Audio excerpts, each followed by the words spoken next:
Greetings, mortals, and welcome back to my controller not working or something. Okay, it wasn't on. It had a charging light on. So today we are going to be doing the rider fight, if we can. We should be able to make it happen. I feel like I'm fairly high level at this point, so shouldn't be a problem. Oh, I look drunk. Look at that. Look at that. I'm holding my face in this position so that it looks like that. But, like, wow. Can I look normal? Kind of. Slightly less drunk looking. Only slightly. So, how do we want to handle this? So, I'm thinking we want to probably we probably want to just pop out of here and head over to where the rider is. It shouldn't take that long to get to the rider itself. And I also don't know if the rider is the only enemy in that room or not. I haven't actually looked. The rider does have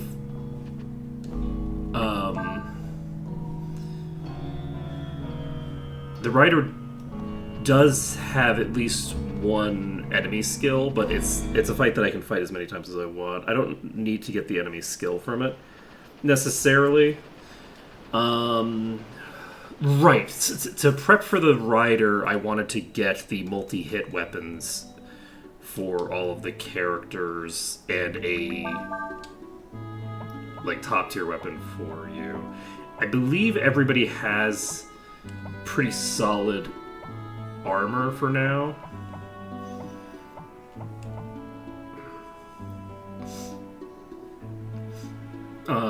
Let's see. Are we on like par with what we're? I think we're actually kind of getting to the point where we're on par with the actual final stats of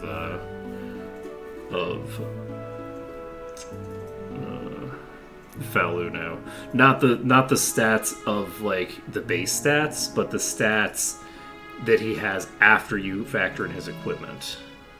We're getting pretty close. So with gear, Falu had 355 power, and we have 319 and 339. So we'll probably catch up in terms of power and defense by the 40s. Which is interesting, because that does imply that, like, Falu's stat gains are actually very good, I think. Because he's in his 60s.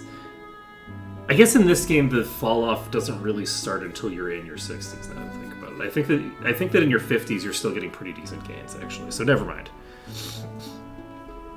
I was thinking since we're approaching level 40 that we only have like 12 more levels where we're getting really good level gains, but I think we actually continue to...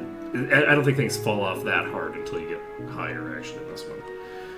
So, we've got the slicer. We've got one copy of the slicer.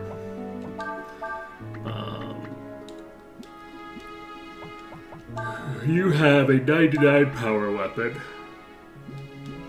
Ooh. And yeah, let's just pop over to... Oh, right. The most important thing that I need to set up is the fairies.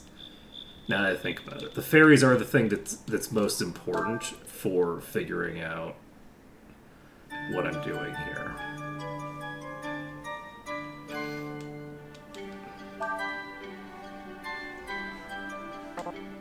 I've got a bunch of birth notices, some graffiti. I wish I was a bird.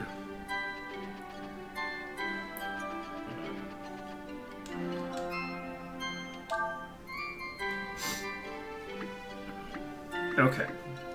So,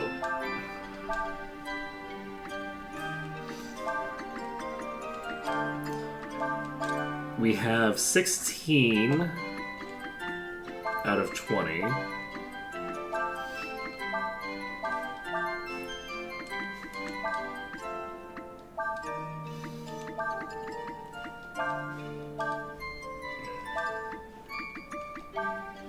What is the maximum?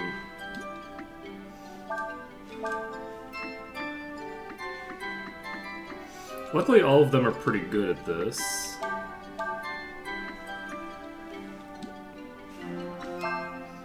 I think I actually switch you out.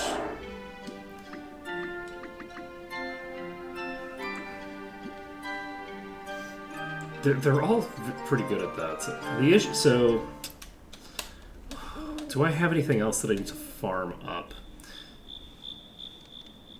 I do need to have somebody in the music room. So the issue is that you can get very high war shout gains.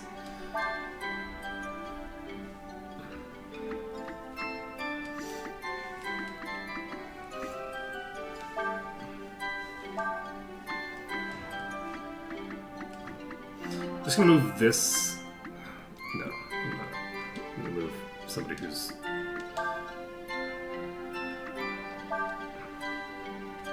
No, not from this one. This one's only level 3. I wanna move someone here. So I need to figure out how war shout works. Let's Google that now. Let's figure out how war shout works. Unfortunately, I didn't get an email back from that person, so shockingly, I am probably not going to be able to track down a person who did some deep diving 16 years ago and find their and get them to reveal to me the innermost secrets that have been long denied us. Shockingly enough, that plan is probably not going to work out because they probably don't even have that email anymore. Okay, so we are looking for war shout.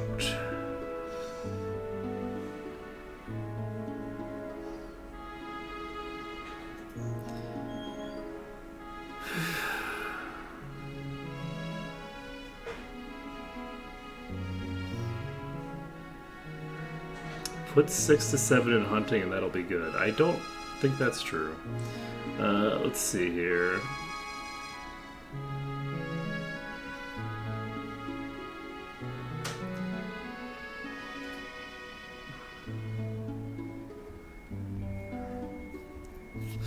I see the word formula here, but I don't think...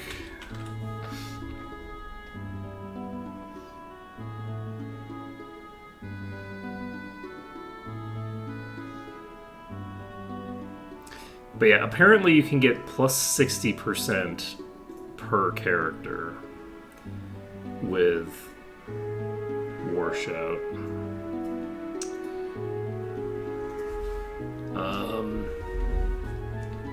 I don't think that's what we're getting, though. Alright, I think what I'm actually going to do is... I think I am going to just set up and do my best.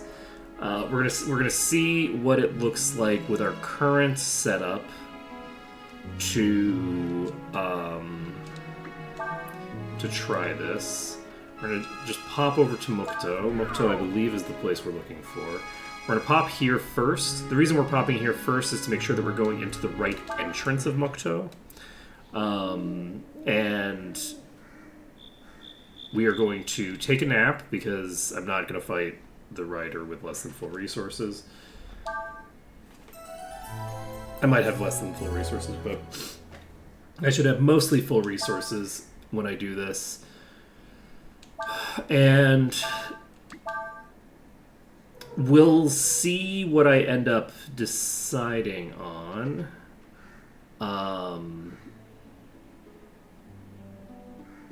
Because basically what I'm looking for is to set up on the boss, and then once I've set up,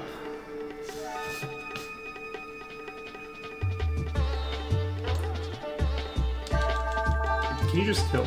Because that would make my life a lot easier if you can just do lethal. Kind of. Alright. So we're pretty close to just being able to do lethal with Ursula, which is nice. Yeah, that's 4,000 EXP, which is not bad. Not bad at all. Hopefully we don't die to the rider. I think that you can wipe to the rider, but I'm not positive that you can wipe to the rider. But I think you can. Hey, Astro Goody. I believe we can wipe here, but I think we'll be fine, right? What's the worst that can happen? We die horribly after spending 30 minutes? Wait, that does sound kind of that does sound kind of bad. Wait a second. I think that actually, yes, I think that we use Cyclone into attack because Cyclone only costs 6. We have 280. This won't meaningfully cut into our resources that we need for the rider. It should be fine. And with this, we get some more EXP, and we can move on. Let's see, what else do we have to do today? I could try to get a good Trayan fight out. That's a possibility.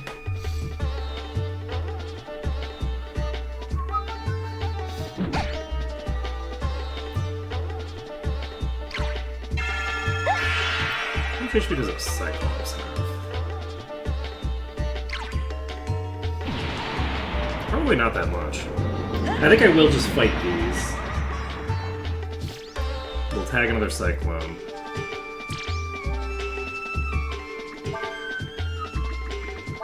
Into a double attack.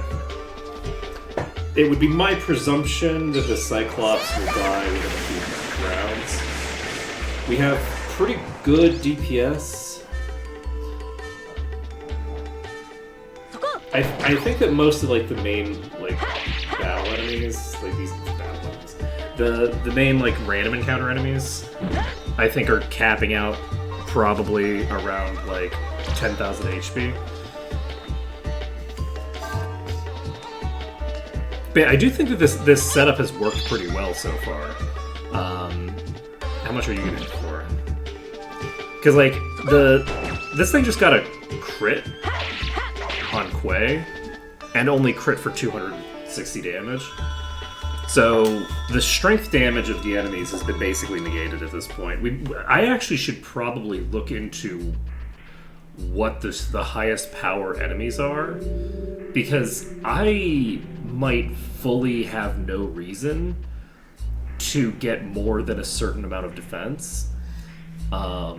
Defense might be just kind of pointless past a certain point. No, the advantage of defense is that when you're dealing with Trayans, defense is very important.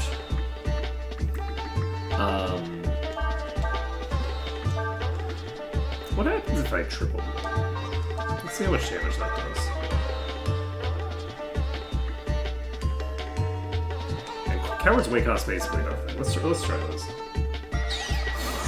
It also lets me do a combo.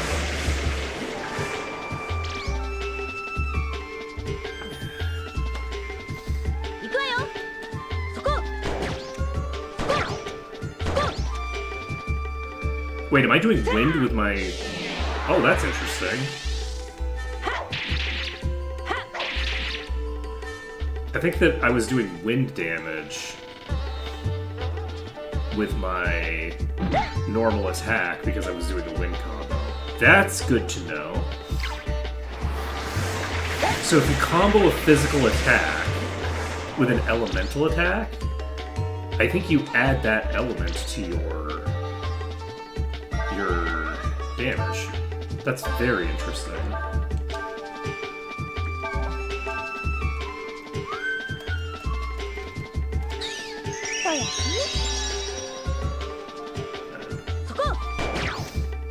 That one's toast. There we go.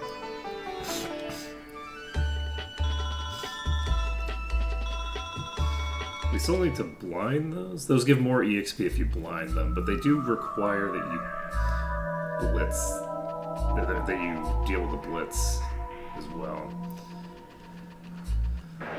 Okay, we're gonna try this. Let's see what's in here. Is it exclusively Rider? It looks like it might be exclusively the Rider. So, we need to set up. So let's cast Might on... It occurs to me that I don't actually have necessarily the optimal setup for this. Do I Last Resort?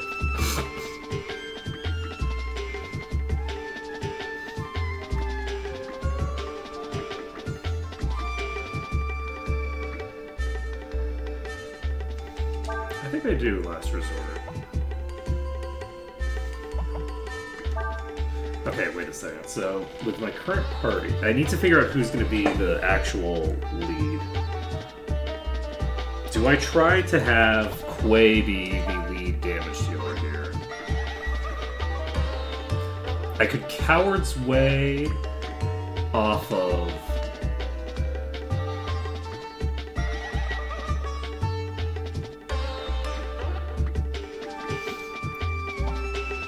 I didn't give Ursula that better weapon, and I feel like I'm probably going to regret that now.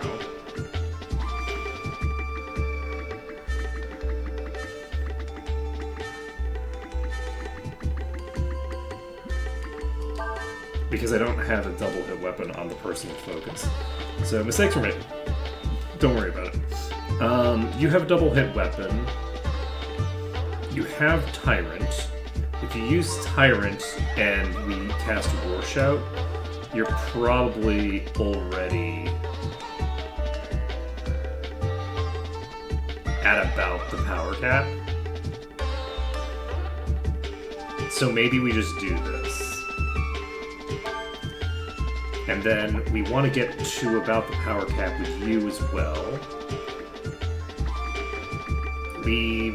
So you can get Last Resort automatically if you're just low on HP.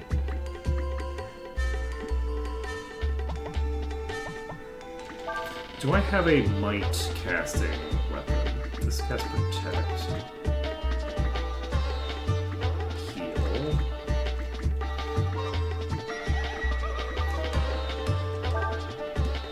I don't believe I do. So...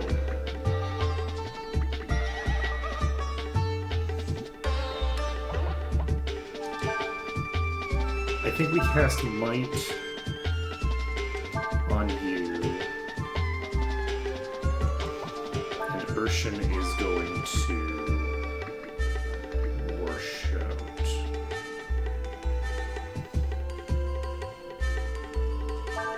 I don't love this combo, but we'll do it. Ragnarok comes out. We're gonna see if this just kills me.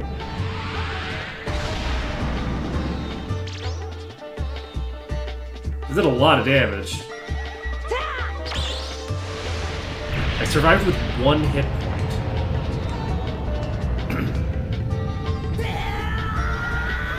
We take those. Okay. We're in Kaiser form.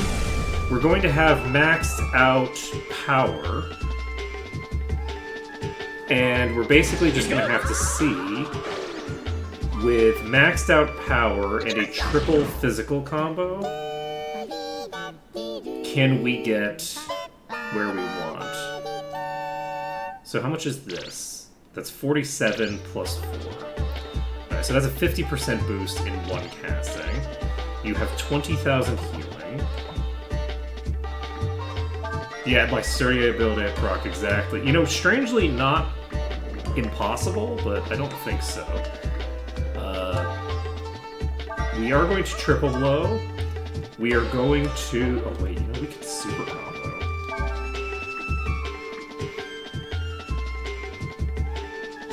I'm not going to. We're going to pop... It's tempting to try to super combo here, but I'm not going to. We are going to have you use Shining Blade, and there's a non-zero chance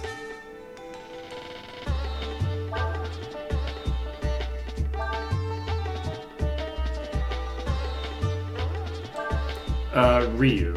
It's a pun. It's a dragon pun. Aura Smash.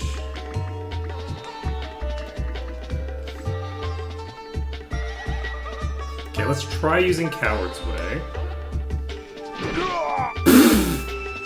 That was a 4,000 damage hit. Okay, so Triple Blow is going to do nothing without further boosting.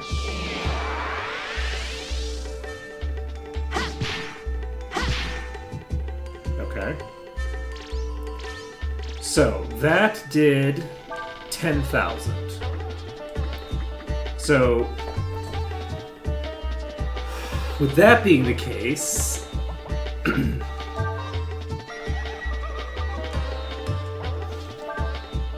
we need to do better.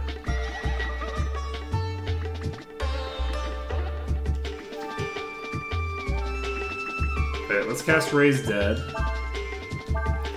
So Coward's Way is going to do about 1,000 damage there. You can use Last Resort, I guess. Do I want to use Last Resort? Yeah, I'll use Last Resort there. And you can... Well, you can try an Aura Smash, I guess. Let's see if Aura Smash does more. My assumption is no, but we'll find out. Unlike Aura from 3, Aura Smash does just normal physical damage. Ooh, okay. Okay, that did nothing. No complaints here.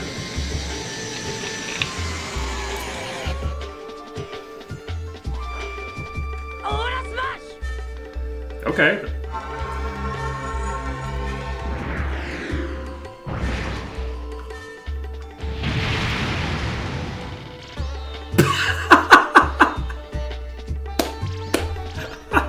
Did nothing. Oh, that was amazing. Okay, well, this is the last turn that we have available to us. So let's use Shining Blade into... We already used the Last Resort, right? Into, I think, just a standard attack. Because of its defense being so high. And then we will Coward's Way. So the hope here is that we can do at least 20,000 damage between the combination here, but I don't think we're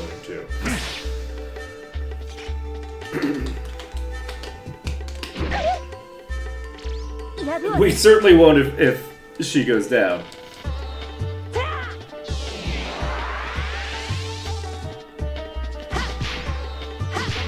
So we would need focus.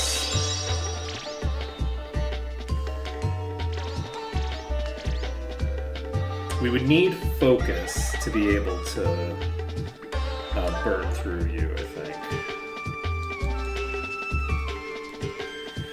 So,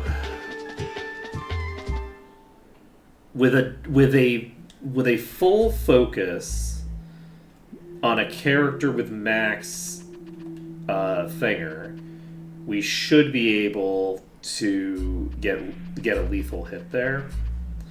But setting up for that is going to be non-trivial. So, what we basically need is... I think that Last Resort is maybe on the correct character.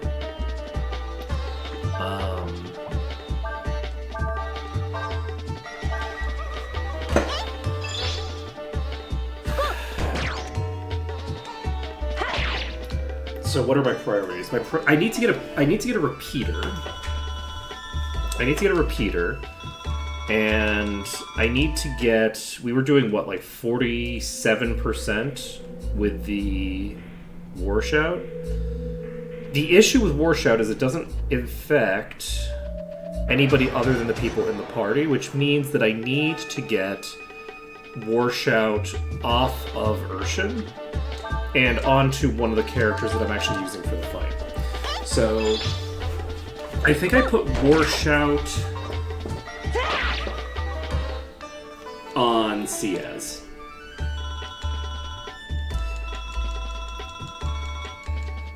I think I put Warshout on CS. So the plan right now,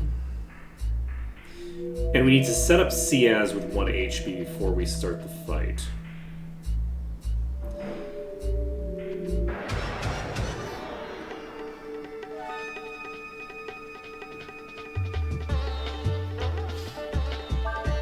I think we can make this happen. So I'm going to be probably just... I'm definitely going to be taking a nap after this, so I'm just going to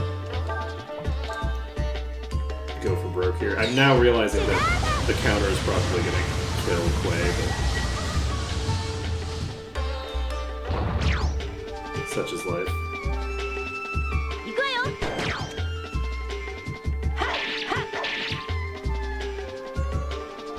Maybe something else kills Quay. Nope. Okay, so Quay stays up. Alright, we've cleared those. We're going to use Vitalize. And we're going to continue to attack. I don't think that this will trigger counter on Ursula. I think Ursula is just immune to counter. As long as she has her AoE weapon equipped. So, that's good. That's good for me. And we need to set up with 1 HP on Ciaz, which we can do with backhand. We need to move Warshout to Ciaz. And then turn 1... We enter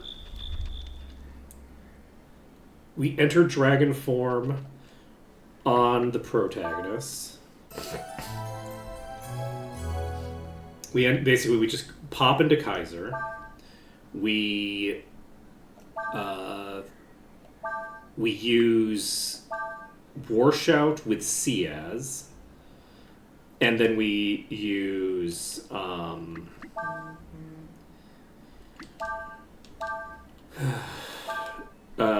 sorry, no, we don't do it in that order. We last stand with Ursula.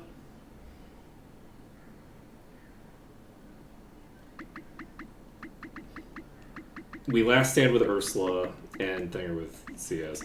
That being said, I'm now realizing that I don't have...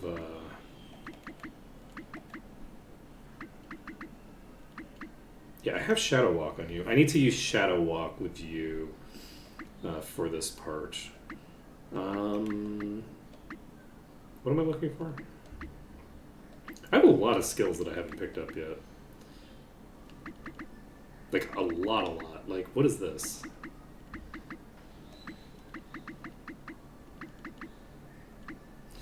Interesting. What was I doing? Yes, we were looking for Warshout. So Warshout gets added to Ursula. So we now have Warshout, and we have all the things. So let's get a repeater for Ursula, which may or may not be necessary. If I have...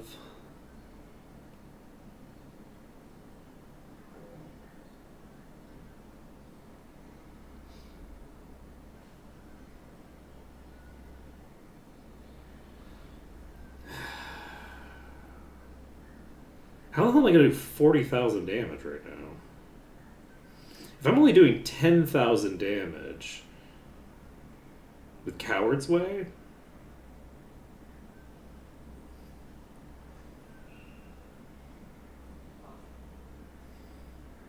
Wait, I should be using Reversal.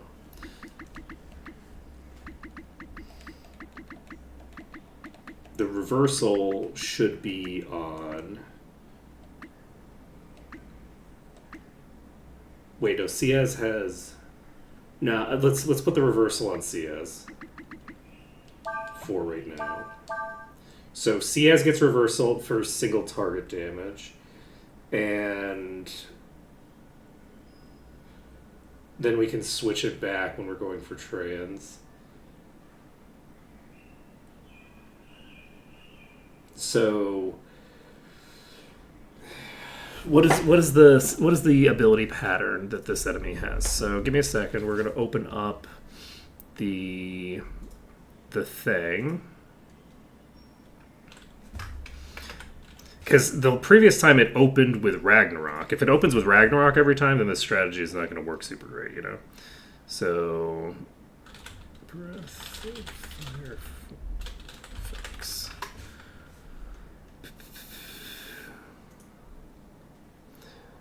We go for the what was it? Enemy Guide by Navarchos. We go to Rider. 40k. You have 210 defense.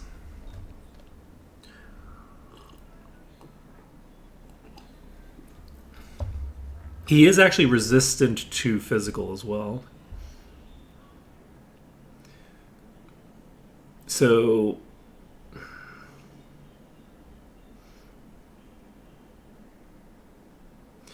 the default behavior is a 1 in 2 chance of doing a physical attack and a 1 in 4 ability chance of using Primus, Cleave, Disaster, or Ragnarok.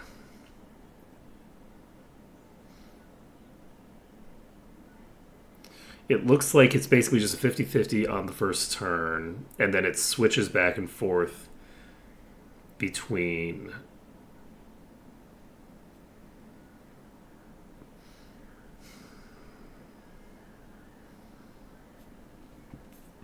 excuse me.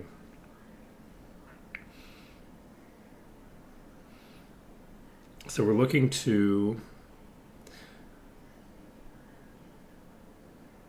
So I can't do a setup here that involves sitting at 1 HP at the start.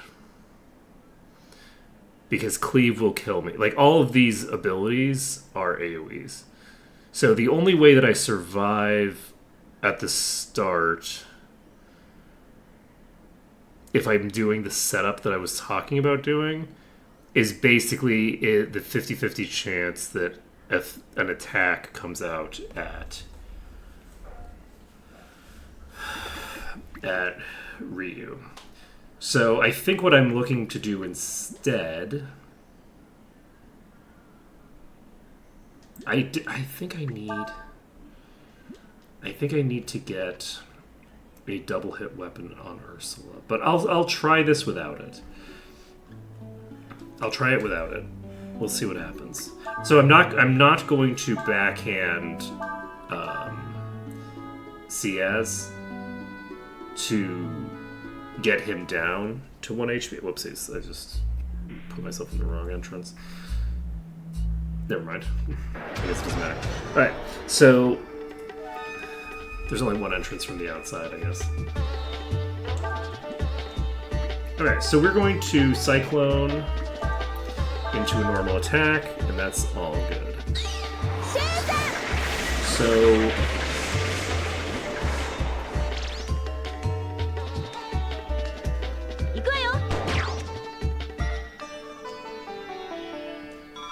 my hope is that I can survive the initial hit with everybody.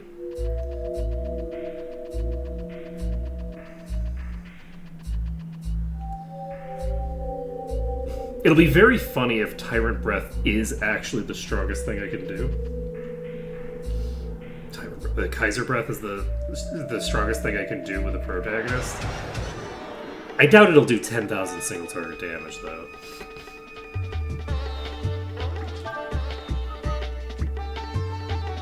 Let's see. Cyclone will kill all but one, and then we finish the last one. I think Cyclone doesn't kill all but one. Cyclone is the additional damage necessary to make sure that all but one of them die, and then this comes out. Doesn't kill the one. Finish it off. Now we could have randomed into killing that one as well.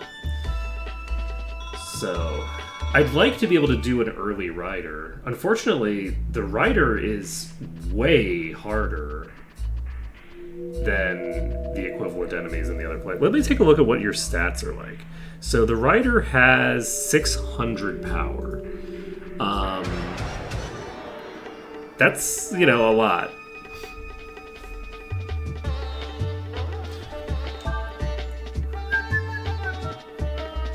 $320 wisdom. I'm just gonna run through a cycle, so I don't want to worry about it. Let's see here. No apparent weaknesses. Immunity to any sort of fuckery on my part. So it's stronger against breath weapons than it is against melee and ranged. So there's that. All right. So what are we doing? We are going with Ciaz casting. Is that true? No. We're going with you casting Last Resort. Ciaz follows up the Last Resort with. Didn't I give...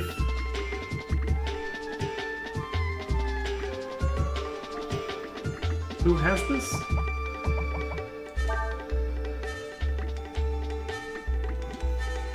Did I switch that to Ursula? What? Why do you have Warshout? Fuck. I gave the wrong character Warshout. Okay, that's fine. Whatever.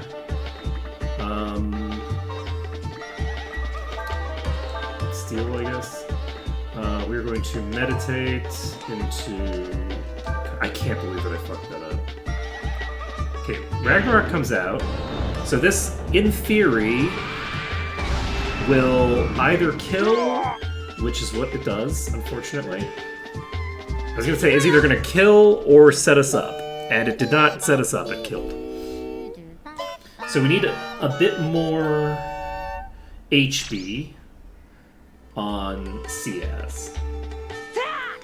The goal is basically to allow Ciaz to survive that initial hit there, and then follow up with some shenanigans.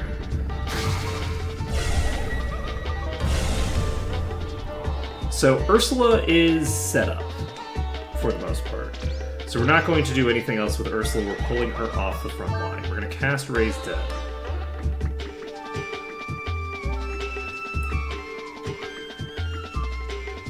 On you. That will bring you up considerably. We're not using something like Holy Strike. And you are going to cast Might on Ciaz. So the goal here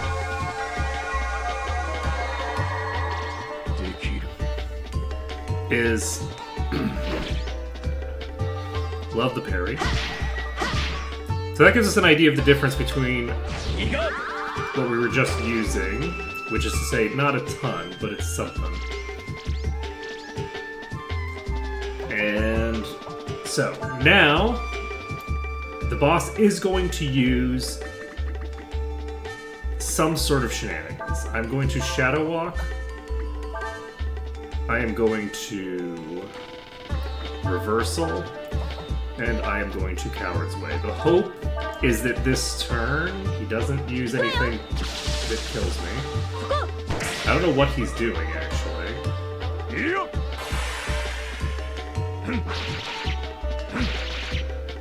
That did, like, nothing.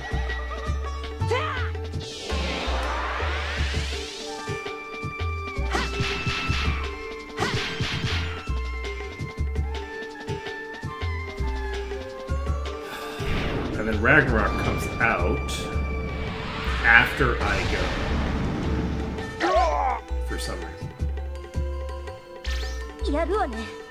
And they both get back up. Okay, wait, we're cooking? We War Shout. Reversal. Coward's Way. Rakshasa procs. So Rakshasa doesn't seem to proc when I'm in critical HP, it seems to proc at a lower... Fuck me. Okay, well that's unfortunate. So this does nothing.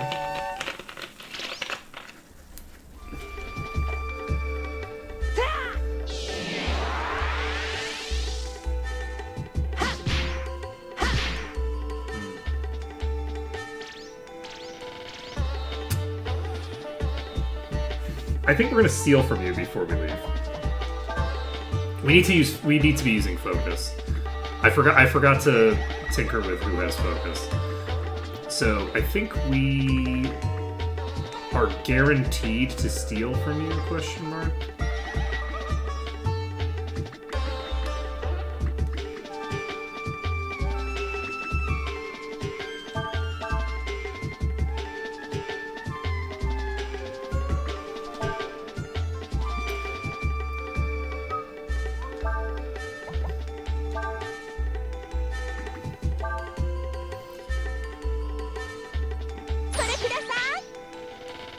I stand corrected.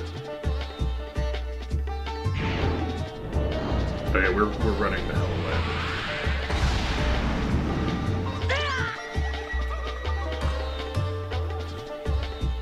Holy shit.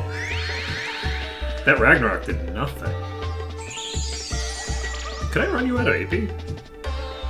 I probably could, but what would be the point? You only have 1,000 AP. I could hypothetically run this out of AP, but I don't think there's a reason to. That being said, that did way less damage. Ragnarok, I think, is an Earth something combo damage thing. So this is a boss that I need to get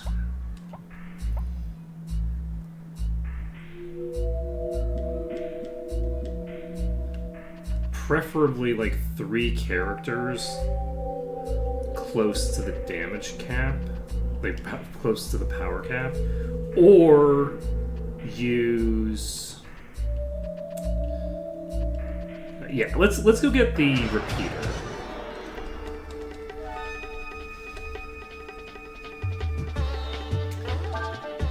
I think the repeater will be useful for us. So maybe we... I don't.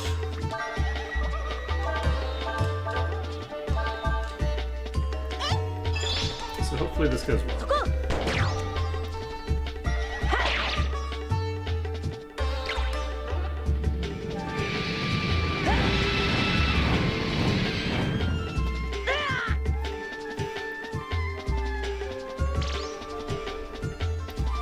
Well, now. Yeah, I need to check what the thingers are. So,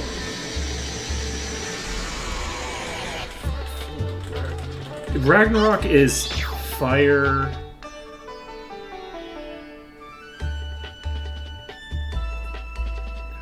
This is Dragon Quarter.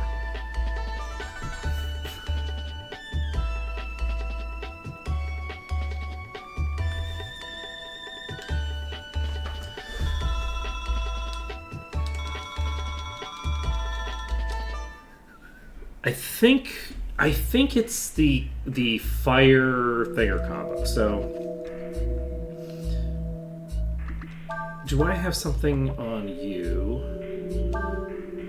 This protects against magic attacks. Yes, I have resistance to magic on these two. The Chopin plate gives me resistance to magic, just flat out. Okay, so that's what's causing that. If I could get Ciaz set up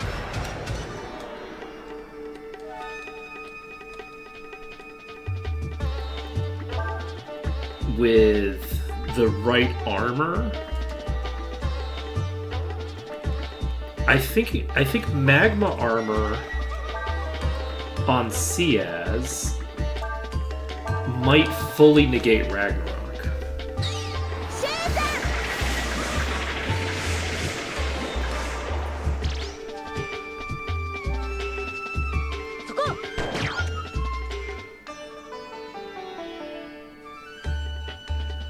Ragnarok is earth and fire.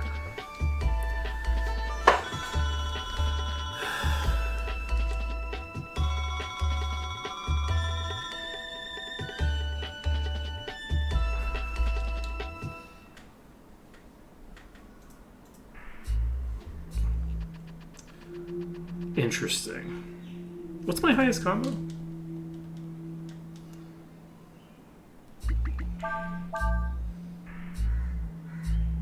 $45. Let's see.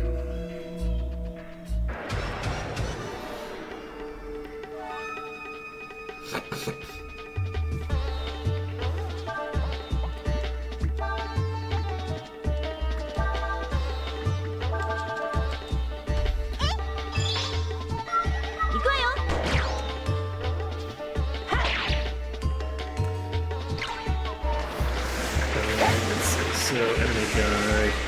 Let's take a look at our rider friend here. So, also Primus.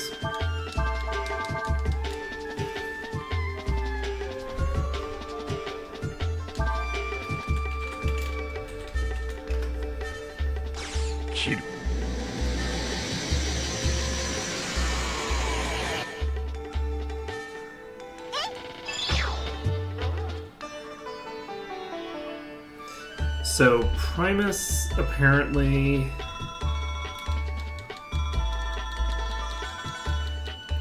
uses breath resistance to defend against, but is a non-elemental attack.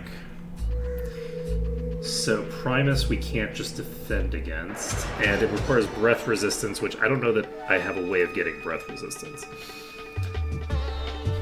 Cleave doesn't do a ton of damage,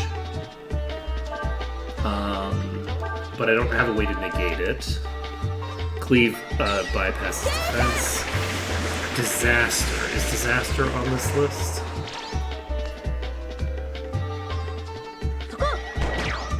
Disaster is water and quake. Okay. If I can get...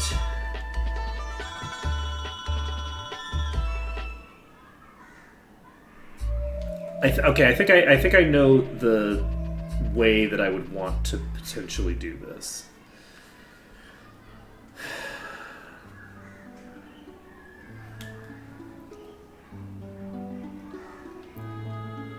So what we're looking to do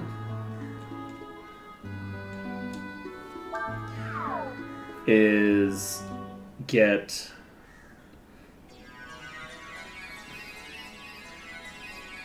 a 50% chance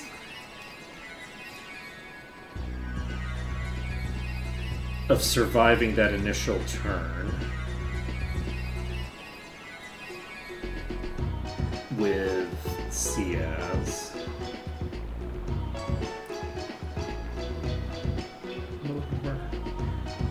Is there an end?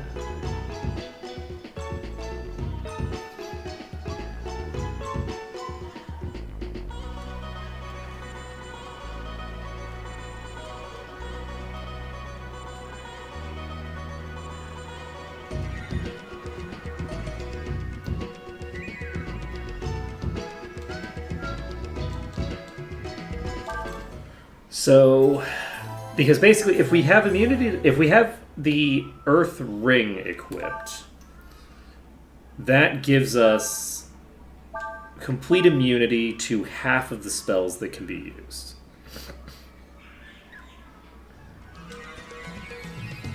So let's throw that on, not on you. Throw the Earth Ring on you. No, do we? Probably not, because you can wear the magma armor, and you can't. So you need the Earth Ring.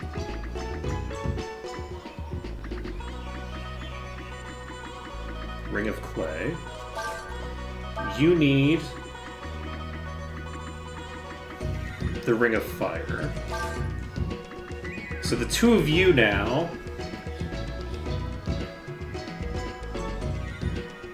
are set up in that way. Let's see.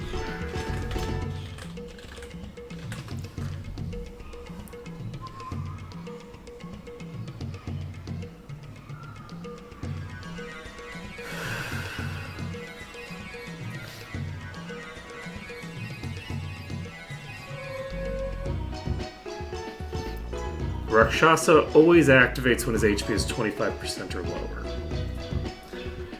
So, in theory, if he's sitting at 1 HP,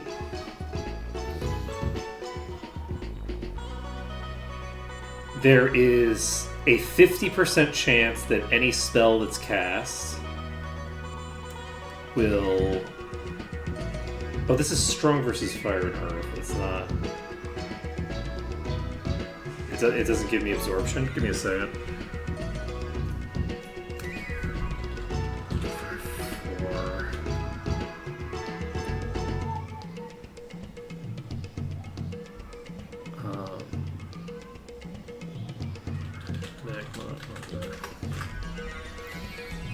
It only gives +2 to fire and earth resistances.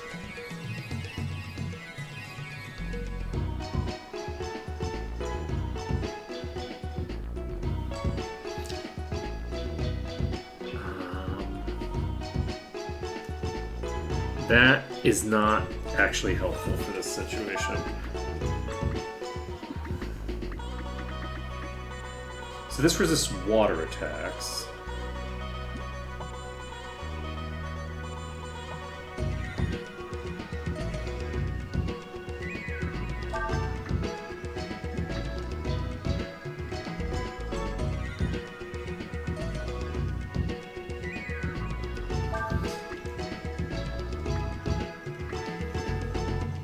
I think we give you... So yes, we need to give you the Ring of Clay.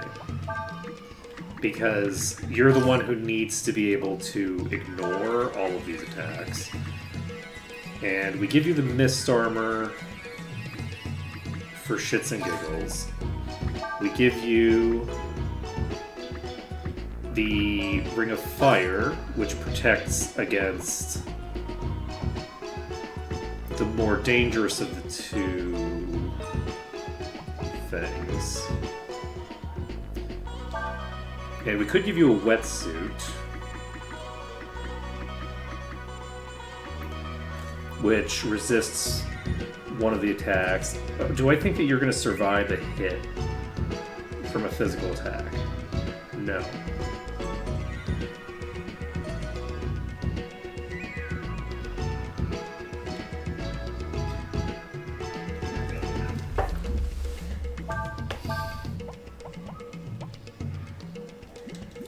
War Shout on the wrong character. We need the War Shout on Ciaz.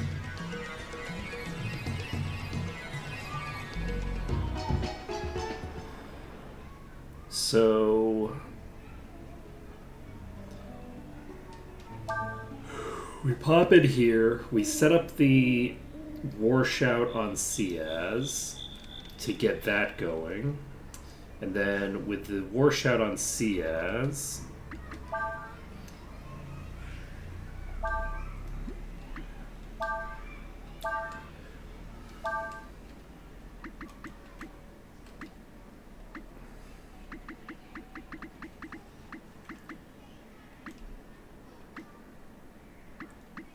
who's backhand on? You, okay. That's probably wise. We want reversal on Ciaz. War Shout on Ciaz.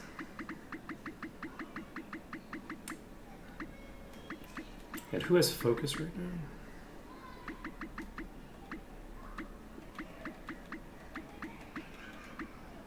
I think it's on her, so let's put focus on Ciaz. So Ciaz now has focus.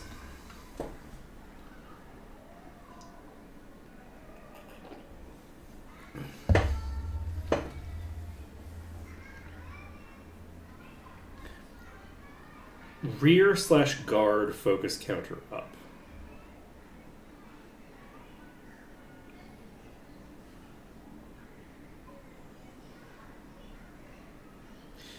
Oh.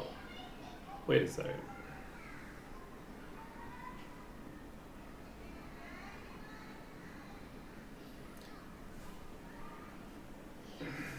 Let's check how Breath of Fire 4's focus works.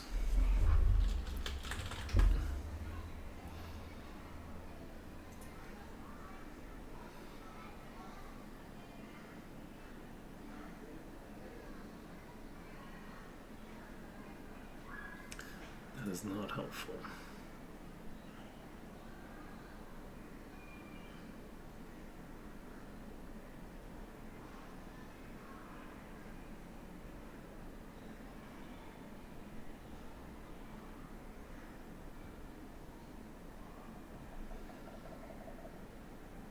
Okay, so that doesn't help me at all.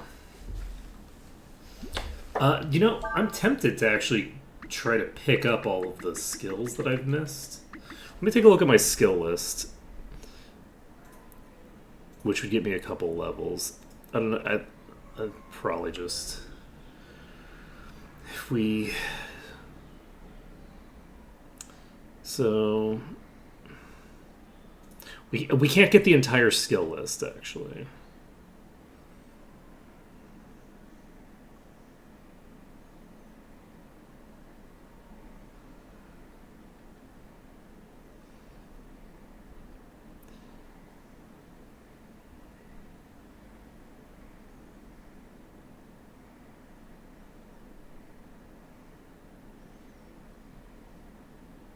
That's weird. I feel like there's a lot more skills on here than I'm seeing.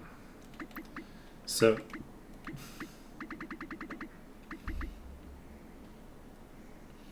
this is what? We have one there. Am I missing that many? So we have 1, 2, 3,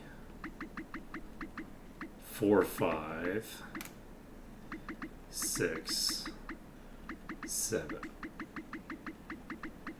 8, and 8. Okay. Yeah, we have so many skills that I'm missing. I can learn Aura Smash from myself, I think. I think I can use Aura Smash and learn it that way. There's a physical attack that costs 13 that I don't have. There's a lot of skills on this list. I don't think I have every enemy skill listed. It's fine.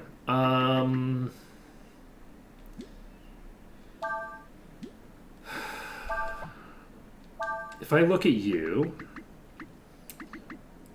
your goal is going to be entering the fight with 1 HP, triggering Rakshasa immediately, casting War Shout, and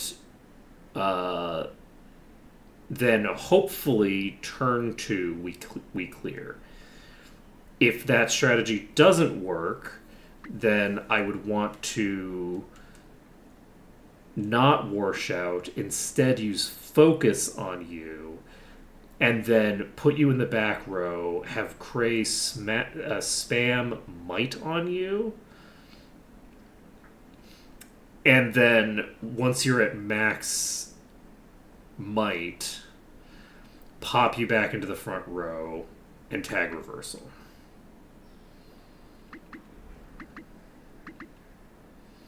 Which I think that's a strategy that makes sense. So yeah, I think that I'm gonna have to rely on Focus for this.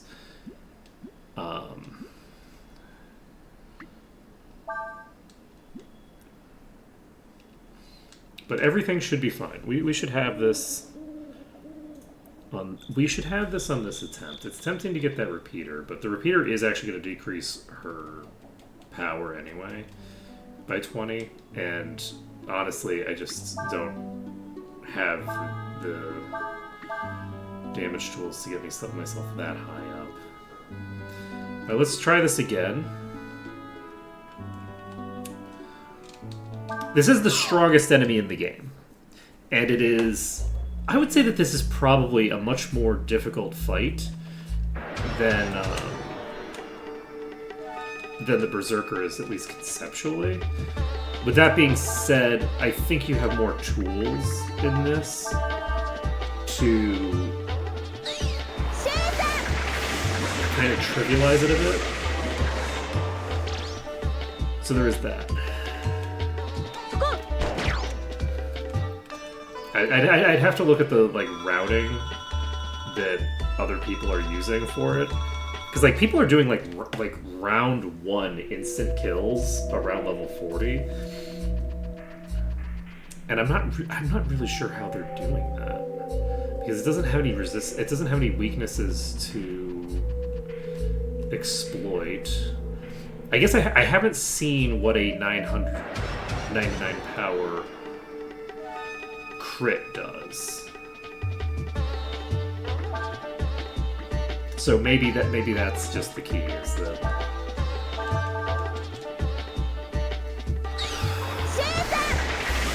I need to use Shackle. Or, well, Reversal for that matter. Reversal should, in theory, be able to do quite a lot of damage.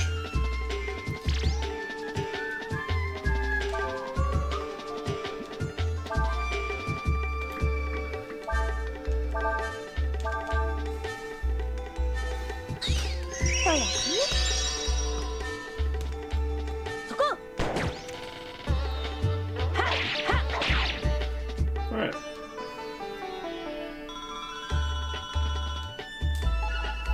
CS does level up here, and that is useful to us. That gives us another 7 power. We're not going to be capping our power stat, even with Rakshasa. Not even close, honestly, because we'd need double war shouts to get anywhere near the maximum theoretical damage. So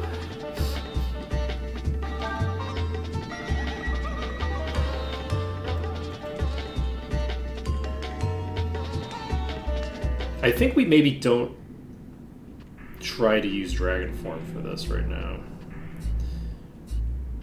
I think I maybe pull out Cray on turn 1 to add Might to it. No, I need the protagonist to be supplying that extra damage.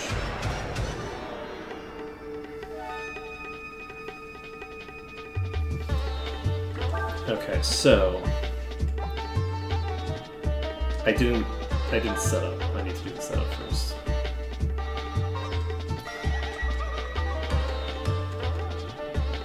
Actually, I guess I can do the setup with the rider itself, potentially. Let's just get into a fight out here, and we will backhand Ciaz to get Ciaz down to 1.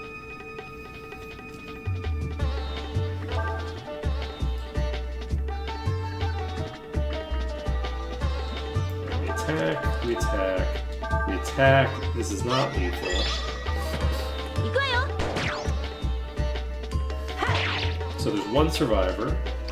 That one survivor has AoEs and shit that can substantially mess with me, but that's fine. I guess I don't need to use backhand if I don't want to, but I think I would prefer to use backhand.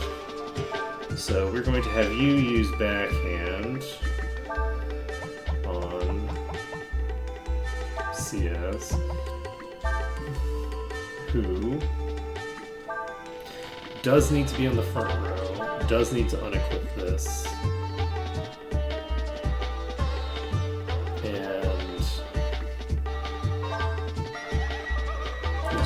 this off. Okay, backhand comes out. That does not come out because the counter comes out instead. God damn it. It's fine. It's fine. It's all fine.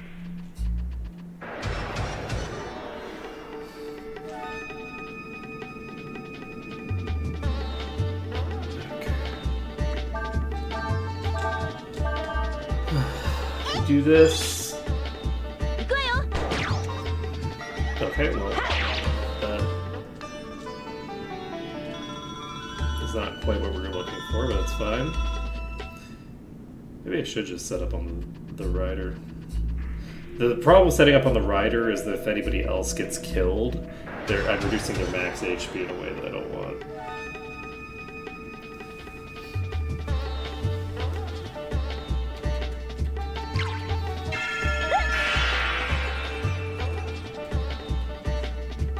Maybe I just do set up on the rider.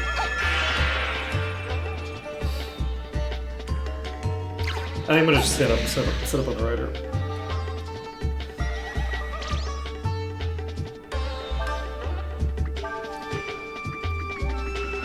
Nah, I'll try to set up on this again. You know, I could just have CS like attack himself. It's fine.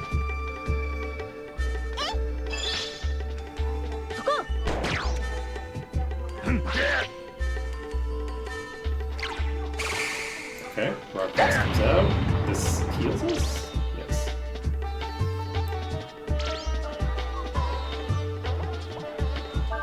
You are going to use backhand. And then you are going to go for lethal. Don't counter. God damn it.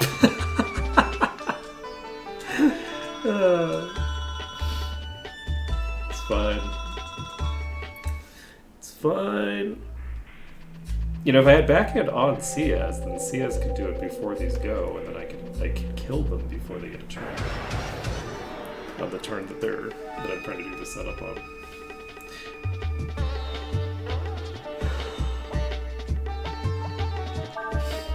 Alright, we're gonna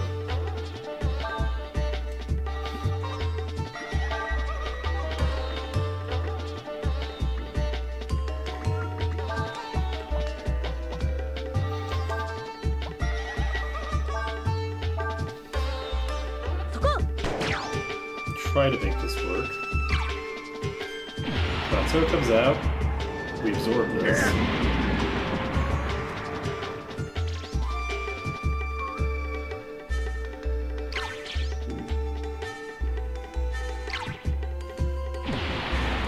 Okay. This will allow us to get CS to one hit.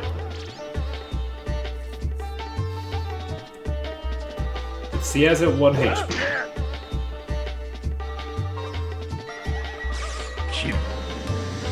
Rakshasa procs automatic.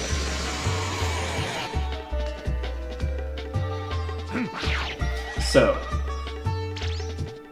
CS is not getting any meaningful additional damage out of Rakshasa here. Because Rakshasa is going to give you increased damage based off of your armor value. So we do need to equip our armor back on. We want to give interestingly enough, it now occurs to me that with this, the base armor is more important than anything else. The other thing is that we're going to change this out. The boss is neutral to all elements. The slicer gives us 279. So, we will start the fight with 500-ish power. We will then be able to double that in theory. So, I think my goal Honestly, I think the goal should be to just try for a giving strategy and not worry about it too much. So we want to, on turn 1, cast Focus on you. You can use Last Resort. There's no real reason not to. And you don't know what to do with your life.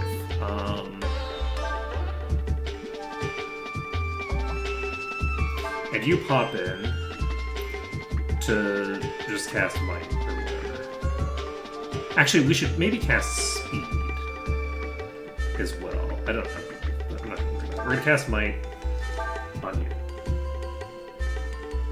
So,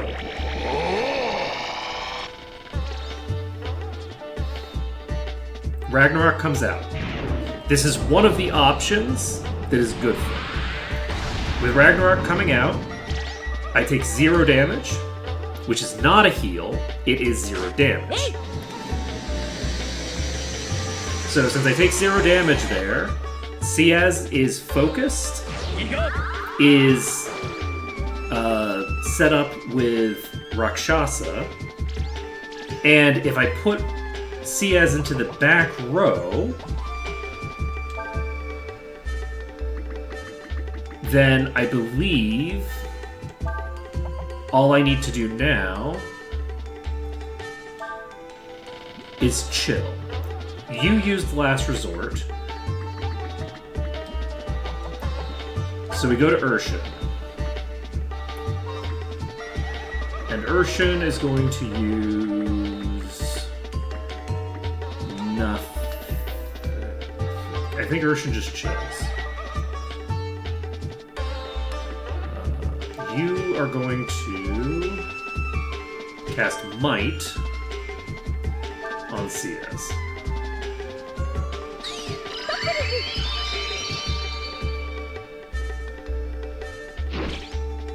Ciaz is not going to have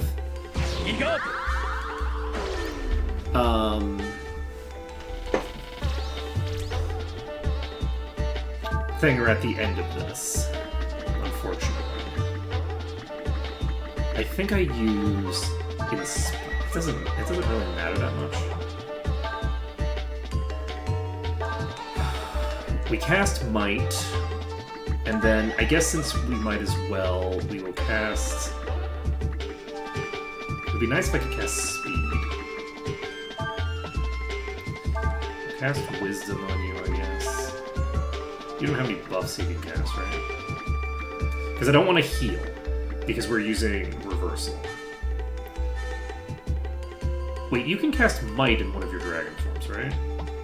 Do I want a dragon form just for that? Probably not. You don't want to be on the front line because you can get insta-gift, and I don't want to. Weirdly, I actually don't want Meat on the front line because she can be insta-gift, and I don't want her dead. So I guess we guard with the protagonist on the front line, and we cast.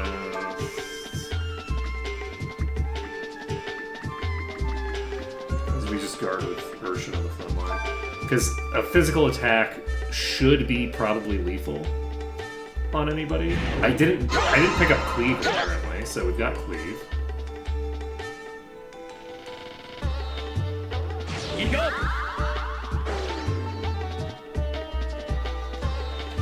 So we've now cast Might twice, I believe.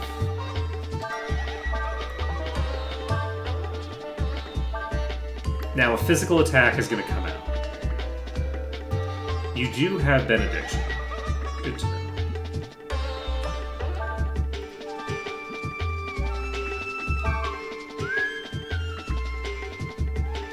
These two are just going to guard. Quay can survive a physical attack from the boss. That's good to know. Okay, Cray is going to just keep spamming. We're not going to do it that way though. First we need to actually cast a Restore on you. And Then we follow that up with Cray. No, we don't, because I'm concerned. So we're going to have you do something. No, we're not. We're just going to have you guard. And then we're going to have you cast Might again. Cleave comes out before I get the turn. That's very bad for me. Who's this restore going on? Oh god, this could be on CS. It's not on CS, we're fine.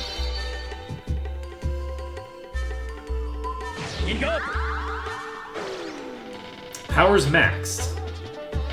Huh. I thought we maxed power at plus 100%. I definitely haven't cast 5 of these, have I? Doesn't matter. Alright, we are casting... We're not casting Resurrect on you. A physical attack is coming out this turn, I guess. So I think what I want to do is, can I get a physical attack with you? I can't. So I can backhand you. I can follow that up with a Shadow Walk. And I follow that Shadow Walk with Reversal. It's using a physical attack, which means that there's a 1 in 3 chance it targets Ciaz, and I lose the fight.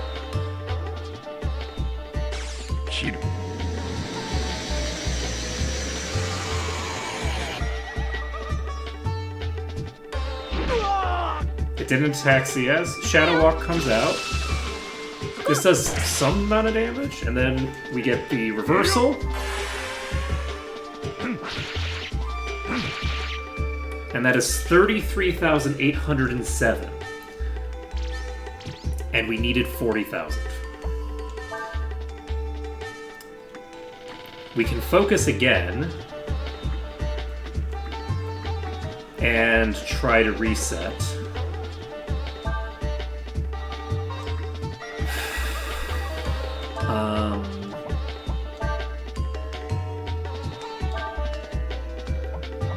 We're basically going to need to get more characters involved in this.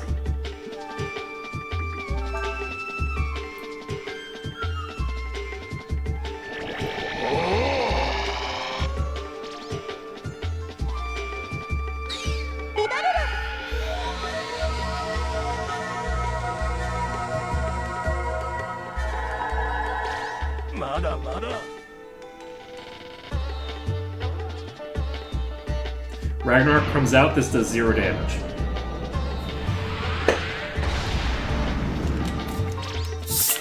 Okay, we won the game of rock, paper, scissors there.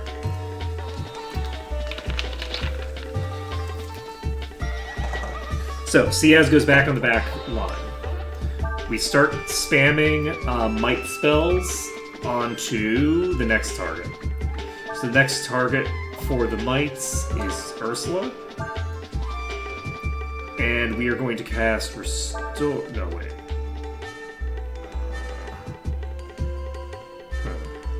Shit, you're very low. She could die, and she's one of the only characters that can revive.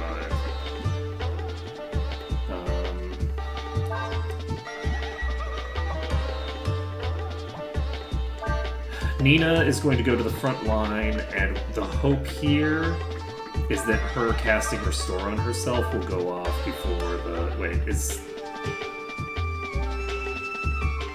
We're on a physical attack turn. Shit.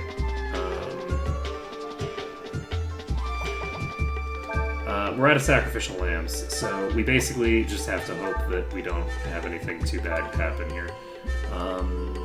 Ciaz, you can use standout actually. So I'm gonna have you stand out.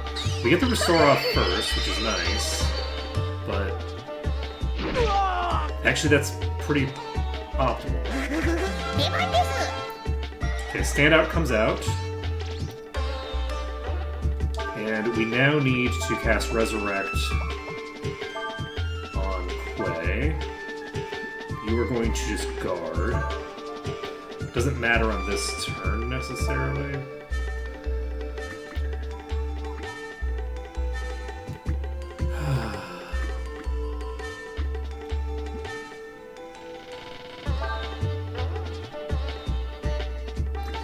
Confuse, weaken, and feeble.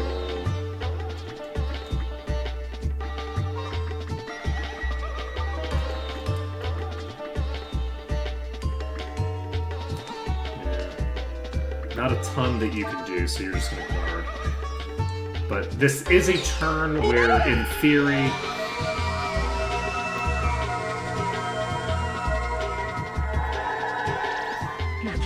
I don't think it'll be killing anybody this turn.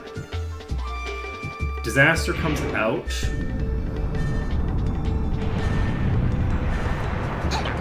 We haven't seen this spell yet on this enemy. Shit. Ursula goes down, which means that we can't use Ursula to get the additional damage that we want to get. We're going to cast Resurrect on Ursula. And Urshan is going to guard. And Quay is going to Kaiser.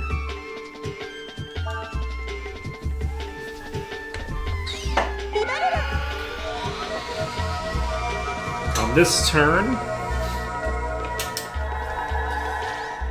the boss is going to use a physical attack and kill someone or miss. Or miss. Maybe the boss simply misses. Okay. So we activate Kaiser. The boss is now going to be AoEing.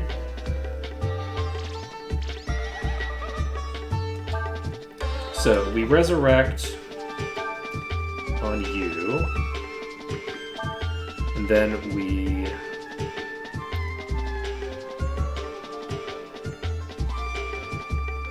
do we resurrect? No, we don't. So the boss has a few different spells that it can use here. I'm going to triple blow to activate a physical attack combo. I'm going to Coward's Way to follow up with that. And then we are going to have Ciaz activate Reversal. And there's a 50-50 chance. Disaster comes out. This should be something that Ciaz is immune to. She does go down, which means that I'm only getting a 2-hit combo here. Coward's Way does a decent bit of damage. But not enough. This is not going to be close to enough. Well, actually, I think it's going to be very close to enough, but I don't think it's going to be enough. I think I'm going to hit for, like... Oh my fucking god! It has 40,000 HP, and I just hit for 39,700 damage. God fucking damn it. Ugh. Can I hit...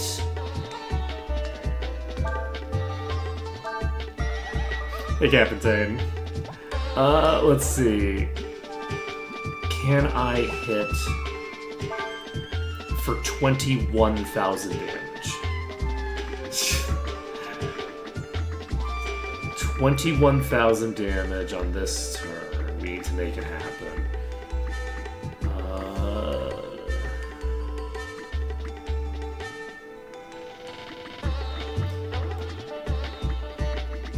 Typhoon, maybe? Flame Pillar might be my strongest single target attack. Let's go for Flame Pillar into Coward's Way, into Reversal. The hope is the physical attack goes out into Kaiser. Is it doing a physical attack? Yeah, it's doing a physical attack this turn. We're actually comboing for some reason. So it's doing... If we fail to combo here on the last hit, I'm going to be very upset with... Okay, Reversal. 21,202! We beat it by like 500 HP. Oh man. Okay, we got the rider down. Whew. Okay, we got the cursed sword. The cursed sword is kind of cool because it's functionally a double hit weapon without being a double hit weapon. It just hits for double damage. So that's kind of a cool dynamic. You were here. You were here for the fake out and the win. So I didn't think that was gonna actually happen. I was like, surely not, right? Because I think in order if it had gone first, it almost certainly would have killed somebody. Well, I guess there would be a 1 in 3 chance that it attacks Kaiser, and then we're fine. There's the chance that it gets parried, and then we're fine. Because it switches attack patterns every other turn. So basically, it switches attack patterns every turn. So it would have done a physical attack there. So which can be parried. And God, that was crazy. If we were just like a little higher level, we would have just had it on the initial bit there. But yeah, I'm pretty happy with how that went. Okay, we've beaten the rider.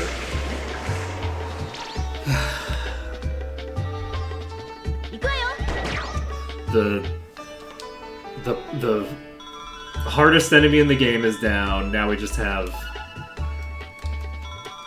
other things. Now, to be fair, we have to deal with Traians, which are kind of arguably / definitely stronger, but that's beside the point. So this has damage modified by users remaining right. So if I'm at 100% HP, you can't use the cursed sword. So if I have 100% HP, this will deal. I think it also injures me when I use it. But does it only injure me if I use it for a normal physical attack? I don't actually know.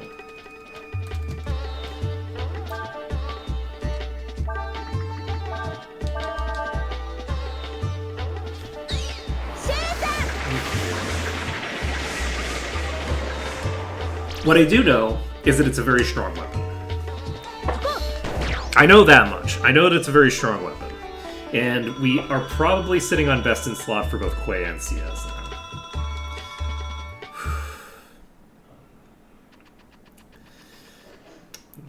We are... Hey, you know... I don't know that I would necessarily call Falu a hero. I think that's a strong word to use for Falu. Certainly the protagonist. He is a deuteragonist, right? But like, we do have a deuteragonist situation. He's one of the protagonists. Hero, though? Oh, that's a bit of a stretch. Honestly, I wouldn't call Quay a hero either. I don't know that this game has a hero. Right? Like...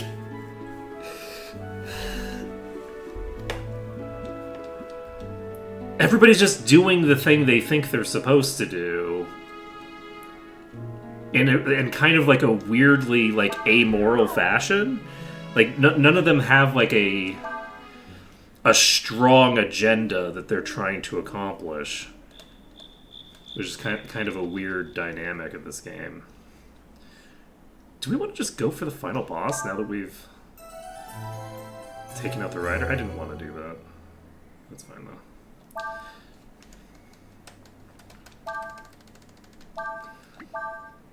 I am tempted to just go fight the final boss. Maybe we do. This run has been an absolute mess. I have no idea how I have so many enemy skills that I haven't picked up yet.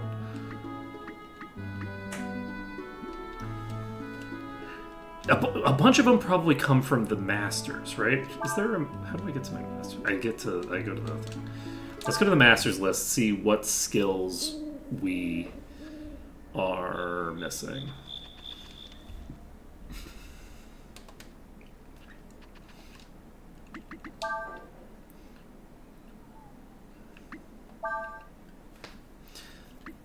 Okay. We have a bunch. This is where a bunch of those spells are from. It's from Momo. One of them is actually really good though, so I probably want to pick up at least one of these. So we should talk to Momo at some point. Concentrate is pretty good. Final Hope requires hitting a single time for a shit ton of damage. We need to get... So Cleave... Didn't I pick up Cleave just now? And I need a 70 hit combo. What do I want to do for a 70 hit combo? Man, I really don't... I don't have a good handle on this game yet at all. Let's see. Let's open this up. Go for... What is the 70 hit combo that you suggest?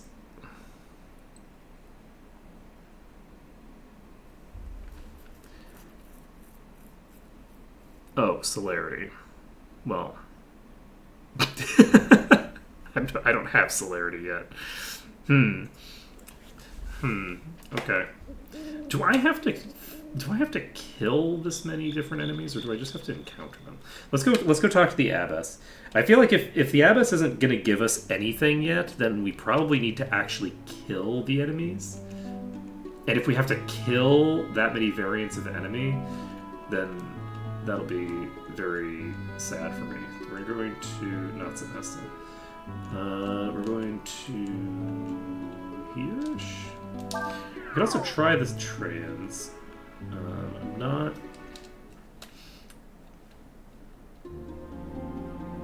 in the mood to fuck with the trans right now. Let's see.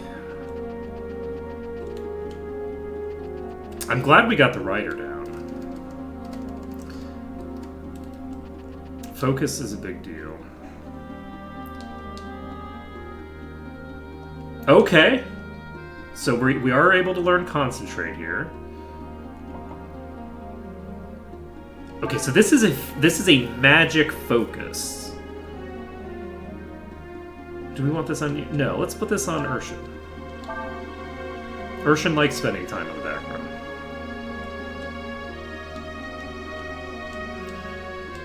Okay. Have I encountered 85 different types of monsters? I have not. The fact that I've gotten at least the first one, that does imply to me that maybe we're getting...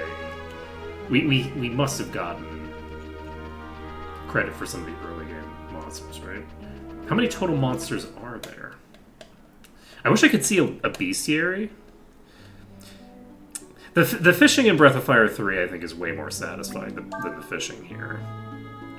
Like, as a mini-game, I way prefer the fishing in Breath of Fire 3. This one, it like is fine, but the fishing in this game is actually not too bad if you are just following the internet's guide. There's like a Dragneer. There's a Dragneer website that has a bunch of Breath of Fire information, and they have a really good fishing guide that tells you, put your lure here, use this lure, and be at this depth. And that seemed to work pretty fast for me. So if you know where the fish are, it's not that bad. But like, it's there's just you just don't get any of the information about where the fish are really in game. So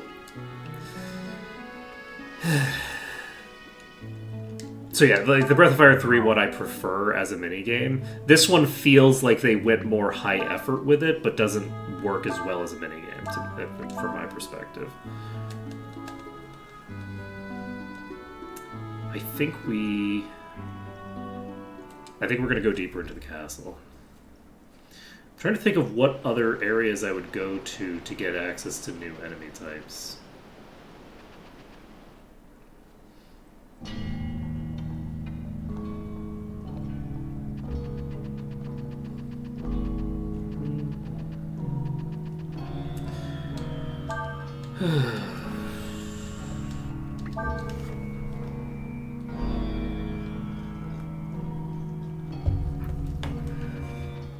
I just don't know. I am concerned that the early enemies just weren't counted because I didn't kill them.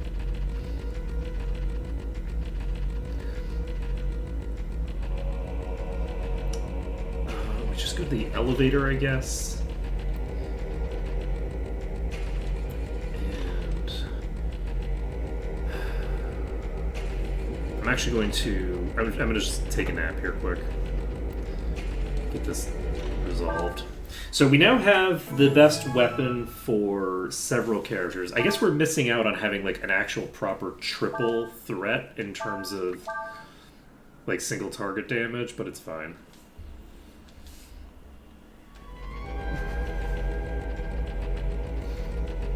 The thing that I'm wondering if I might actually end up finishing the game pretty fast if I end up doing it this way, and then I'll have a bunch of stream time that I don't know what to do with. I guess I could fill it with meandering around, trying to... Yeah, that's probably what I'll do. I'll try to like get the enemy list filled up a bit, and maybe do some fishing. So let's go to V1. See what's on B1. Because we have access to B1 through 3 right now, I think. All of which are new.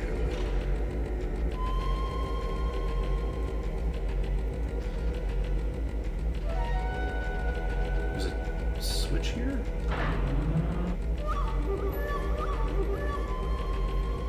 Is this switch useful to me?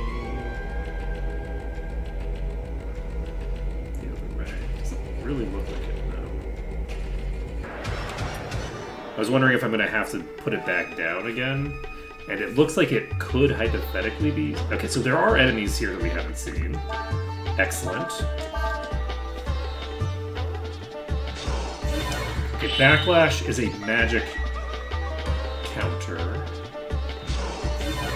So Scullens, we don't want to cast spells on.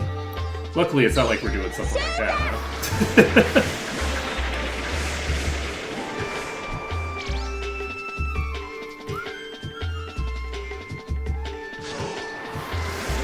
Okay, so Backlash looks like it duplicates the spell you just cast.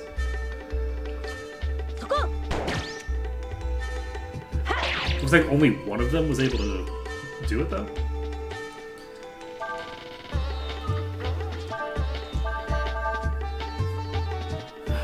Magma Blast comes out.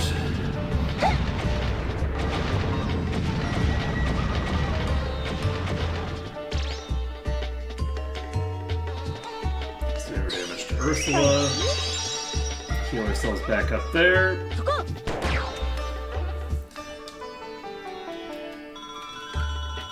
It is funny how important Mina is with her 1300 HP. Like, her HP is... You know what? This dungeon maybe is actually big enough that this is the way. Okay, we're gonna go this way because if I hit that switch, I will... Ooh, water.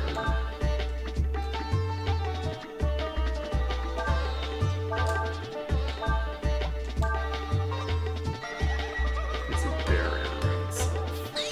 Okay, what kind of barrier?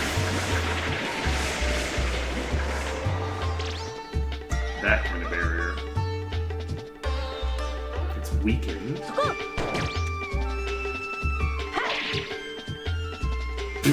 Okay, so it's very resistant to physical.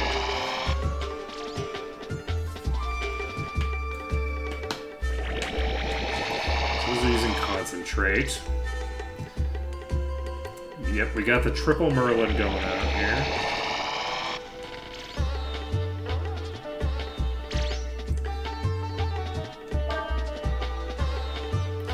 So you are degenerating fairly quickly. I guess we triple blow here into Coward's Way so that we're doing wind damage with every attack. So let's see how this goes. So we Cyclone, and then it seemed like I was doing wind damage when I followed a Cyclone up with a skill, like a physical skill. Wind Barriers weaken further. Coward's Way, which will, I think, also do wind damage. There we go. So you have no HP, it's just that you're basically immune to attacks. Interesting. Alright, we got it.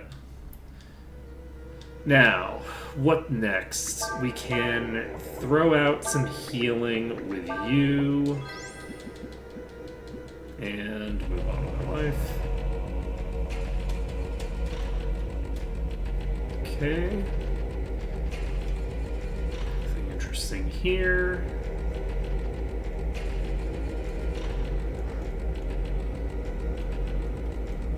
Okay, that goes back around and up. So, yeah, I guess we're just in a linear path right now.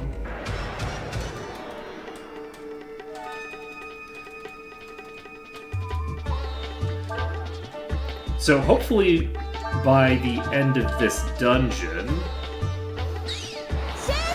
we can have all of the enemies that we need.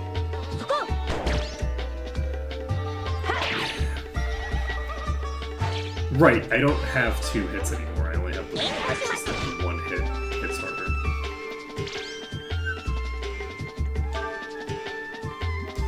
So we're degenerating with each turn.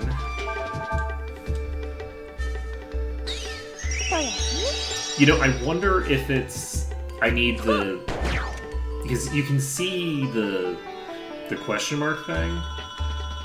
If I wonder if it's... I need their HP bar to be visible. Like, that's the determination there. I think that would make a degree of sense. Let's just go up, I guess. See what's up here.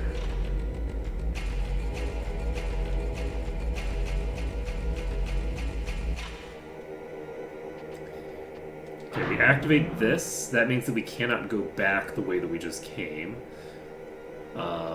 But my hope is that we have access to another shortcut. This is... these things again. They did not use backlash this time. Oh, this one? Yes. Alright. So, good that I didn't cast a spell on them.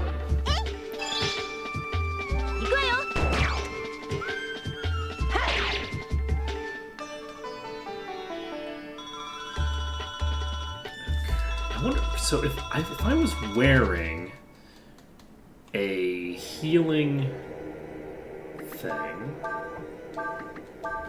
if I was wearing something like a Cupid's Lyre, then I might be able to broadly just ignore the damage output. If I could get an Ivory Charm, I wonder where I get an Ivory Charm. If I could get an Ivory Charm, then I could potentially do some cool stuff with that as well. So... we came up from downstairs, we go this way, we now have a new route that just takes us here. So where does this go? Okay, we have a new enemy type. We have a Quasit. I'm going to Typhoon into attack,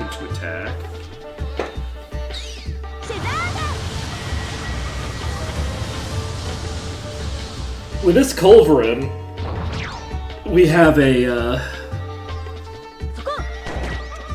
Very nice attack setup. Yeah, okay, so attacking the enemy doesn't hurt me. It's just that I degenerate 150 at the end of each turn, which is not that bad. That's fine, actually. That's way better.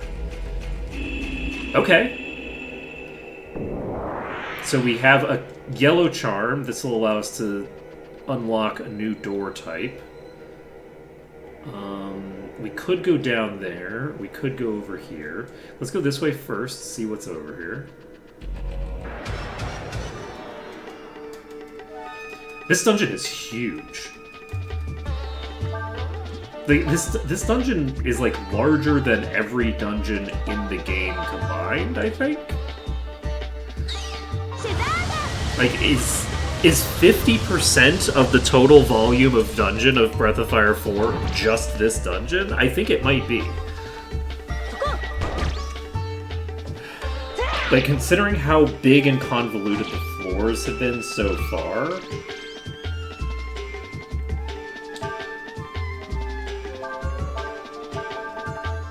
I feel like I should have rested. What was I doing?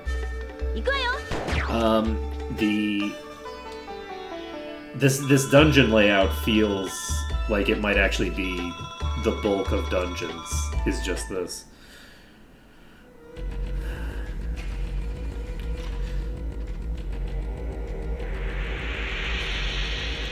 So we have the way to unlock this. Is this a shortcut?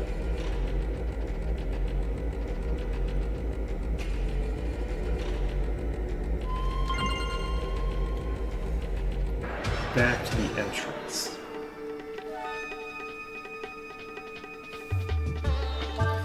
I feel like there's a very good chance that this is a shortcut back to the entrance.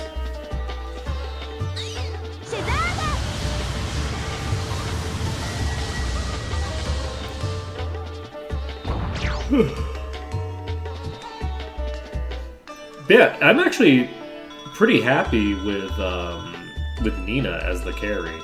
Nina, having carried as long as she did, you would kind of expect that she would be really far behind everyone else. But she is just, like, really fast and has enough damage output to get... Okay, so if we come to B2 instead, we would show up there, and then we'd be locked and unable to do this. So this is a shortcut, kind of.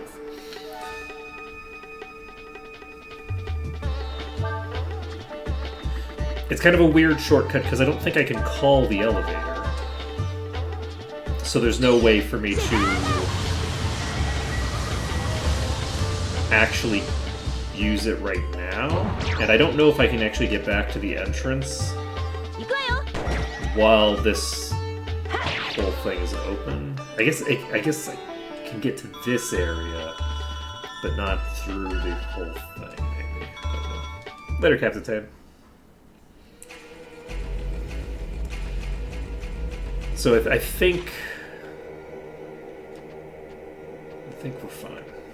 But yeah, we're still getting really big power gains.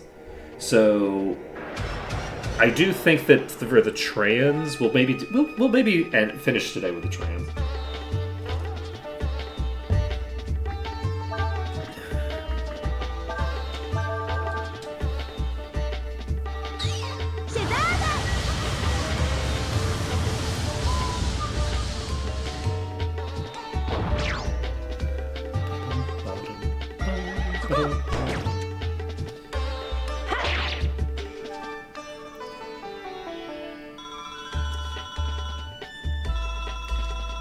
Yeah, I'm looking forward to Ciaz being able to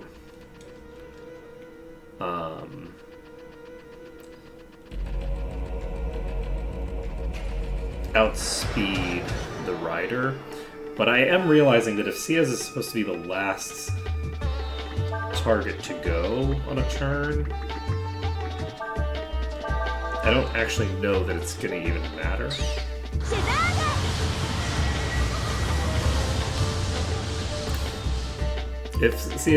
So like, from a build perspective, the agility is useful from a build perspective because the agility gives me theoretical damage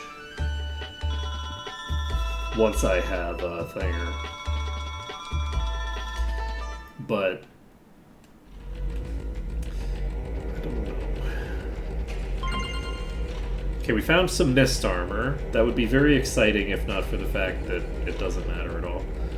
And anything else? So this is what, just like a linear path to the mist armor?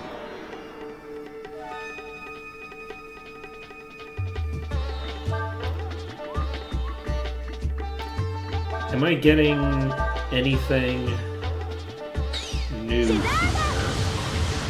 Or did I just unlock a shortcut to here?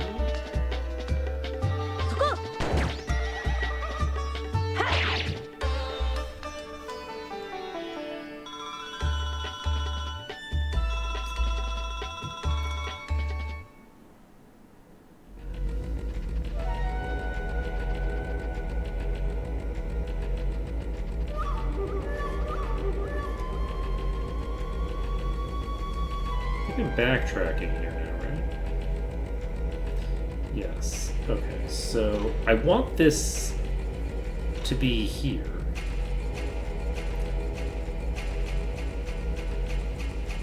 And if I hit this button, I can't go under it, right? Correct. So...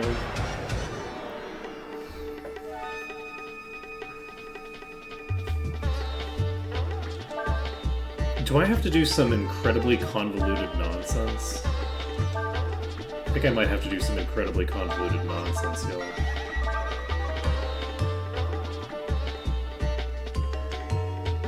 You know what, you're just gonna tag a typhoon, I guess. Can you typhoon? Yeah.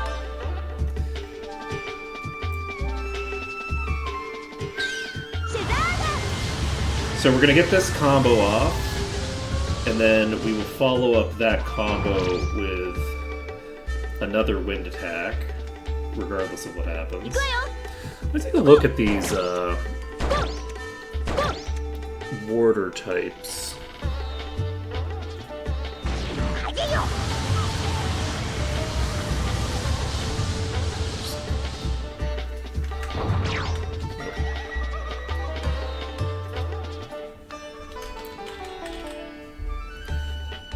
They have 600 HP. They have 0 magic resist, actually. They drop an Angel's Vest? Is that even any good? I wonder if that's good.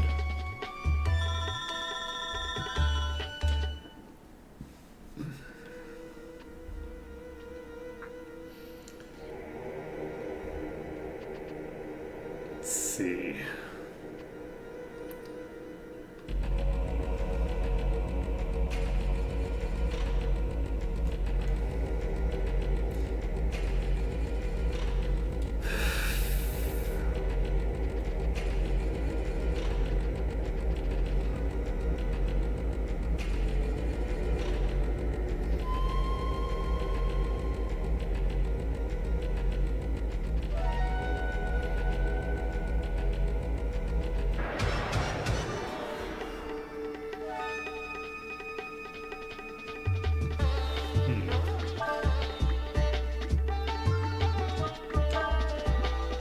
You can just rest. I think the Orochi actually are scale up in stats with physical damage taken.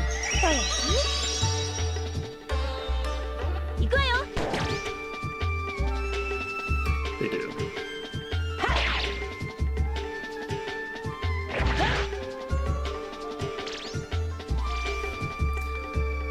Oh, I took 157 there. So it is scaling with something.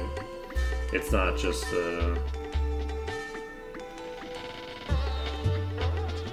Okay. Are we just gonna keep resting? Yeah, I'll just keep resting. You can do Shadow Walk, actually. And you can also do Coward's Way. The Orochi needs to be killed fairly quickly. So...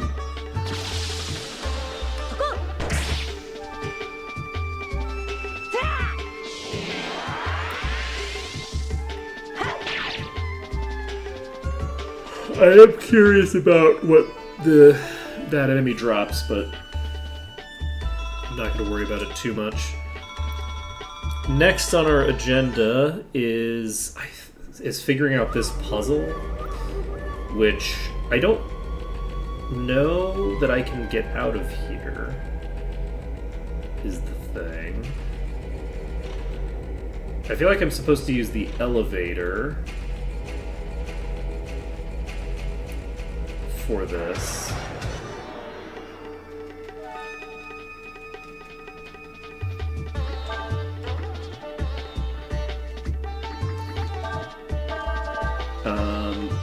But because of where the switch is, I'm going to be locked on one side of this thing no matter what. I'm going to be locked on the non-elevator side either way. So I don't actually see how I could use that elevator as part of this puzzle.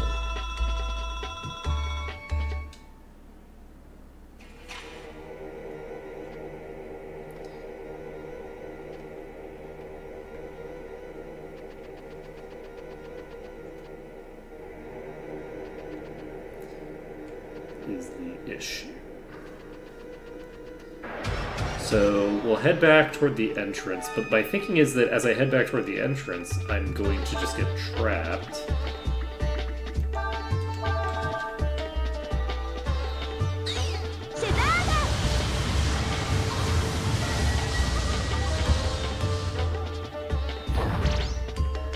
And be unable to progress. And then I'm going to have to come back and hit the switch to bring it back to its initial position.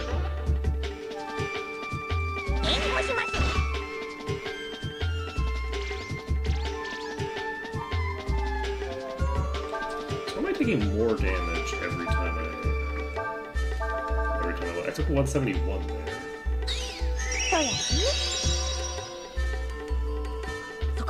It's probably based off of my current HP, not my max. So it's like poison. I think that's what's going on. So because of that, I have more HP over time because of the ring healing me, or the wire healing me between battles. So this is a dead end for right now, is the thing.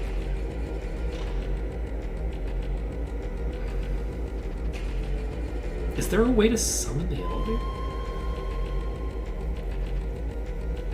Because there has to be...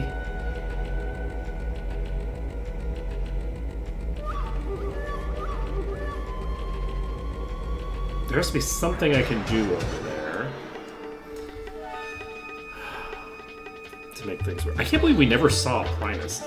We never saw, like, any of its unique abilities.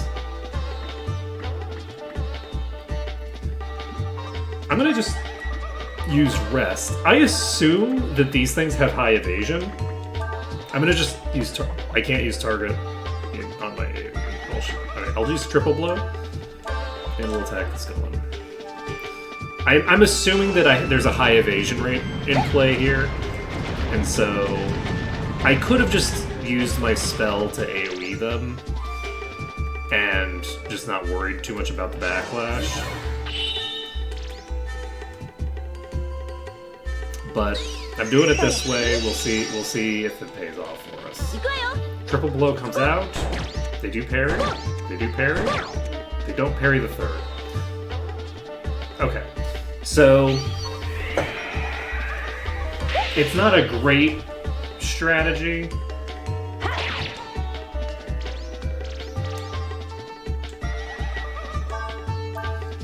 So we'll just use a normal attack for now.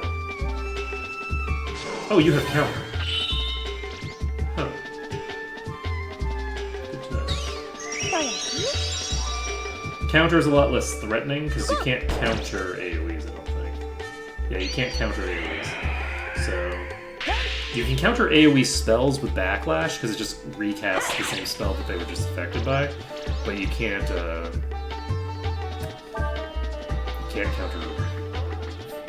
with physicals. I'm actually going to use Cyclone. I want to see if Cyclone's enough to kill.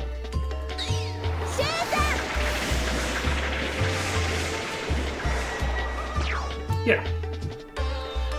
Because I noticed that a single hit of the triple blow was enough to kill. So I figure that's probably good enough.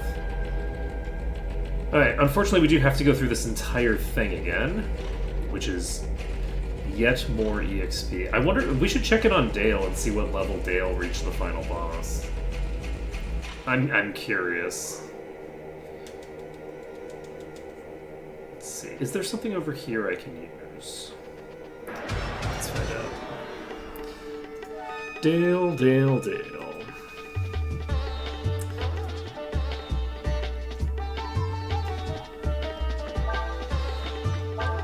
Checking in on our dear friend Dale. I think I'm just going to do normal physical attacks here. I think that I have enough DPS that it should be fine. It does increase its defense by 20% every time I hit it, which is quite threatening, but I have the Cursed Sword, which hits very, very hard. So...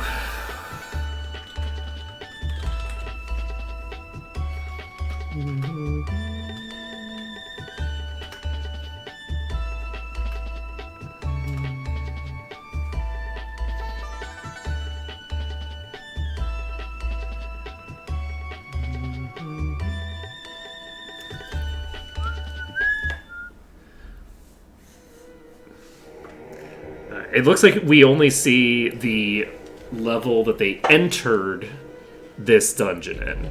And so they're probably going to end the dungeon at a much higher level than they entered it, considering how long this dungeon is. So they entered the dungeon at level 40. So we're approaching where Dale entered the dungeon at.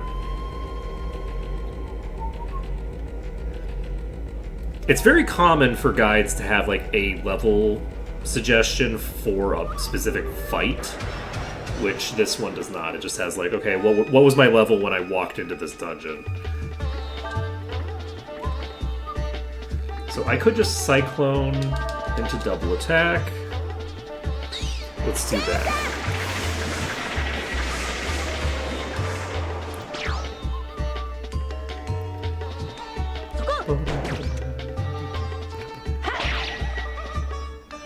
I feel like we should be fairly close.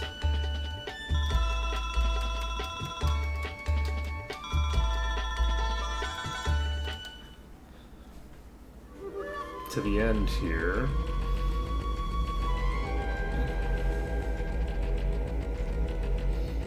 Is this where I want to be? This goes to the elevator, right? Yeah. This leads to the elevator.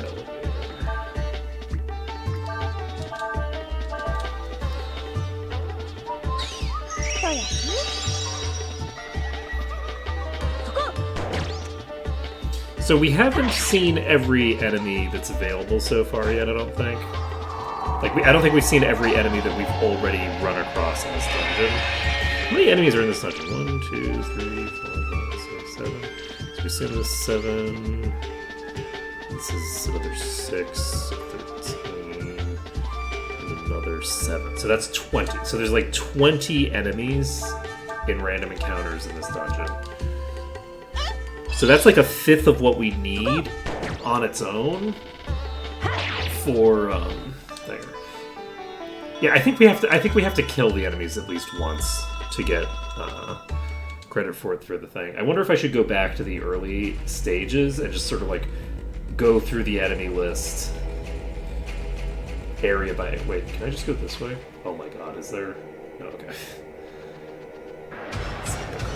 I actually need to go AFK a second. I will be right back. You know what?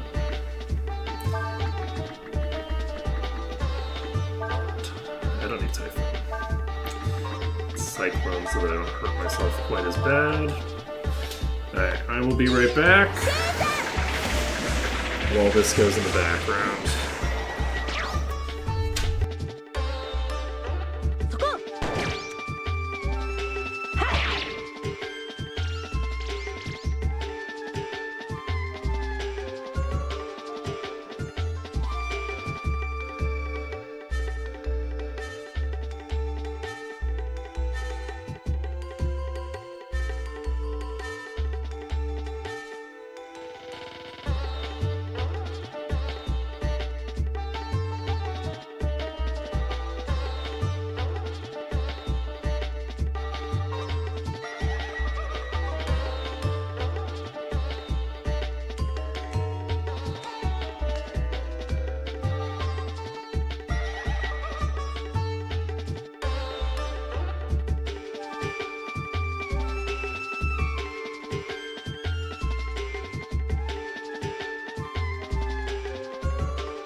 We back.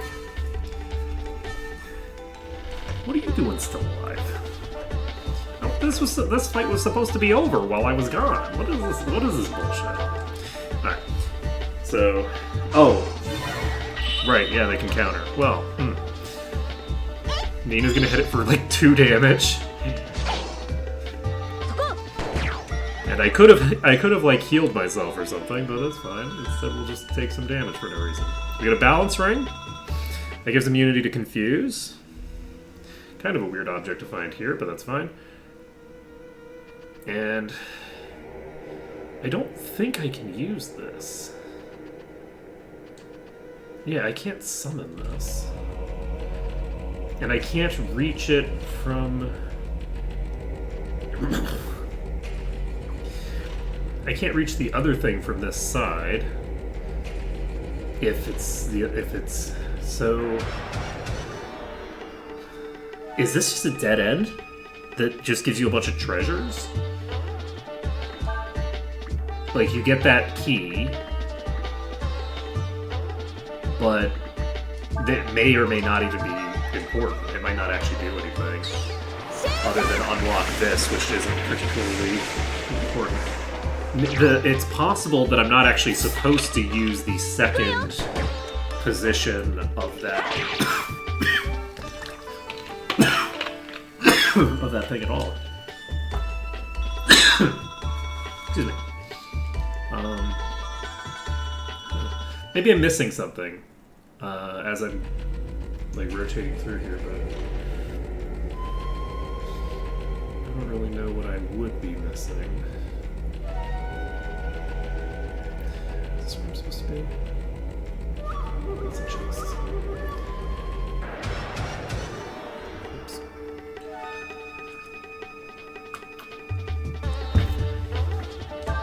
Alright, we Cyclone.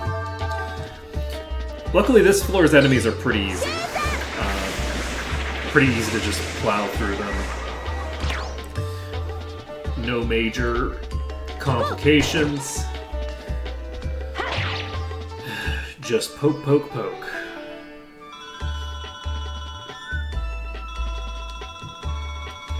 So, but yeah, unfortunately, I do think that the Cursed Blade isn't really that different from a 2-hit weapon.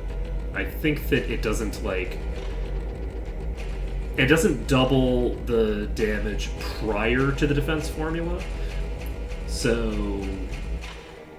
I guess... No, I guess that means that it is only subject to half as much...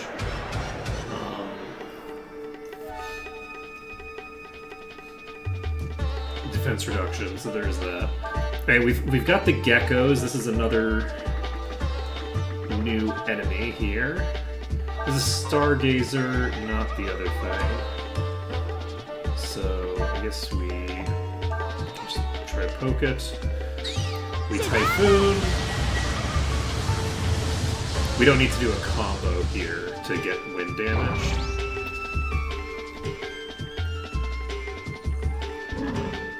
I can't believe it took me this long to realize that I could get combos to do elemental damage.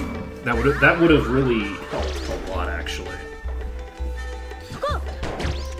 So we did that much damage with 40% boosted defense on these.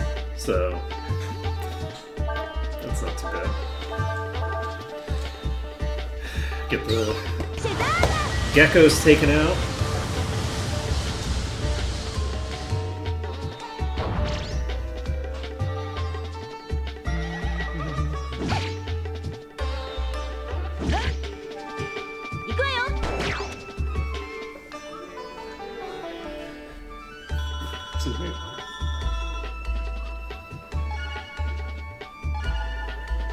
Plus 14? Oof.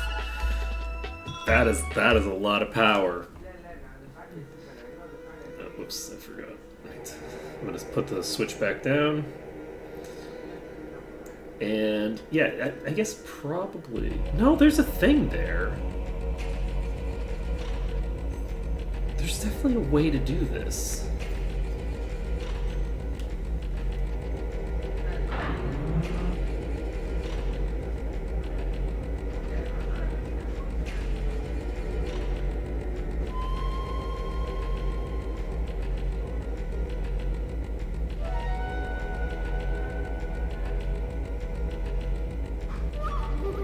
I guess I'll move the elevator over.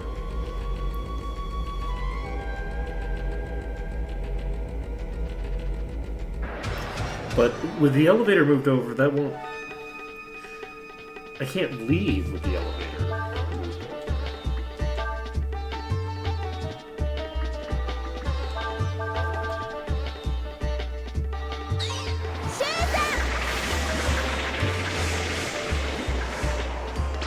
I have no idea how I would do that, because I haven't seen anything that would have... Like, the way to do it is to summon the elevator to that second floor. And then...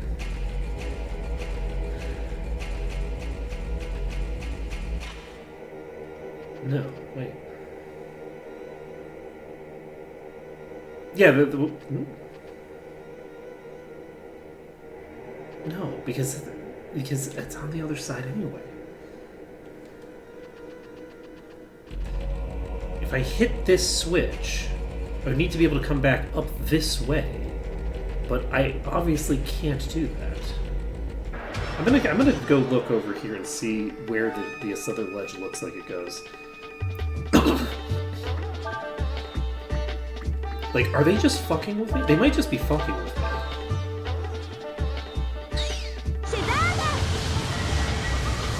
Like, this might look... Like, it has a staircase that leads to there, but it might actually go to nowhere. I'm just trying to think of, like, if I'm on the other side of that thing, it has to be up.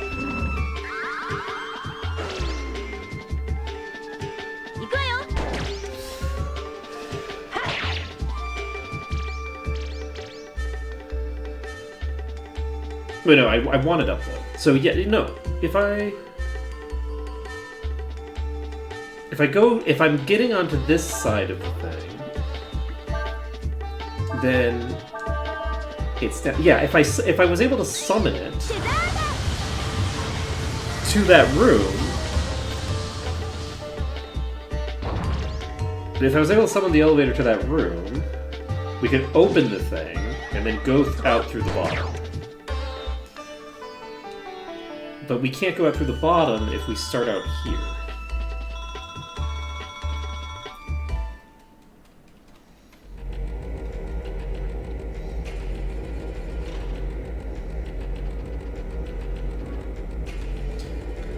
I think we were just trying to get this. Okay. That would be my assumption. But let's take a look over here.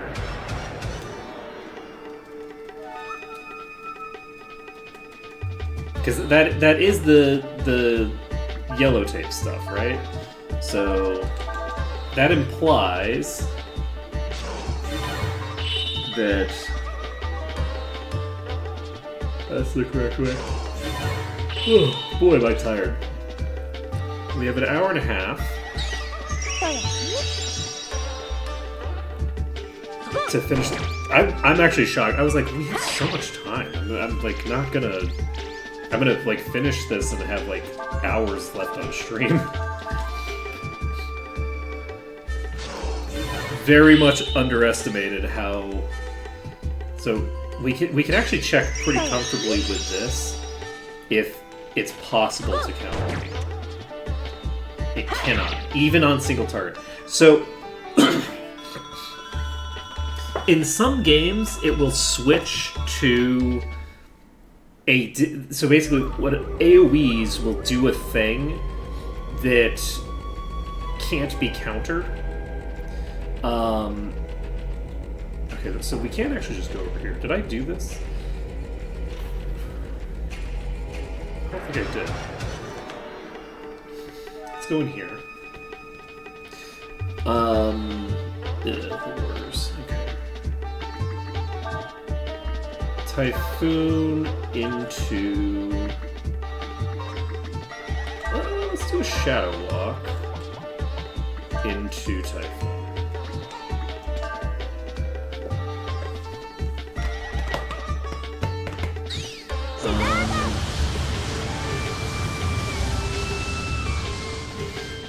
I don't remember. Oh, So when you do an AoE attack, they're usually coded as like a weird special ability, right? Because it's because of it's kind of hard to set up like because of the way that they tend to code basic attacks. Don't worry about it too much. So it's not uncommon though if there's only one target for the game to return to using the single target normal basic attack. So in some games, if you hit multiple targets with a like an AoE of like the basic attack, it can be countered. It can't be countered, but if there's only one enemy on the field, it can counter if you attack it because it's using a different calculation depending on how many enemies are on the field. In this game, it seems like it's using the AoE formula no matter what. Ascension. Is Ascension any good? Probably not. It's probably a sword. It's not terrible. It is actually terrible, but you know, it could be worse. Probably.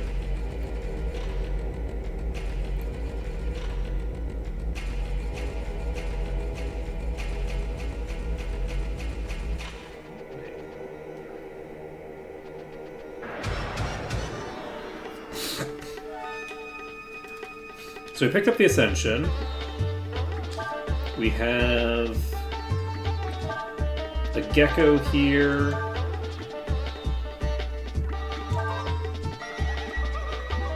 I can probably just poke.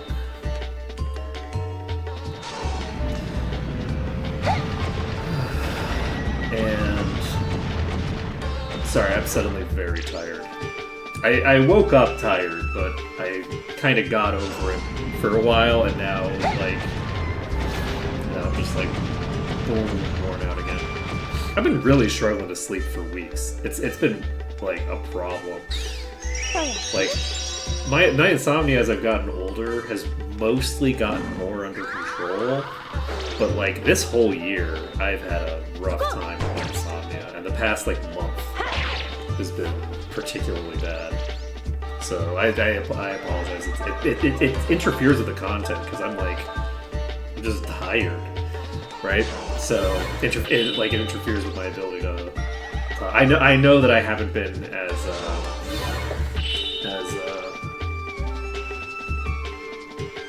expressive and fun as I usually would be over the course of for a while now. It's broadly just because I'm tired. Okay, that's interesting. Why are they now taking so little damage? Excuse you. Rude.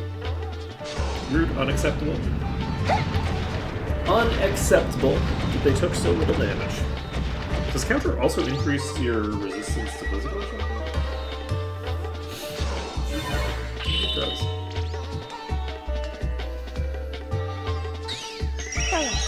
If it does, that might be interesting for Urshan. Because Urshan has built-in physical resistance. I wonder if using counter on Urshan with the Chopum plate would make Urshan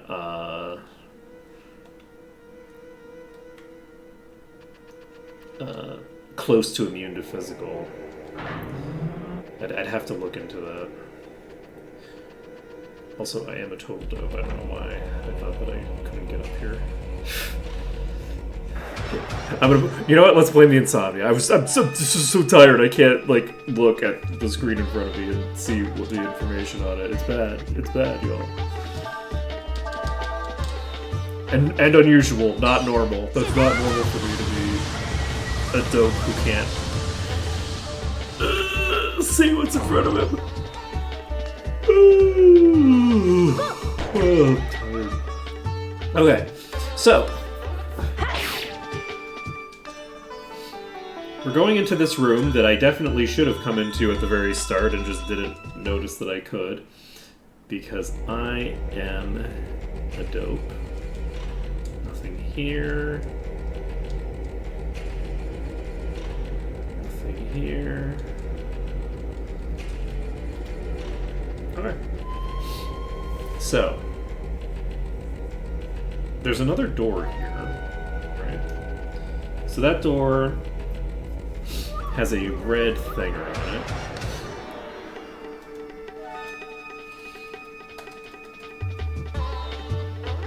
Okay, so we know we're doing...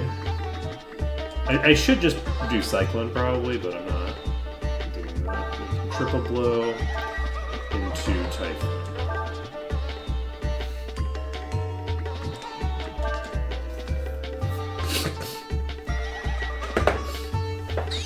Let's see here.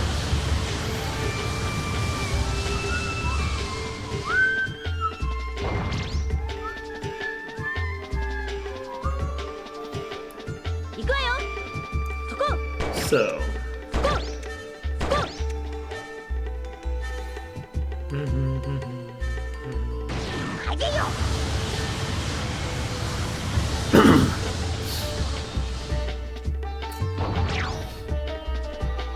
Easy peasy.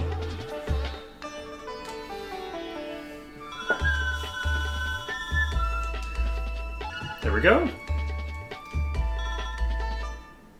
No problem. Okay, let's go this way.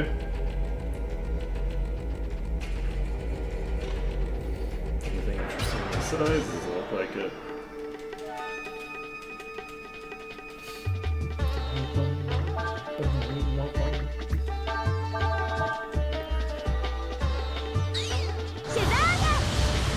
Moving on with our lives.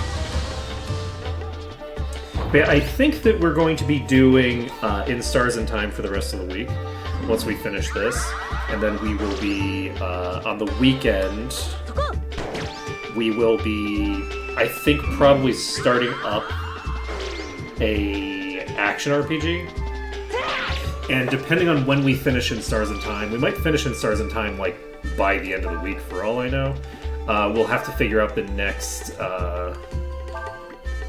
like, math-heavy thing to do. Like, the next, like, I guess the next story-driven thing to do. Next RPG.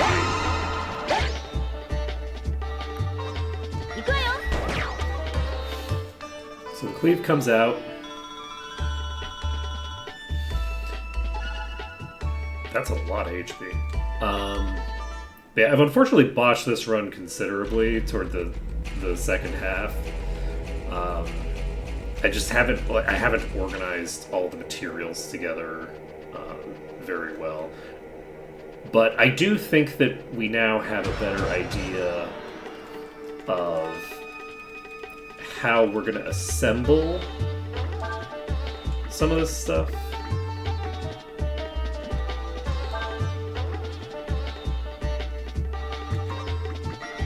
On the like on a perfect run,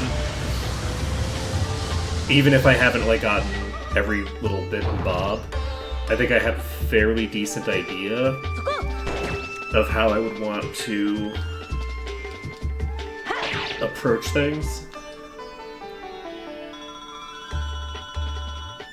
I'm a little surprised by how I'm a little surprised by how technical the some of the bosses are. Whoops. In terms of like, you really do need like a lot of like you need a combination of factors. Like you like having maxed out power is not enough to get the job done. You need to have maxed out power, and then you have to use things like focus and stuff like that, which is kind of interesting.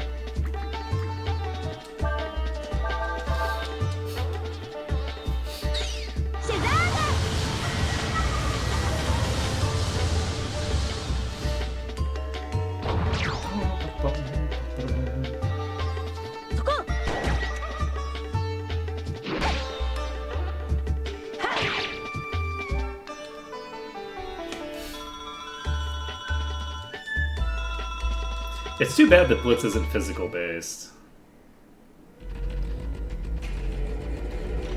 I don't think there's any, like, proper physical AoEs, which is too bad. Oh, hey, you're new.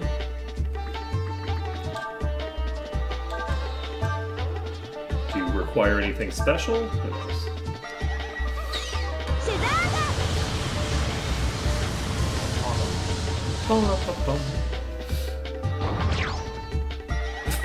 Clearly not. Clearly not.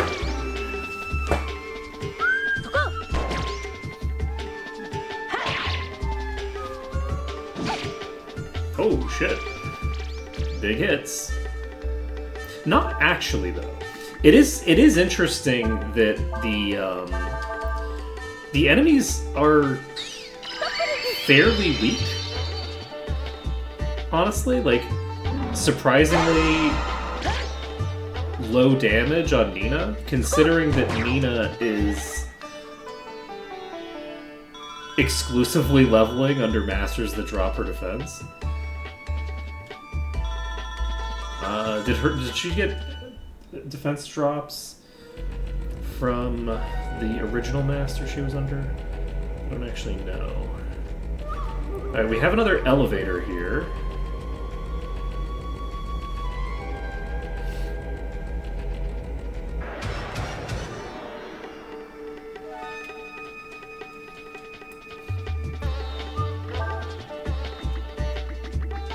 Okay, we Typhoon, that's probably lethal. I would prefer not to just randomly wander into the final boss. I'd like to save, if possible, but we'll see what happens. We'll see what happens.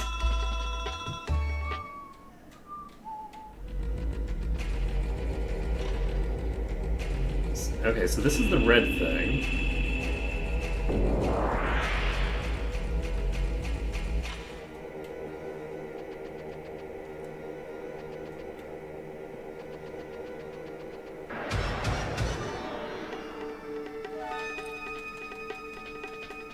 So, in theory, I should not be anywhere near the final boss.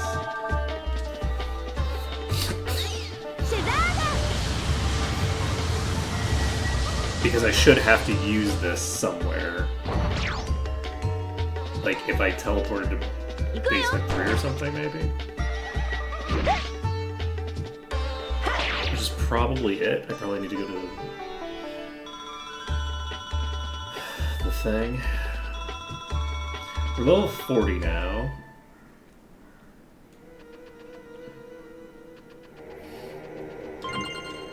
Found 5 life shards. That's 50 HP worth of shard right there.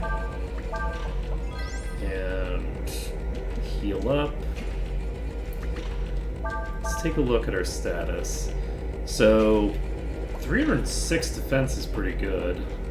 But I don't actually know how relevant it is. I'm gonna take a look at some of the power stats for these enemies, because I'm kind of curious.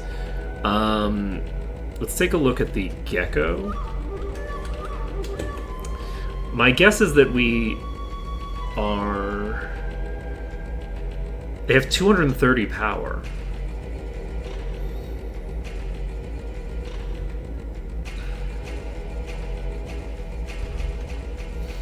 I'm actually curious.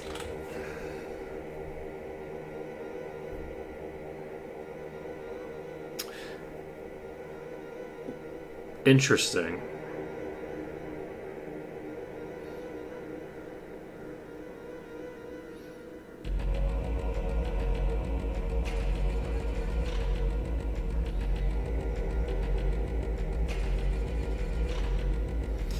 So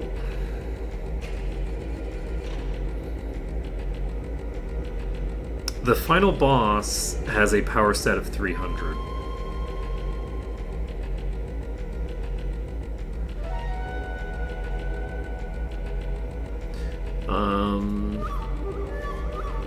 So the default attacks of the final boss can be negated by 300. Not negated, but like the they can be brought down to the hard limit by 300 defense.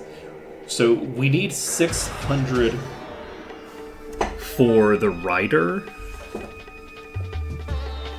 but the only creature in the game that we're probably going to continue to get benefits for by stacking more levels of Cryric is probably the rider. I think everything else has been nullified at this point, which is kind of surprising. In some ways it's not surprising, and in some ways it's surprising. It's a little surprising to me, mostly because of the fact that, like, I feel like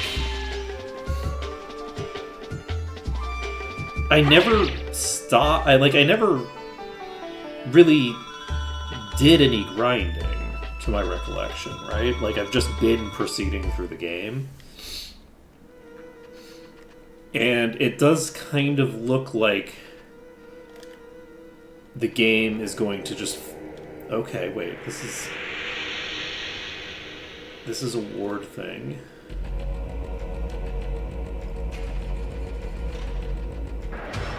That's a ward thing.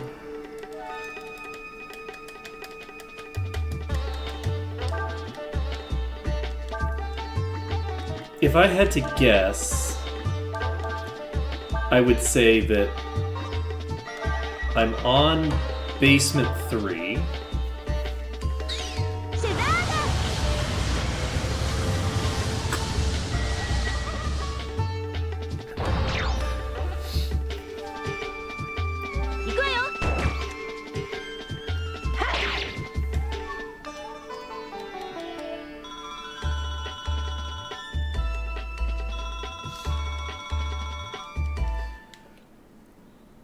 Do I... Yes, okay, so this is probably the final boss. So we're actually going to backtrack to the elevator. We're going to take the elevator up to the first floor. We're going to save the game, and we're going to maybe just dive the final boss now. We have about an hour left in stream. That seems like a reasonable time to go for the final boss. I don't know how hard the final boss is going to be.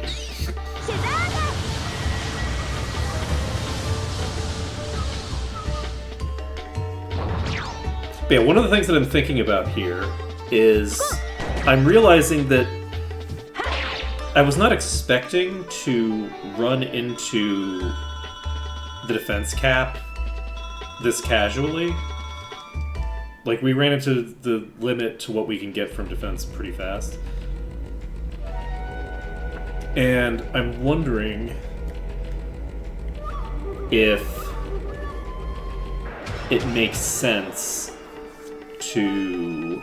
Which I guess it does make sense, because we've got, like, what, like 100 more defense at this point than we're supposed to have? So the enemies would be hitting for, like, 1,000 more damage?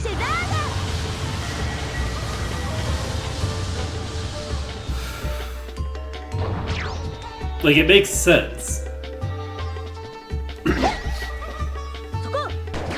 At what level do I not need to use Last Resort to max out my attack power? Power's up by 12. It's a pretty huge boost. If I get to 50... So Cray now has, I think, about as much HP as he's supposed to get by level 199. No, I think this is how much HP maybe Quay is supposed to have by max level. Something along those lines. Let's see here. You're getting an additional 3.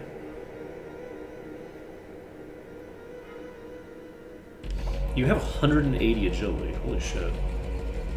But yeah, he already has 220 defense.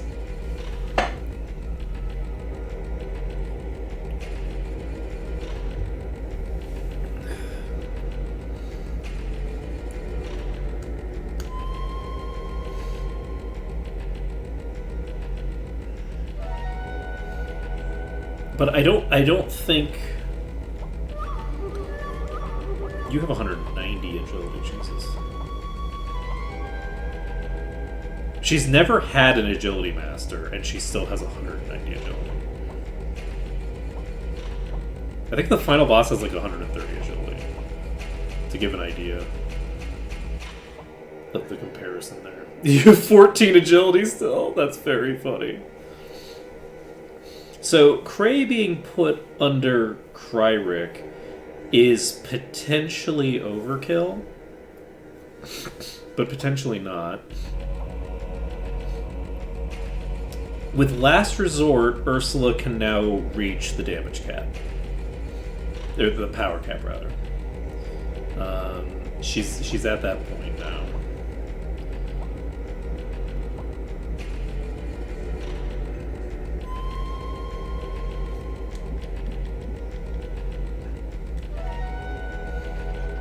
I believe, because I believe I can get to a plus 100%.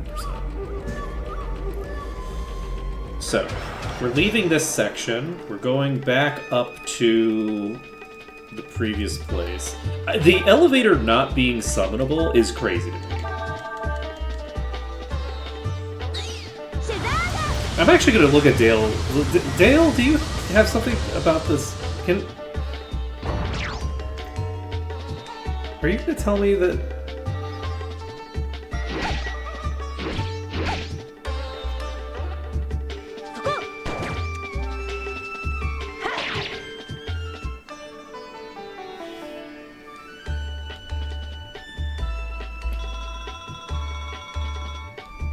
Oh, I don't actually need to backtrack. There is another save point.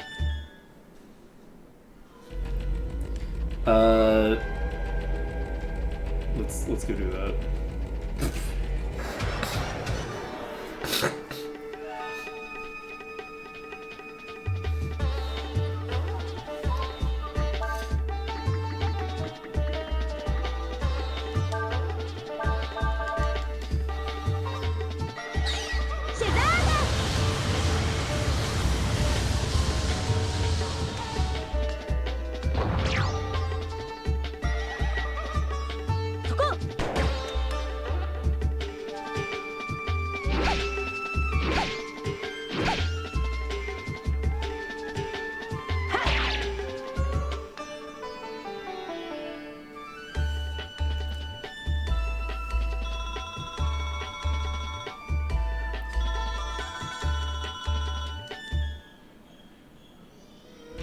Huh. I'm looking at what Dale has written. I'm not seeing anything about what seems like a puzzle that I don't see how you would solve it, which maybe kind of indicates that no, you don't actually solve it, which is kind of funny.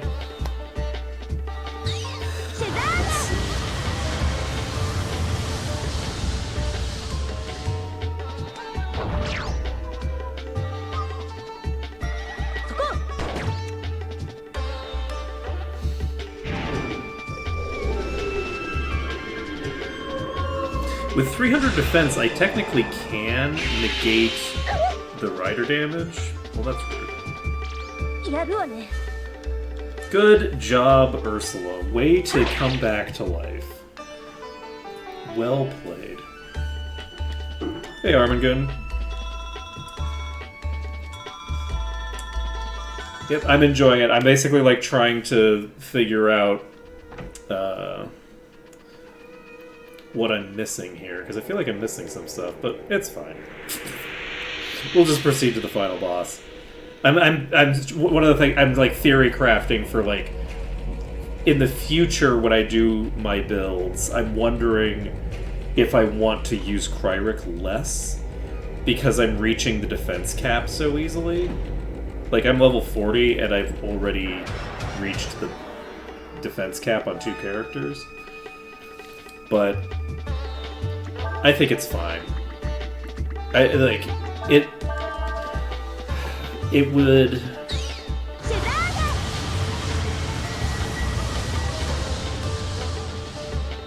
It would be nice to not take so much damage from the rider's magic attacks. Like if I'm kind of having to think about things in terms of just the rider. If I want to think about optimizing for like end game stats, because everything else is so weak in terms of their base stats. We'll have to see how much damage the actual attacks that the final boss ends up using does, because its stats are not particularly impressive. So we know the melee attacks won't do anything to Cray or Thinger. So this is Titans. I believe this is the first one that I've seen. Yes. What the heck did the Titans do? Do I need something from you? Yes, Titan.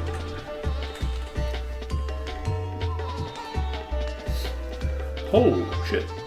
That's a lot of HP.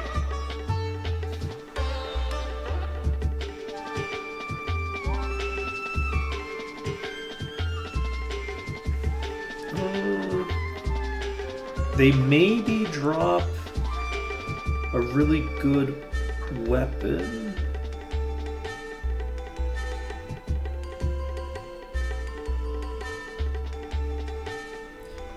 Okay, so we're not AoEing. If we AoE, it'll weaken the Titan, which we don't want. It is resistant to, like, all damage types. So let's keep that in play as it stands right now. So we're not going to use Vigor, because that's a crazy amount of cost. We're going to Vitalize, and we are going to... you know what? Actually, this might be a good opportunity to Wash Out. Not with this party. I would want Ursula. Actually, no. Ursula is an AoEer, so no. I could just Wash Out here. So we Wash Out into Coward's Way. It's going to take a while to burn through... I should have done that the other way around, because then I'd be able to get some extra oomph out of this.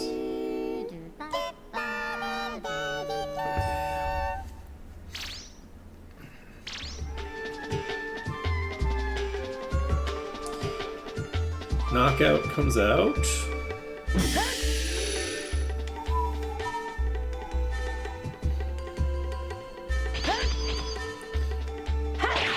Okay, well, shit. I was intending to not weaken this thing, but we're apparently weakening it. Life is sad. I know. We blind you.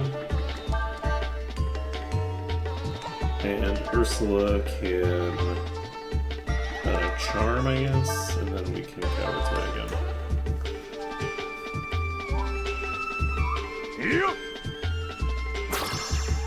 I think if you blind it, it will exclusively use the target ability. Hey! That's a pretty big hit. How much HP do you have? Or how much damage do you have? You have 320 power. So 320 defense should negate its ability to do excess of its level-based damage. I'm going to try to blind it again. Did I already charm it? I presumably did. Ursula is actually in one-shot range, I believe, so... I'm actually going to have you toss out a Fairy Breath and continue the Coward's Way.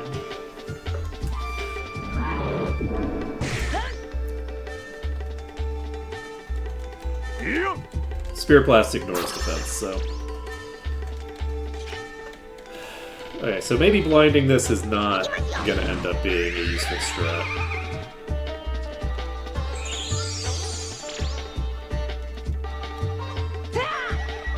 That Fairy Breath did nothing. Absolutely nothing.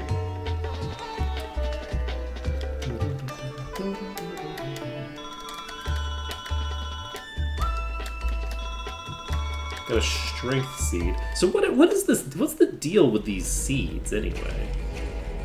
They're the equivalent of the inoculations from the previous game, I believe. Raises crit chance until next rest. Raises power until next rest. Raises dodge until next rest.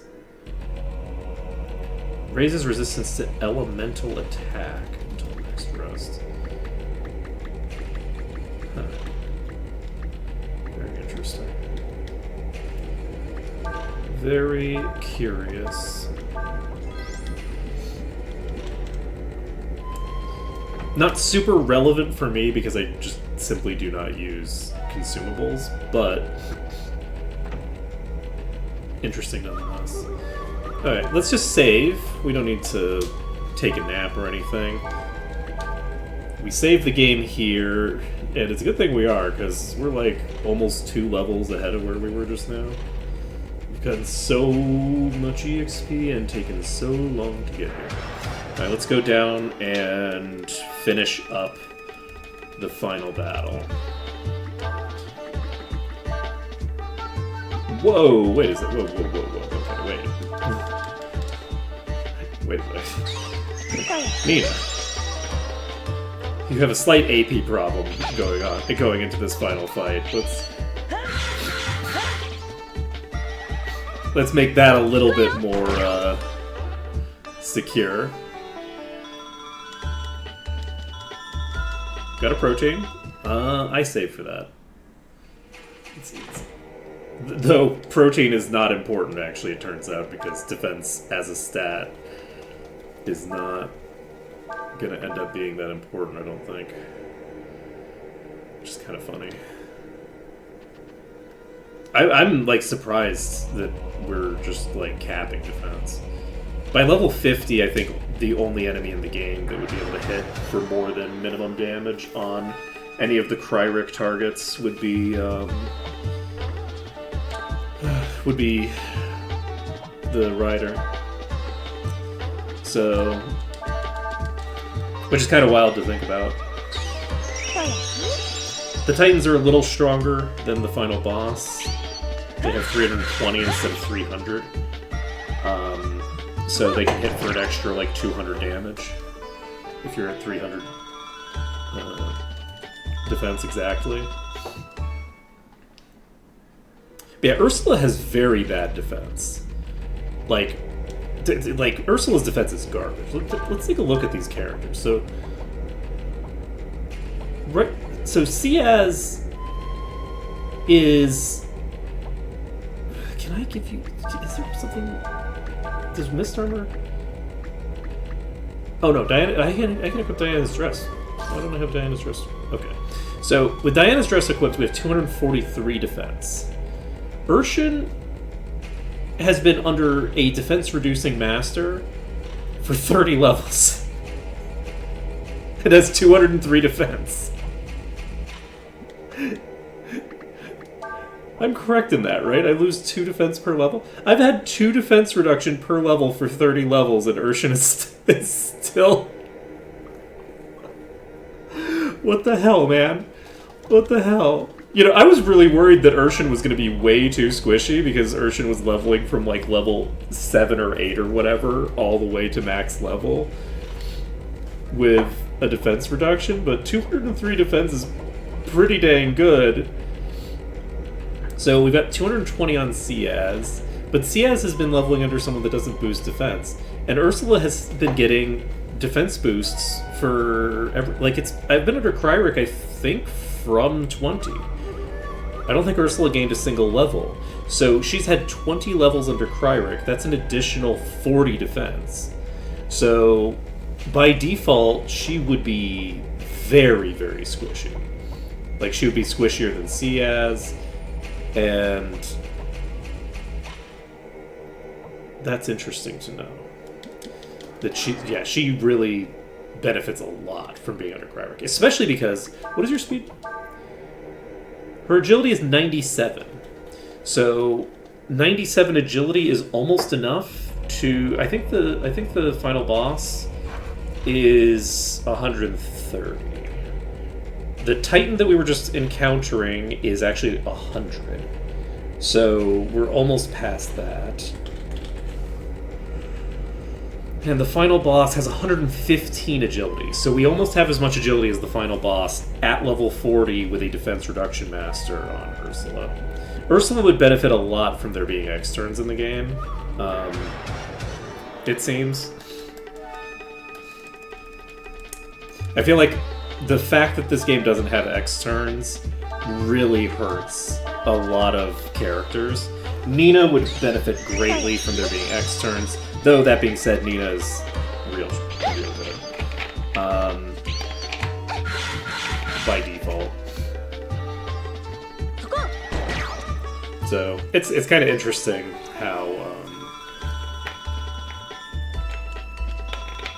how fast these characters are, considering, again, like, most of them have been under defense reduction masters. Or sorry, have been under agility reduction masters. Like, we're at like 190 on Nina. Nina could, if X turns existed. Wait, did I? Yeah, I was supposed to go down. Of course, I was supposed to go down. Why would I be going up? Don't mind me. If Nina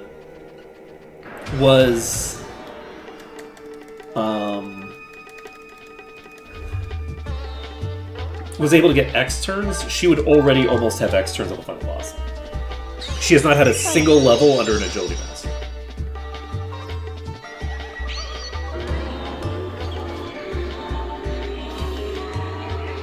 And the game has kind of forced me to be the level that I am. Like, this is just from running into the random encounters in the second half of the game.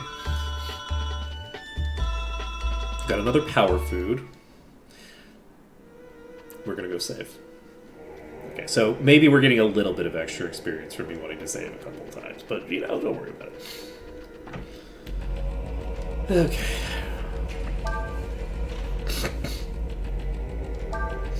I am actually a little shocked at how high level I am relative to Dale. It looks to me like they're at a certain point in the game. Like, basically, as soon as I started getting the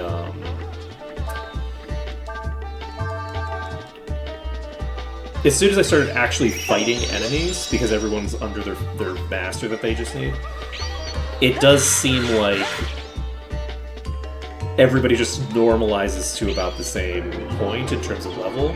Because it's like, you're not gonna meaningfully change the amount of EXP that you have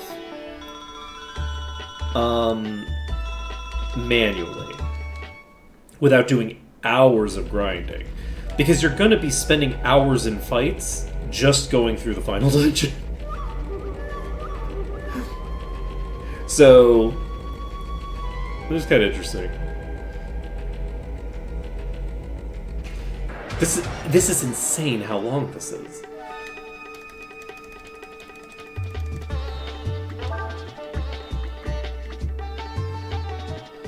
Alright, so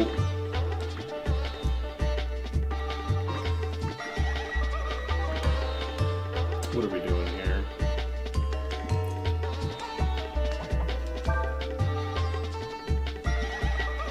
Who is it that was casting? I guess I don't want to do it on you. Actually, speaking of it, let's transfer.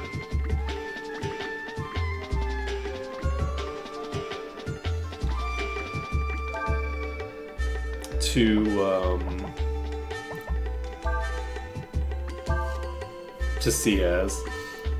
Get that resolved. This is not the right fight to be doing a transfer. What am I doing? Just Flame Pillar, and then you aren't the one who's supposed to be doing damage to a target like this. Let's have you do a super combo. Let's see how much damage this does. And you can use Coward's Way.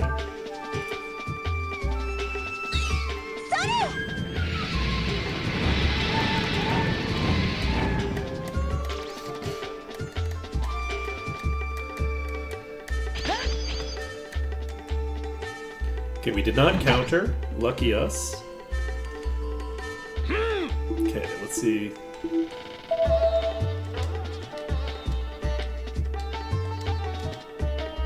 God, mock break.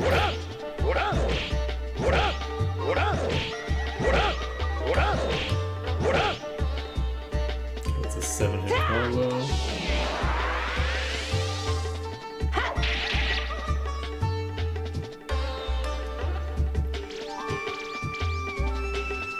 The super combo was more damage than the finger, so we have that going for us. Let's go ahead and vitalize. And we will just do a normal attack. And keep doing Coward's Way. So Coward's Way is going to add an additional 40 power to the attack, basically. It's not a huge deal. It's just adding my level to the damage, basically. There's no chance that during this playthrough I am ever going to not have sufficient, whatchamacallit? Okay, now Urshan can actually do a transfer, and I think it's a good idea too. So let's do the transfer, and then we just keep poking the boss.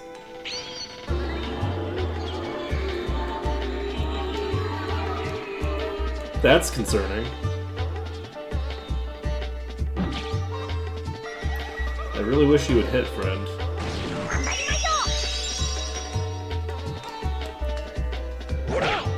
Okay, so we got that one, and we got the Feign Swing. Feign Swing does nothing, so we're good. Now, we can rest into...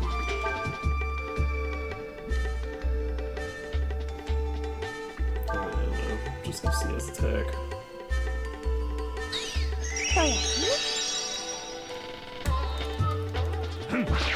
Okay, there we go.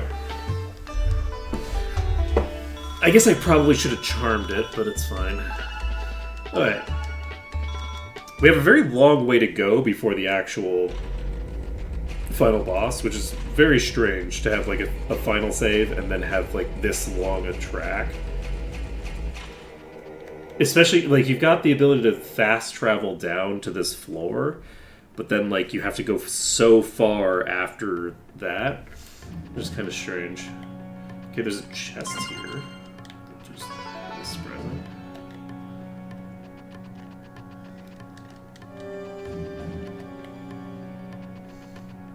Alright, let's move on, I guess. Let's maybe top everyone off before we start the fight. Don't need to come into the fight injured and potentially get one shot by anything.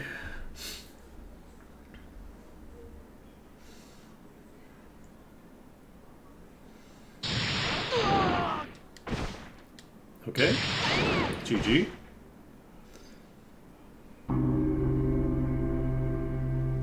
Thou art come at last, thou who art me.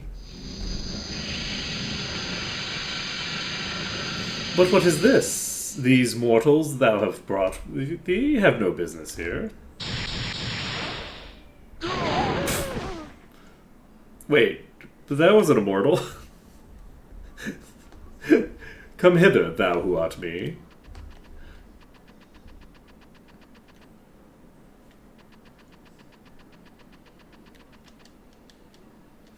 Looks like they're still alive. Okay, that's good. Let's go ahead and check on everyone.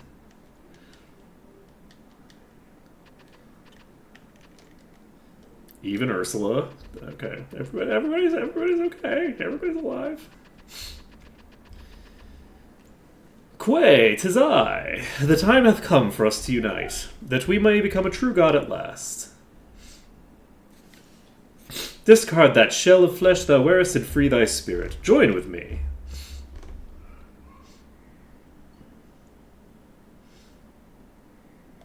Yes, come to me. Then we shall bid farewell to this wretched world.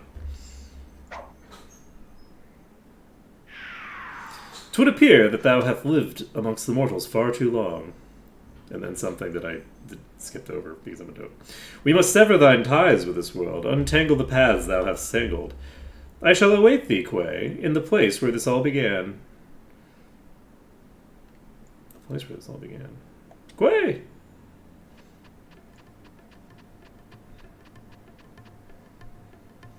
I was so scared, Quay, I couldn't move at all. Looks like we're all right now. So, was he really here at all? Or was that just some kind of projection? Interesting. She says that Quay has become too caught up in this world and with mortals. He was unable to merge with the Emperor. Well, I guess we've got no choice but to keep on going. Let's go. The place where this all began, huh?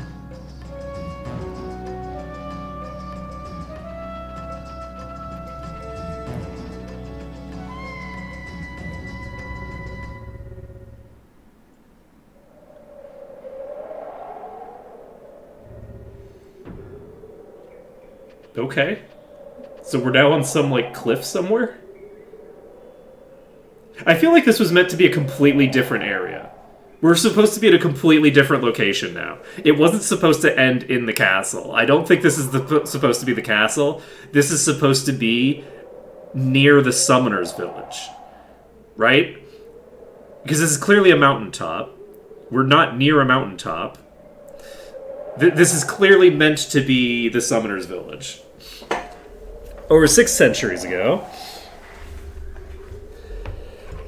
an interminably long span of time as mortals reckon, but a brief twinkling for us. To this earth a god was summoned. But as the summoning was not perfect, that god was cleft in twine, split asunder into 2 bodies. 'Tis strange to meet oneself in this fashion. Thou knowest what I am thinking, dost thou not, Quay? I can feel thy thoughts. I see. I see thy memories of thy journeys with the mortals as clearly as if they weren't mine own.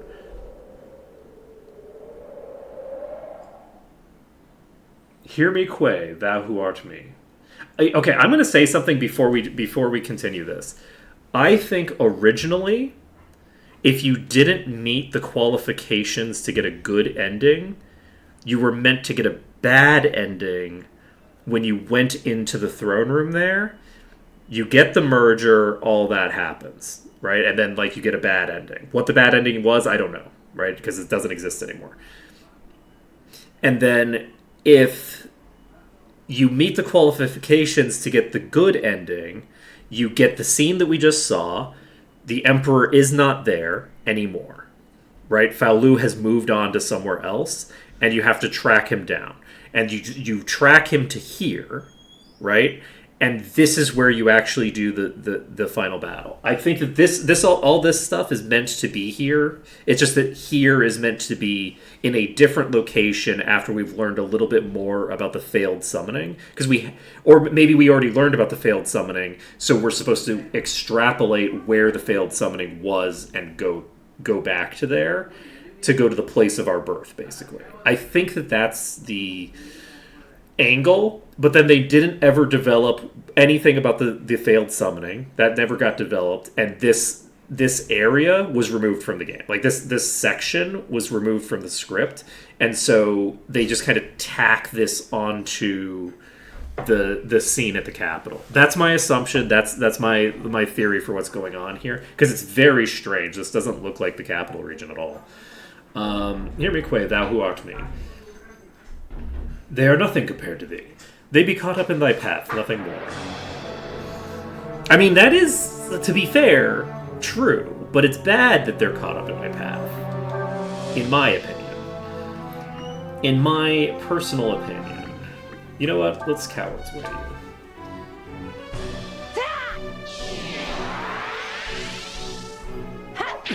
you. Ooh, that's a pretty decent hit. Okay, that's garbage. Thou seekest to protect the mortals in their world? I do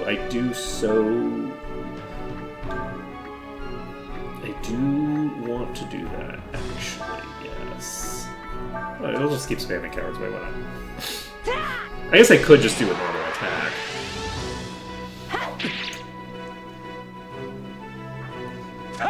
Doesn't feel like this is going to be a particularly threatening fight.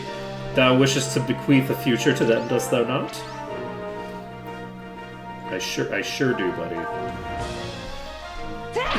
I'm tempted to just take a nap. I guess if I snooze, because I'm apparently faster, can thou withstand mine power? You know what? I think I can. I'm so confident that I can that I'm going to take a nap. Don't worry about it.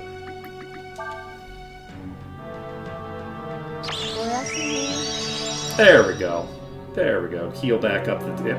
I'm taking almost as much damage from... Should ye fail, who then will protect those behind me? Well, that's a good reason to not fuck up, huh?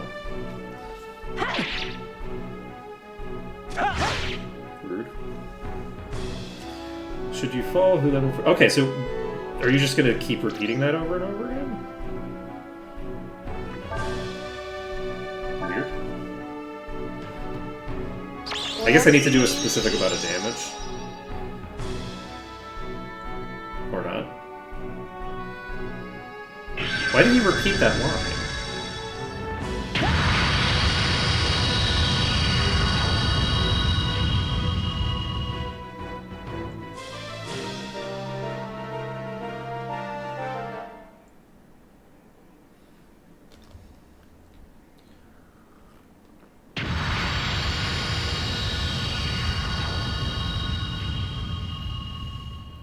How much longer can thee defend thyself against me? Honestly, probably quite a while. Quay? Well, maybe not, because I don't have any healing. So 1400 a turn is going to cause problems. Let's go.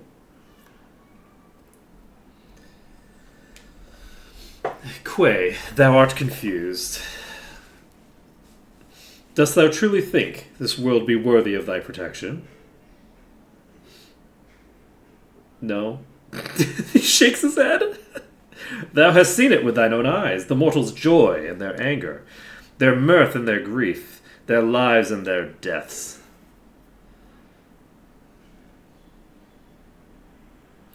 But thou dost not understand the truth, Quay. All that they are is of no consequence to us. We are endless. What be these things to us other than petty diversions?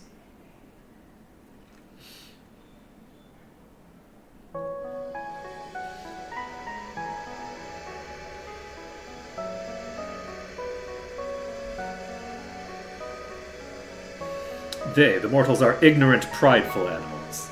They doth lie to one another, injure themselves and their fellows, and they kill each other and all around them for sport. Their folly is immeasurable.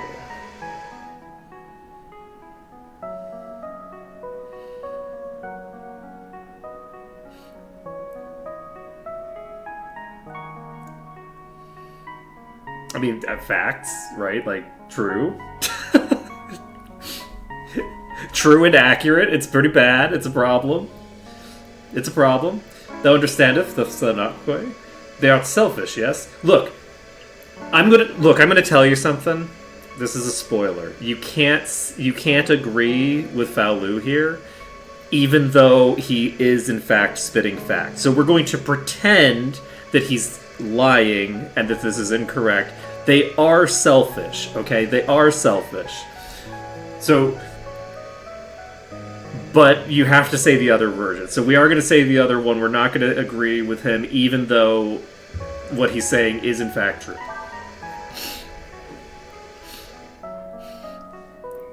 It's some bullshit. It's one of my biggest gripes with the game, actually. With the way that they handled the ending.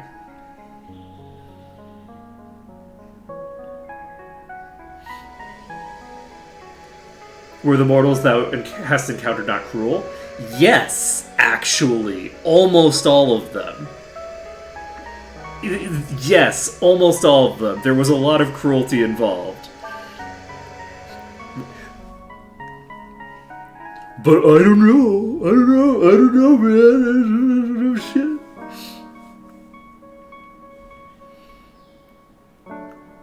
Like, think about, like, who in this scene has not done horrifying, monstrous things? Right? Nina? Maybe Cray? Right? Like, everyone else in this scene is a war criminal of some sort. Yeah, I'm including Ciaz in that. He's probably done some heinous shit in his time.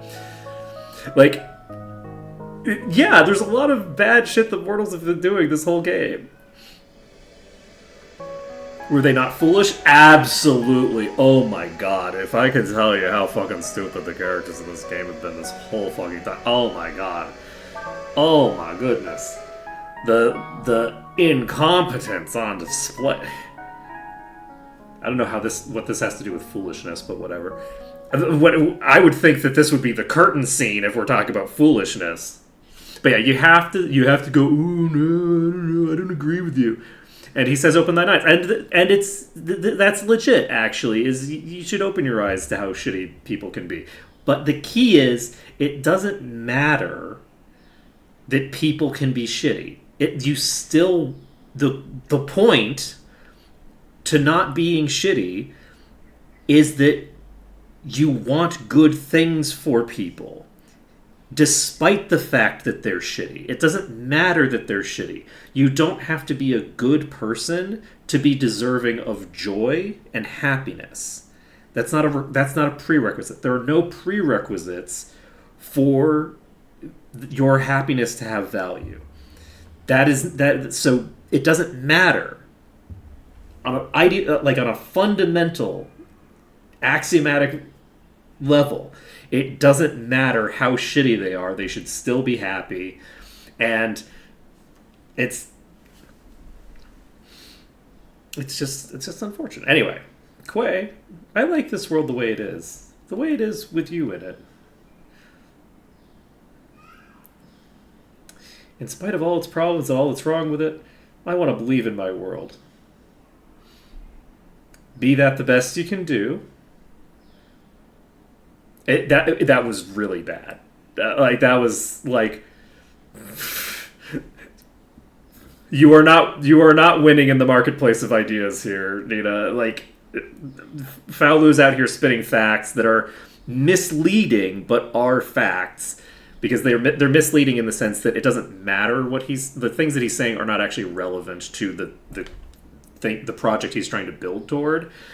Whereas she's just like, hey man, I kind of like vibes though.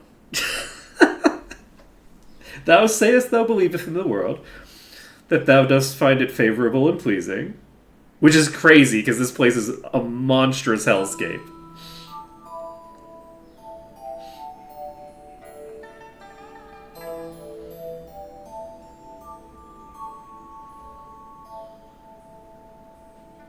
I think it would be fun if you had like an actual mental battle where you were like actually engaging with the argument and like picking the correct like memories to act as counterfactuals to the things that he's working with. Like, this is a solid scene of like something's going on. Like, here, Faolu has been on the offensive this entire time. We're seeing all of my worst my worst memories, right? That's what we're seeing, is the memories of mine. He's going into my brain, pulling out the things that are the worst memories that I've got, right? Going in and pulling out his best memories is very cool, and I like that psychological battle aspect of it. This is a very cool scene. They mean nothing. Come, Quay, the time have come for us to become one god at last. Open thy eyes to the truth. Thy heart showeth thee. The mortals be unfit for our world. You can feel Faolu's despair permeating your thoughts. You're wrong. So be it. 'Twould appear thou hast lived among the mortals too long. However, that shall be remedied anon.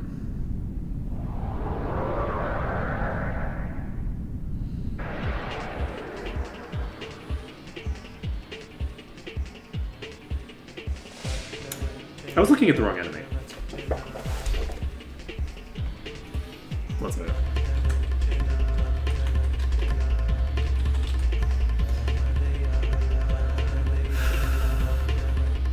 You were remarkably weak against Thinger. For some reason, this boss is weak against magic. Which is kind of interesting, and very resistant to physical. A magic build might be very, very good against this boss. Let's see, what are we doing? We should probably cast shield at some point. We don't need to cast shield. Maybe we do. What is your power? 350? Oh, okay. Wait, we're cooking? Okay, yeah, the Cryric build is definitely going to be paying off in spades here. So we're going to have Cray come out, and we are going to cast Shield, which I believe does Shield. Oh, does it only affect? Oh, Shield only affects the main line. Then no, I don't necessarily need that. So what are we going to do?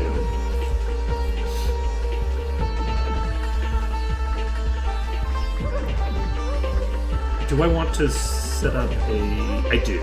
So we're going to do Charm into Pilfer.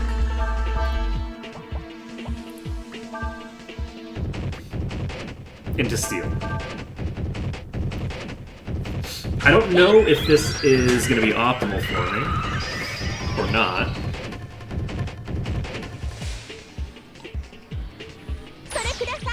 Oh, we got it. Nice. I don't know if this is the optimal armor for me. That's really lucky, by the way. It's apparently got a steal rate of 2. So Dark Wave comes out. Is this your breath weapon? It sure is. Okay, that's a pretty decent hit. A little concerning. Let's actually cast Shield. Now that I think about it, we can Shield into... this is a terrible idea, because then I'm going to be casting that slow. Alright, we're going to quick cast Vitalize, and then follow that up with... Do we just start poking?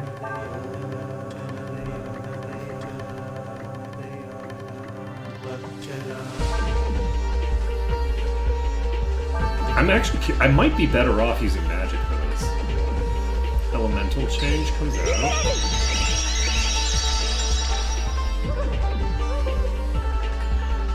Malefication. What is this? Doesn't look great. Okay, so it just does a bunch of status effects. So that did nothing.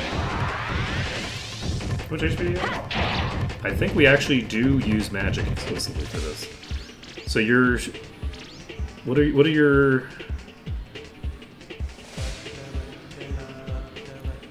So when the turn is even... So we're now on turn 3.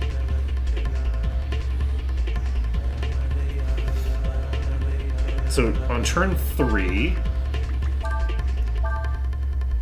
we burn the ever-loving shit out of you with a triple Inferno. But we don't do it in that order. We start with Ursula, and then we proceed into Nina, and then we proceed into Ursula. So triple Inferno should do a shit ton of damage, I believe. That's a parry. It's a good thing, too, because this has a lot of attack. I think that might one-shot me. I don't think that's So that's 1900 damage.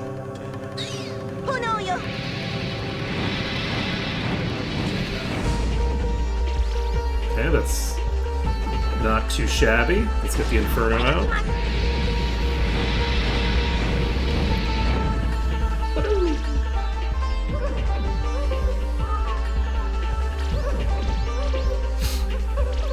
So, I believe maybe I should do a different type of attack. So when the number is even, you are weak against... Whoa. When divisible by 3, except the first turn.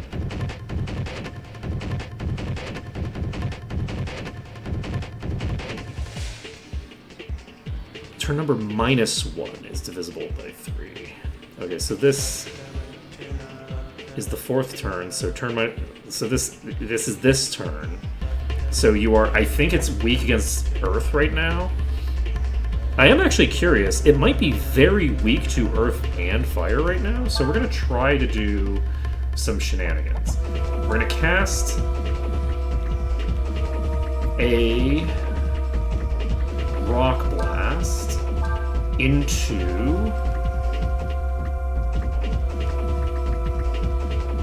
Flame Pillar into Inferno.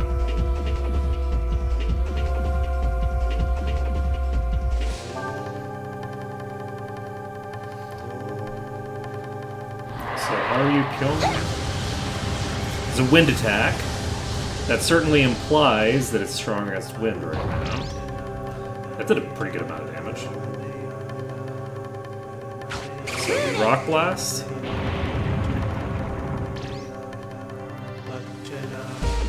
We Ragnarok. See how much damage this Ragnarok does. 3,800 is pretty decent. And then we Ragnarok again. So we Ragnarok into Ragnarok. Okay, so that's almost 10,000 damage. Not too shabby. So this is a turn that we are going to Vitalize into Fairy Breath into what are you weak against right now?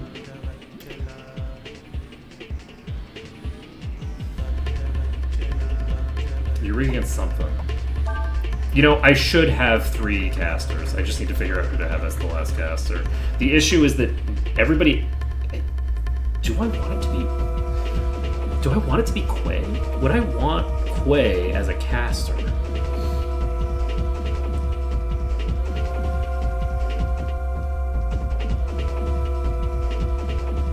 If I had Quay as a cat, we'll have to think about that for the future. So we're back to the 5th turn. We're in the 5th turn, right?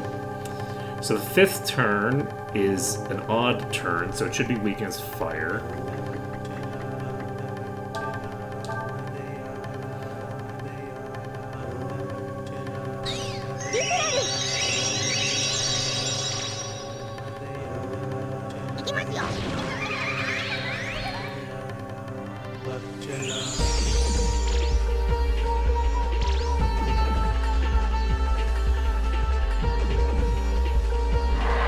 Okay, so I thought I would get a thing there.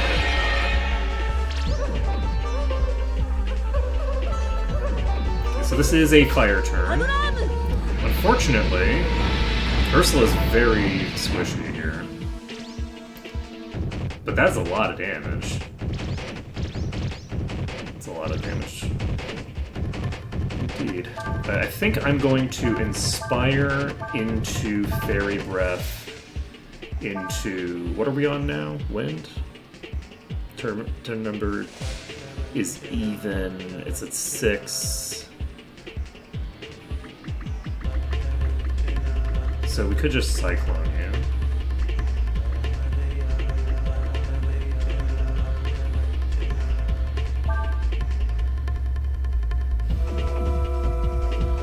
I'm using Inspire here because I need to heal, but I don't necessarily heal. Oh, that's a problem. This is maybe lethal. That is lethal. Okay. Mistakes were made. This boss is very hard. Yeah, I need 3 spellcasters to comfortably tank these shots. I guess I could just swap the rings around. Now that I think about it. So let's just cast Resurrect, and what are we on? You just used Earth, so Earth goes into Fire again, I think. So let's just. I think it's just on a cycle. So it's just described a little strangely.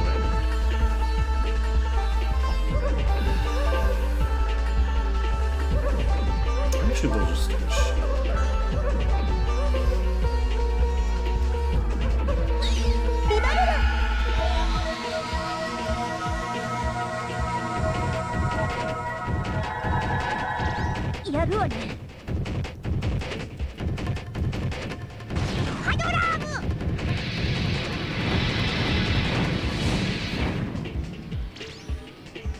It's a pretty nice Inferno. So Dark Wave comes out again. We'll see how much damage this does.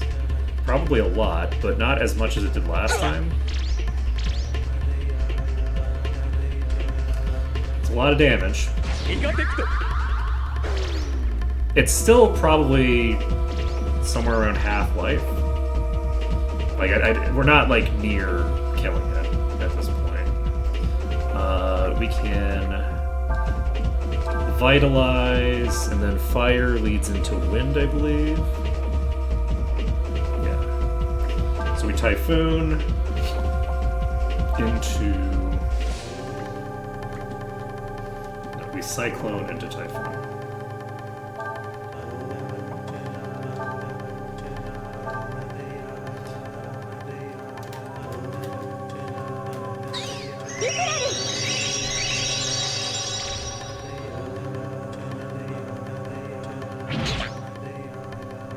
Okay.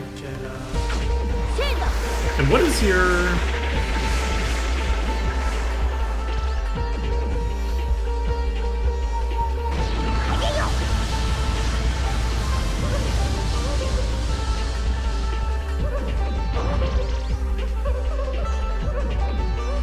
So it has a 1 in 4 chance of using a physical attack and a 3 in 4 chance of using the thingers. So I think it's on Earth turns, right? Fire, Wind, Earth, Fire. So we Rock Blast, and I do think that we Rock Blast into Flame Pillar. Do I have the... Yes, I do. Do you have it equipped? You do not. You don't need a Ring of Fire. This is a Wind turn, so I think I actually want to give you the Ring of Wind. And you can Rock Blast, and then we can hopefully Flame Pillar, Flame Pillar. Flame Pillar or Inferno.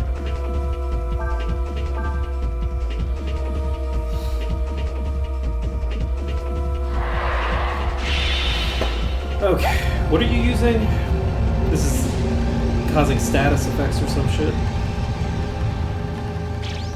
Okay. We do get the combo off. So with us getting this combo off,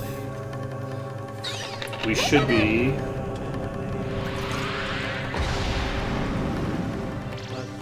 Yeah.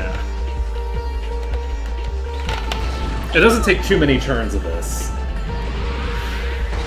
Does he have 40 or 60,000 damage? Or HP right? So somewhere between 5 and 10 turns like that will get the job done. Which 10 turns of that is actually pretty expensive. Let's see here. Ursula. That was the Earth turn, which means that we are back to Fire. So with us being on Fire turn, do we just do a straight up triple fire combo, or do we just keep doing the same thing actually? Let's see what triple fire looks like. Because we just did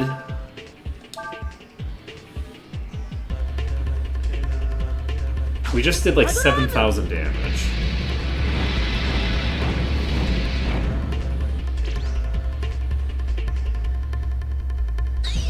And I wonder if we get more damage from just stacking the fire hits, which adds an additional +1 hit each time. I think that we get more damage out of doing the proper combo.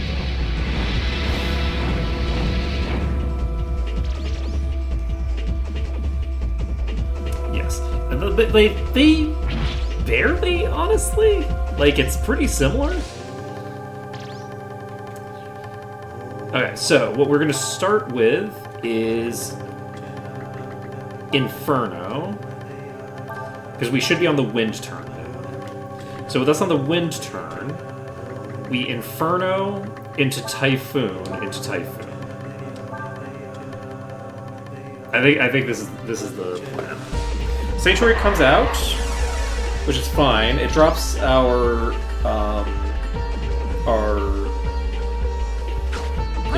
wisdom on Nina by a bit. But it's not the end of the world. We Giga Flare.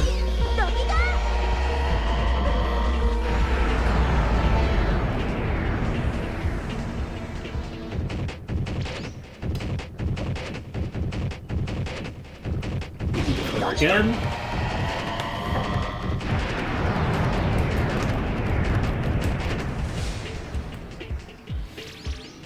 It is very appropriate after that cutscene that Quay is just like not even involved, and it's just like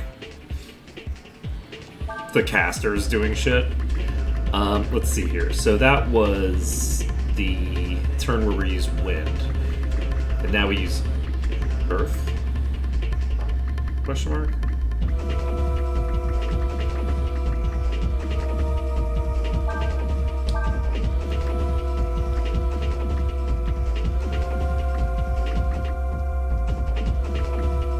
I guess it doesn't even matter, because we start with Earth, and then we move into Flame Pillar.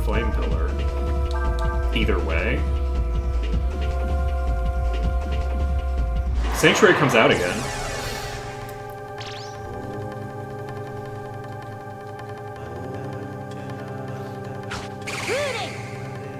At some point I'm going to fail to get the first combo hit, and it's going to be very sad. So that was barely anything. So yeah, we're probably on fire now, but it doesn't matter because this does fire and maybe it does matter. Maybe it does matter. What are we?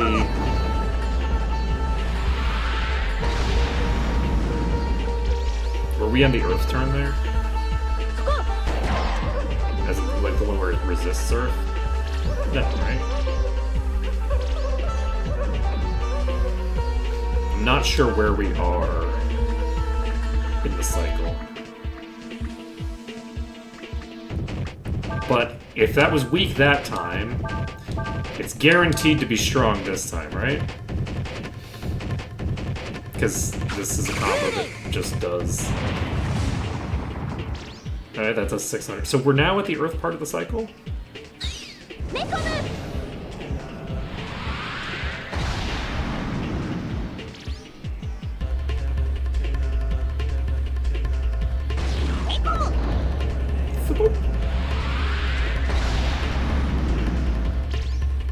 Okay, that's GG, I think. You were unable to get any XP. Okay. Rude.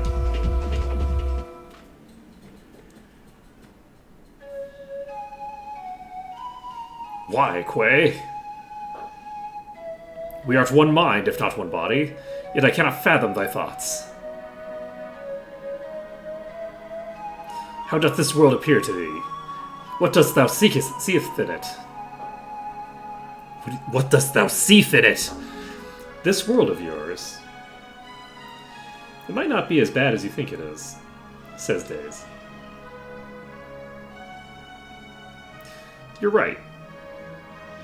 People are sometimes foolish and weak. Sometimes they do the wrong thing, but not everyone's like that.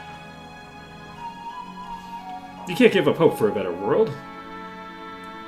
Also, people are foolish and weak, but they're not always foolish and weak. Sometimes they do cool things. Not all people are foolish and weak. People are not foolish and weak all the time. Like, they don't spend all of their time being foolish and weak. They that called me here did say much the same as thee, and then I killed them all. But their deeds did not live up to the promise of their flowery speech and their tongues professed. They did seek to use my power to make war upon their fellows, to kill their enemies.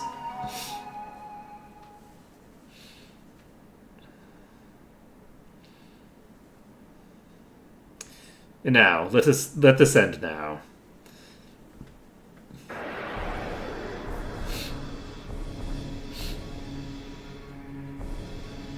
So I'm curious about this as well.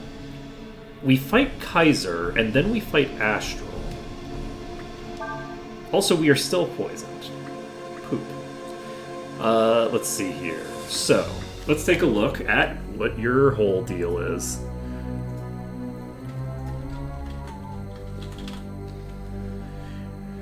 Oh, you have lucky strikes. I love that for you. Oh, I'm so happy to see that. Let's see here. You are, once again, basically immune to physical attacks. You're not as weak against magic.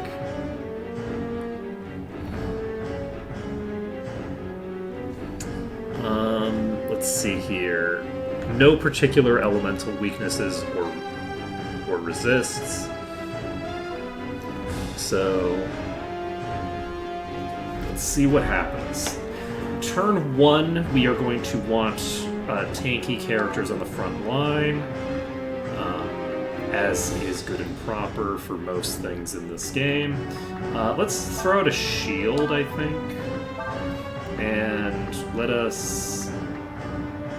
Do we want to... I unfortunately don't have any tanky option. Let's just guard with you, and then we can... I don't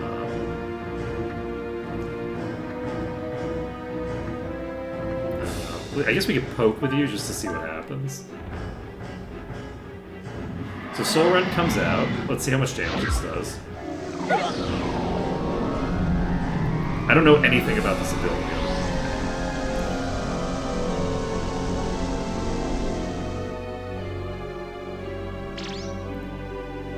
Oh, Soul Rend just drops you to 1 HP.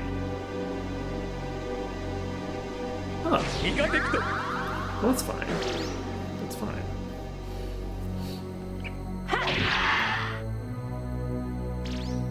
Rude.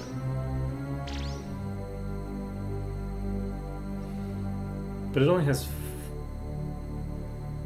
Am I using a Holy Sword? What am I using? Okay, it doesn't really matter. So we're going to you. You are going to cast Vigor. And then we are going to have to figure out how we're going to deal damage to you. What the hell was I using as a weapon? That I dealt 0 damage. The only thing that it should be immune to is Holy?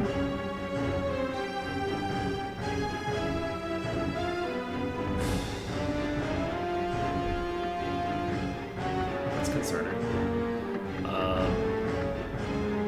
Okay, we're gonna Charm. Let's take a look at your equipment.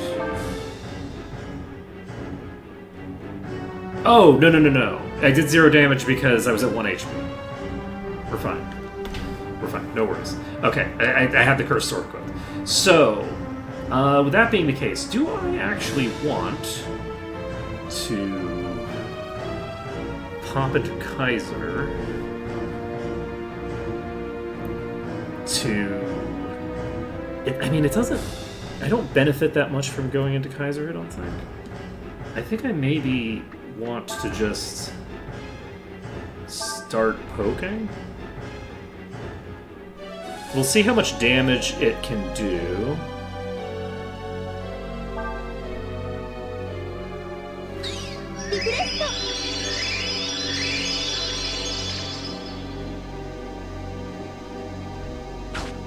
because I don't really know. I don't know what it's capable of.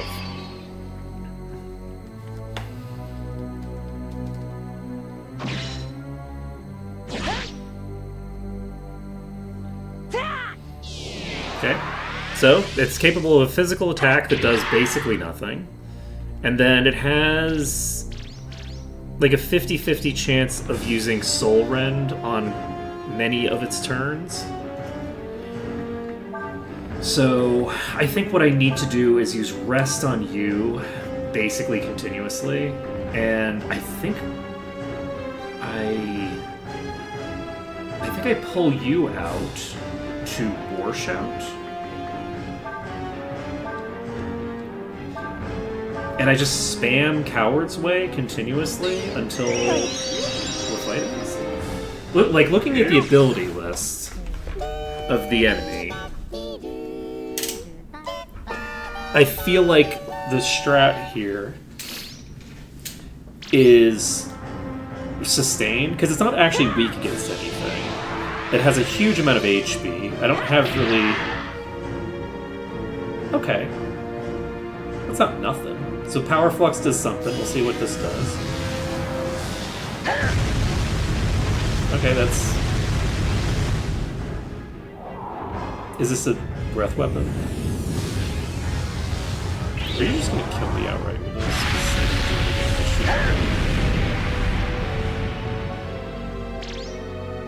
No. No. That does nothing to Nina, so that's a good sign. Nina can follow that with a Vitalize. Actually, can we swap the Harmonic Ring for a Shaman Ring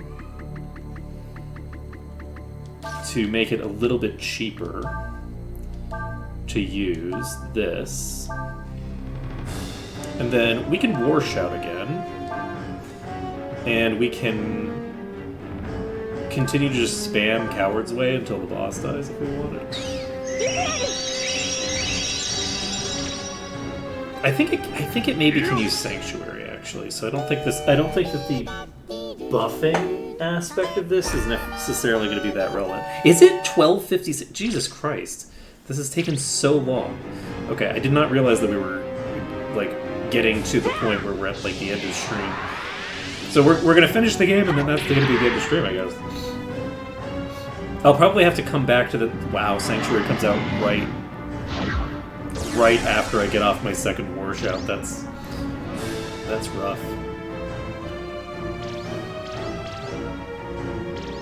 Okay. So we can rejuve you. And I guess the two of you can both just kind of keep poking. I can't buff, but actually have it stick. So, Power Flux comes out, this is going to hit hard. And...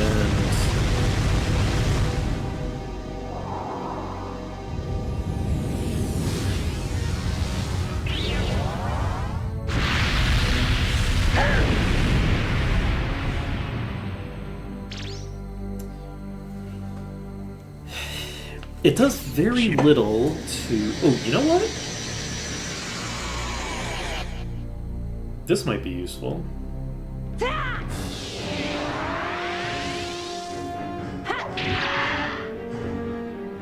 This is 600 damage. So probably not that useful. Alright, let's go ahead and throw out a Vitalize again. And then... I can't use Shining Blade on this turn. I think I'm going to pop into the back row. And we will... Oh wait, I don't need Shining Blade. I can use Reversal.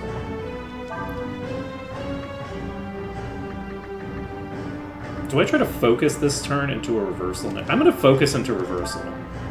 So we'll Reversal on an upcoming turn. Does it make sense for me to just pop into a dragon form just for shits and giggles? If I go into Myrmidon, I can probably be in this for a while. And I'll be pretty close to the damage cap. Let's just do this.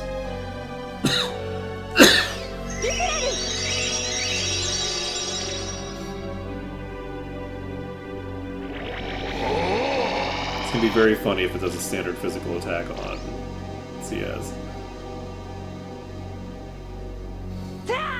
So we're swapping into Knight. This is our first time going into a dragon form in quite a while that isn't Kaiser. You actually upgrade the dragon forms. It's not visible because they all look exactly the same on this map. But like, if I was going to use the breath weapon, that I wouldn't. Oh shit! Power Flux comes up again. That's bad. This is gonna kill CS. CS goes down here. That sucks.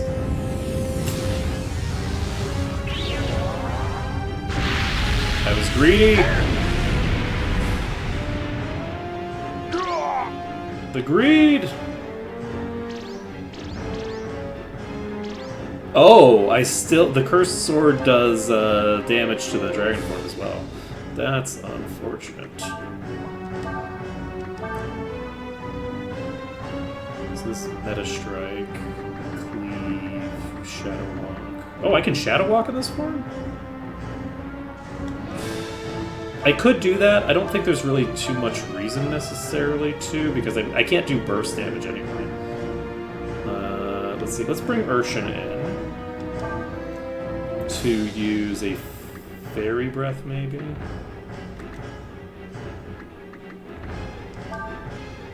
Purge off that poison. It's not a ton.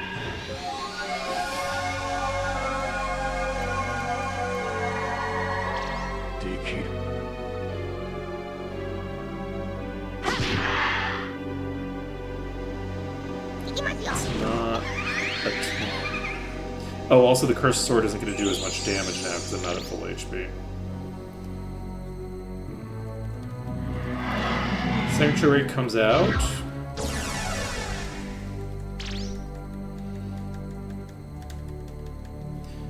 And I'm going to continue to not be at full HP. So, I think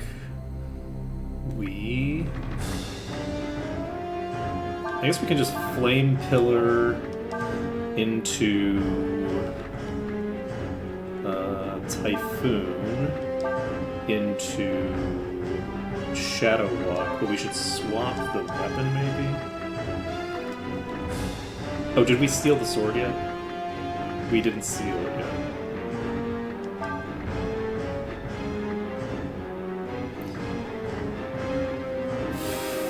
Whoops. We'll use this for now. I need to steal the sword before we finish the fight, but that's going to take a while anyway.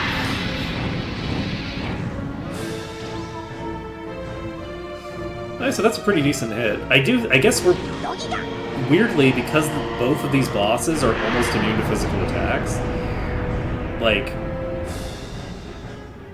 You weirdly just need a spellcaster team for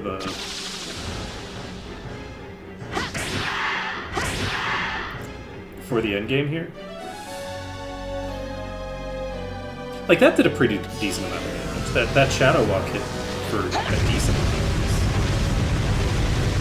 damage. Like, it was more damage than I was doing with the spells.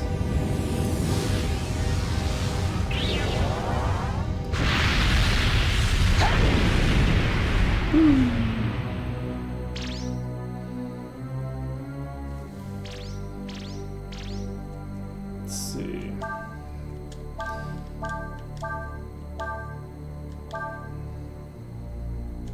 Yeah, I think we just spam this combo until it fails, until we run out of mana, basically, and then or run out of mana or run out of HP. Catastrophe. Uh-oh. So this is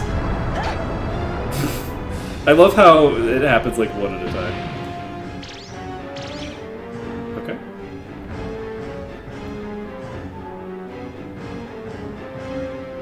So we do want to switch the two of them because Urshan is actually slower than Boss. So we Urshan into Nina, except when we're healing.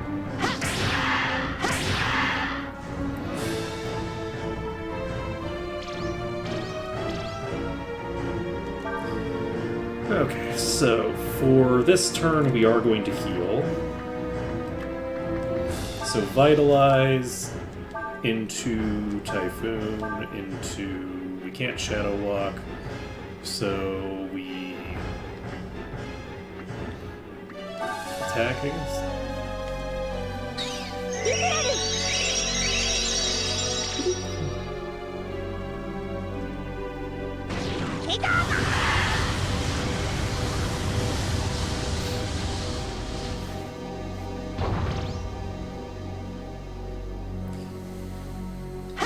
Standard melee attack does 1200 damage. Soul Rend drops us down to 1 HP, which is unfortunate for the Dragon Form, because the Dragon Form can't be healed. So we're not going to be spamming these Shadow Walks on subsequent turns.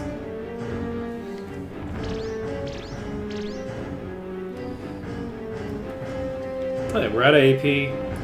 We will Vitalize into Typhoon, into...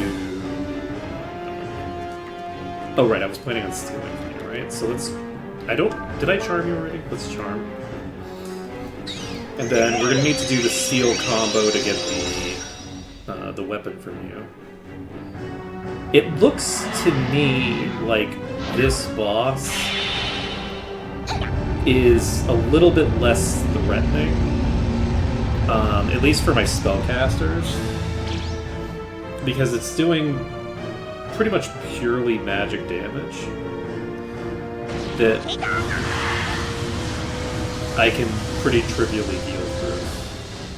So the fact that both of them are resistant to magic right now is a big deal. And they obviously also have above 250 wisdom, so they take half damage from spells by default.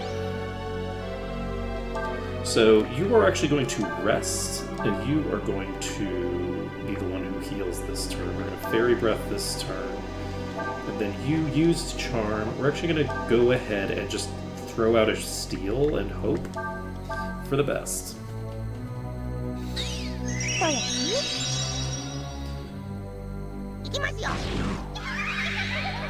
So this gets us in pretty decent shape HP-wise. Also gives us a little bit of AP on everybody, not bad. With the steal, we did not get the steal. So... oh, you do have physical attacks, and that is close to, but not quite lethal, on Nina. So we'll have you just pop a Typhoon and just keep stealing. This is going to be a long fight because the enemy is so resistant to my attacks, but I don't anticipate it being particularly dangerous. It might be dangerous if it one-shots Nina with a physical, which might be possible. It might be able to do that. So if it has the ability to one-shot Nina with a physical strike, which it can definitely do after a Soul Rend, because it can Soul Rend into physical attack, and she'll only have like 800 HP instead of, and it takes like 1200 damage from its attack. So I have the ability to give her an extra 60 defense. That seems unlikely.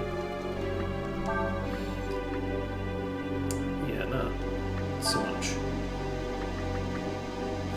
So, we Vitalize into Typhoon, into Steal. Do we steal?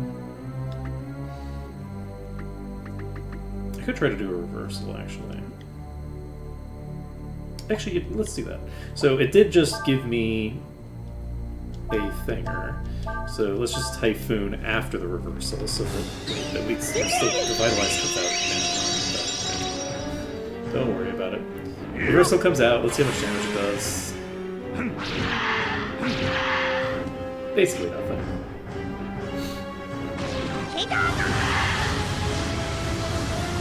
And that damage on the combo is including a bunch of healing that I did. It's not actual. That's not how much damage I'm doing. Okay, CS gets insta-gibbed. Don't love that for me. The boss also has... Oh, the boss has Lucky Strikes.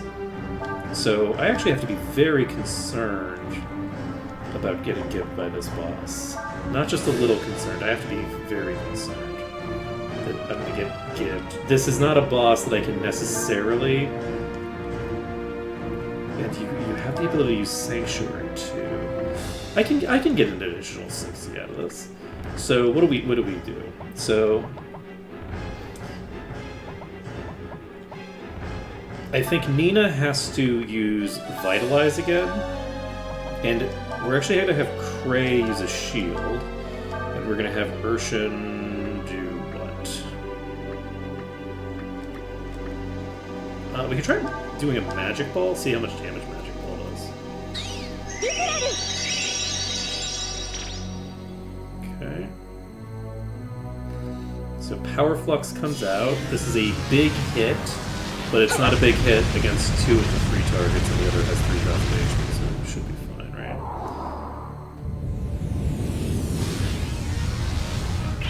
This is such a long fight. It's like 60,000 HP, and it's got 5 resistance to physical in range. Or to melee in range. It's crazy.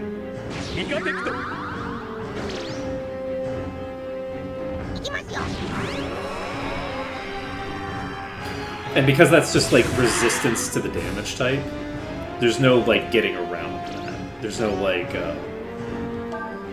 what's the word?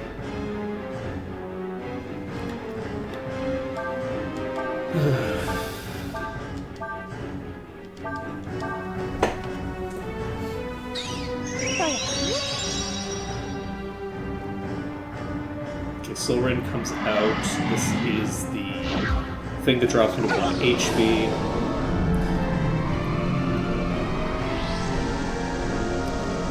That gets followed up by whatever it gets followed up by.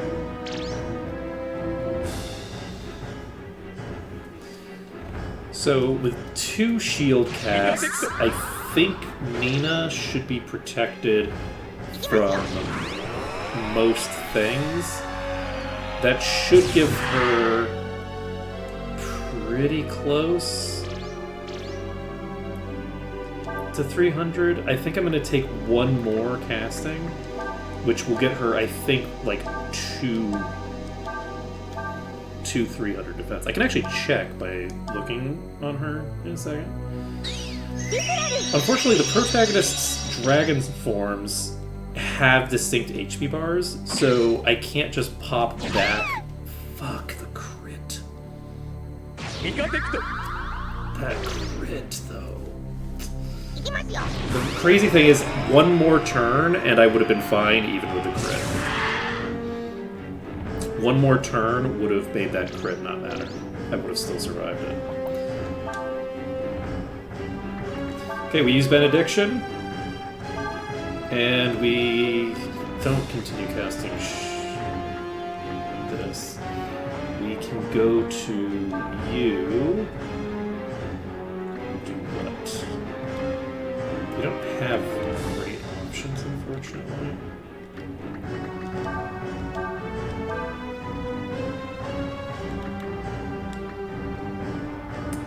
Do I Fairy Breath off the back of this? Yeah, let's Fairy Breath for the last bit here. Catastrophe comes out. This is concerning. I don't know how much damage Urshan's going to take from this. Theoretically, Ursula should be fine, because it's earth damage. Apparently not.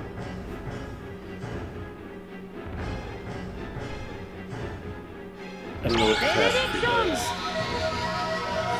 Maybe it's not elemental. So the hope here is that we hit with this on both targets. They both get picked up. We Inferno just for shits and giggles. And then we follow that up with Fairy Breath to heal back up a bit. And now we need to pull Urshan off the front line. And the protagonist is going to do something. What are you going to do? You have access to your dragon forms. The knight form has 1 hit point. So probably not the knight form. Yeah, the dragon forms are going to be real weak against this. I'm going to do Healing Wind. I haven't used any of these breath weapons. Like, at all, this entire playthrough. So, I think what we're going to do is we're going to open with a Vitalize. We're going to follow that up with a Inferno, I guess, and maybe we just poke with you. I don't love the idea of just poking. I do kind of like the idea. I don't want to pop into like Kaiser, yet potentially have Kaiser just immediately dropped to 0 for no reason. Like I would want the Kaiser form to come out when I have enough AP to actually use it for a while.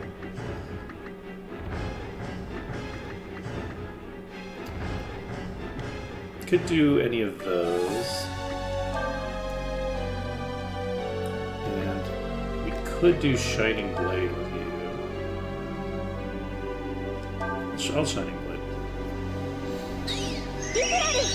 Let's leave the protagonist on the back line to charge. Inferno comes out. We do Inferno into Shining Blade. This needs to be a fire elemental Shining Blade. Doesn't really make a difference. I'm shocked at how much, like, how much damage this is going to play right now. There we go. Okay, we got the damage coming out. We got the deeps. We got the deeps. Sanctuary comes out. Do we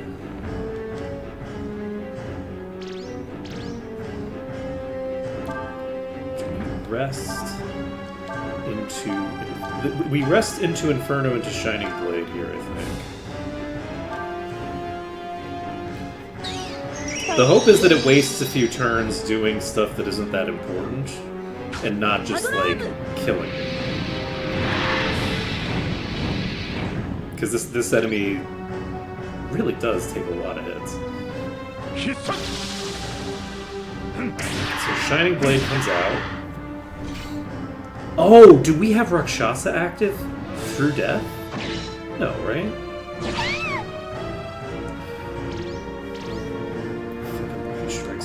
Okay, so we activate Benediction immediately and continue to just use the same thing on these two.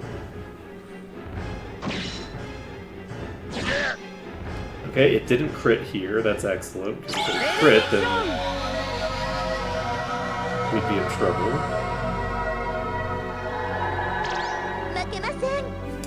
Okay, I'm gonna check.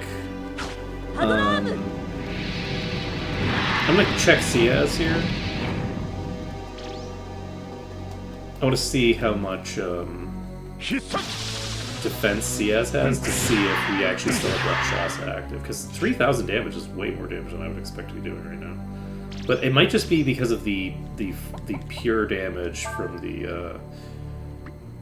Maybe the pure damage isn't affected by that, like the level-based damage.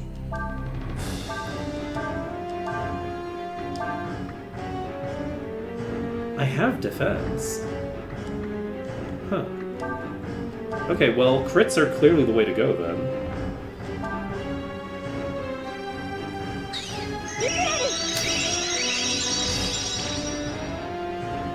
You know, maybe I should have her... I don't have the repeater. I was gonna say, maybe I should have her spamming Shadow Walk, too, but...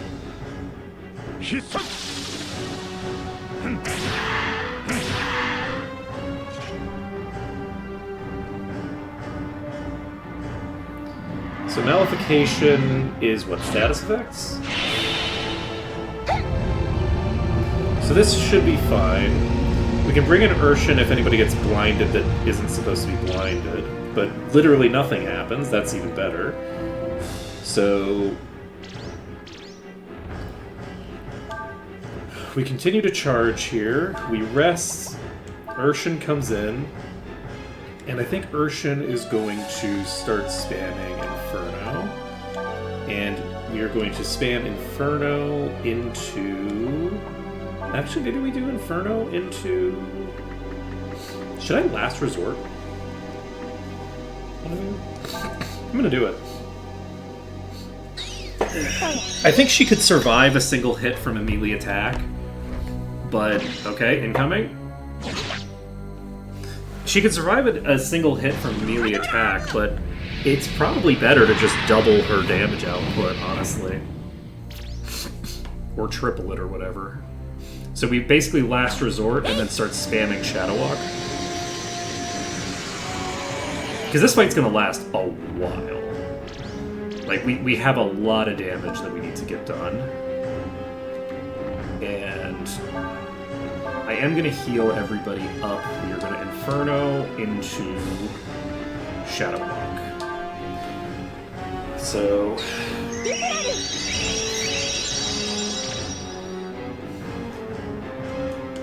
Power Flux comes out. This is going to hit pretty hard on Ursula, but shouldn't hit too hard on anybody else. The other two are both resistant to this damage type and have very high wisdom. 1,000 damage is also not that bad, honestly. So we don't get a combo here, which is too bad. This is a very good turn to get a combo. Shadow Walk comes out. 2,700 damage. Revitalize again. Vitalize, Inferno, Shadow Walk.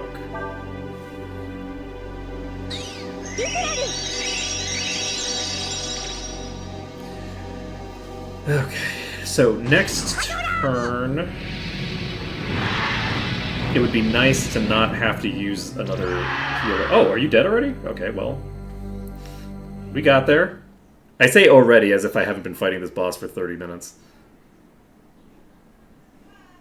Did I forget to steal your sword? I forgot to steal your sword. God damn it. So, 'tis I that was blind to the truth. I seeth now for the first time through thy eyes. Should it be thine eyes? The mortals are indeed weak, foolish. Verily, a collection of contradictions, true. And yet, they are magnificent. Okay, I don't know about that. Morally relevant. Magnificent is a strong word to use. Oh, and now I'm blonde. Okay. I realized then that Quay, who had traveled for so long and so far with us, was no longer with us.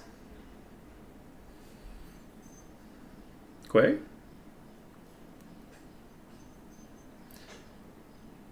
But at the same time, I knew in my heart that it was still Quay. Make up your mind. You are Quay, aren't you?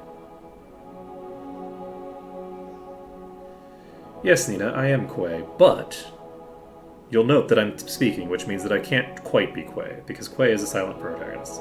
I am also Faolu. That's why I can talk. So what next? What's going to happen to the world now? I understand now what Faolu was trying to tell me. What he really wanted to say is that this world does not need gods. Quay, you don't mean... That's why I'm gonna cast them out.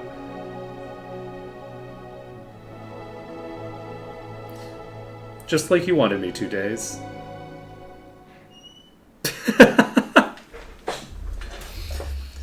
Quay said he was going to cast out the gods. Yeah, he did. He just said that. Yes, that's true. Wait, where'd everyone else go?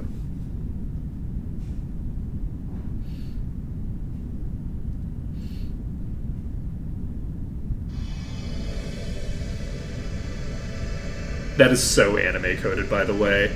Have a person say a thing and then have another person. He just said, and then just quote the thing that he said.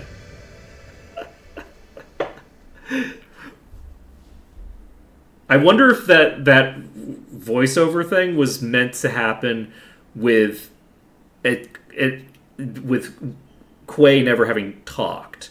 Like, Quay does all this shit but never talks.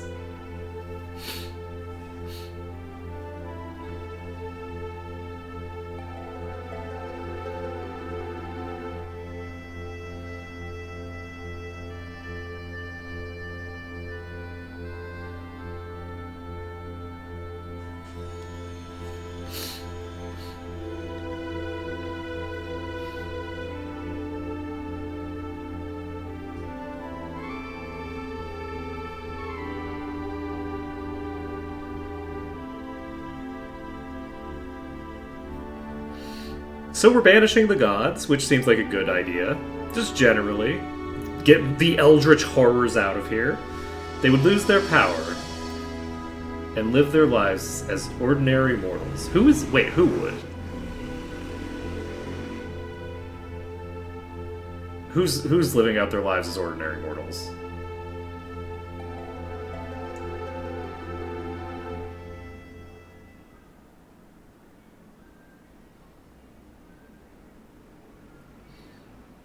Am I casting out the gods? Well, what is this? The endless are fading away.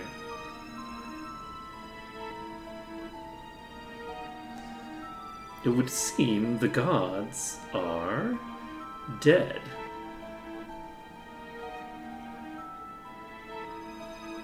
But we needn't worry about that. I can make as many gods as we want or need.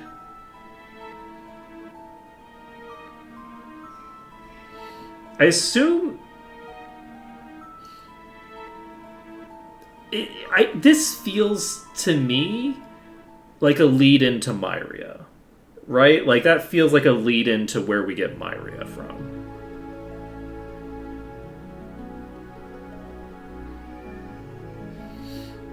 Oh, shucks.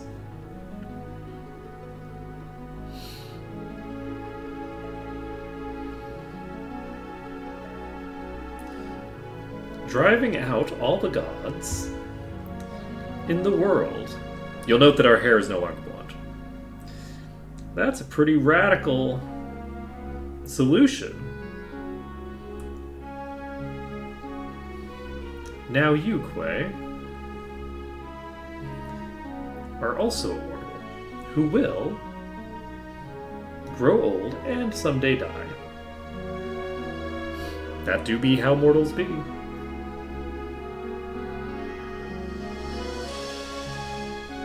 Me? Oh, I decided I'd stick... Oh, come on! I thought this was Urshan talking. I'm interested in seeing what happens after this. That's a cop-out. They should go home.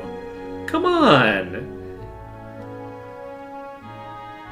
This is horseshit. This doesn't... No. No, Days.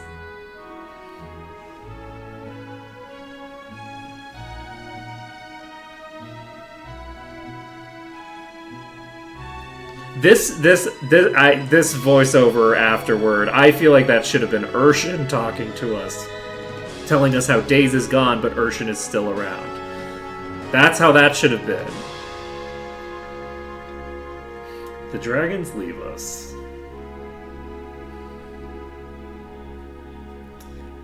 The end of an age is upon us. The end of a stream is upon us. It's 1:30. Jesus. Project BOF. Best of friends.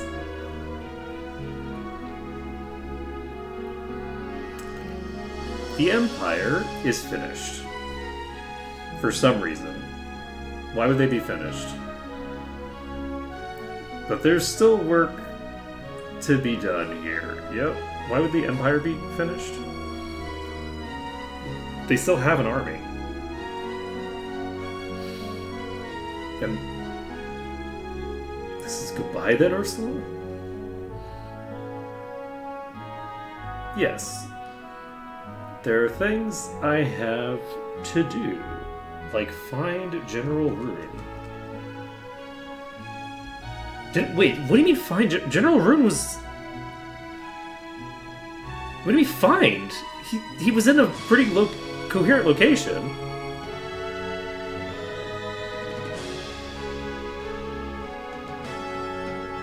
I was only doing my fascist duty.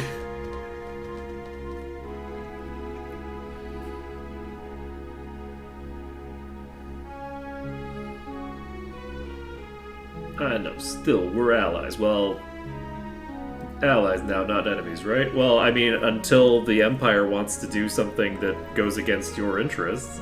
Like, Ursula's loyalty to the Empire was never challenged. There's never a point where the needs of the Empire were being put ahead. There was the weird thing with Yuna.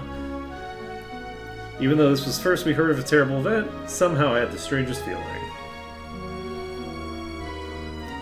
Like I had known it was going to happen. This terrible event.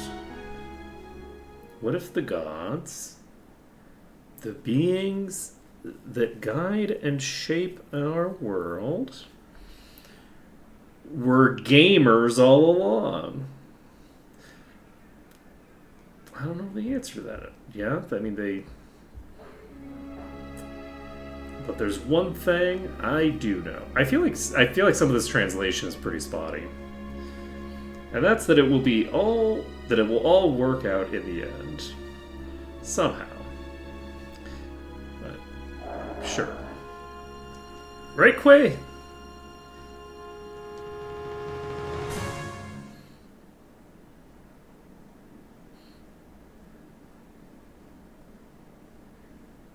I think it's very cool that the ending is us banishing the gods. That's the appropriate ending, is for us to banish the gods to another plane of existence. It was weird. I feel like the translation was a bit spotty. So, like, it's unclear. Like, it said that we were banishing the gods, but then it says that they will live out the rest of their days as mortals. Which is a weird thing for it to say, right? Like, that implies that the gods are still around. So, I don't know what's up with that. But...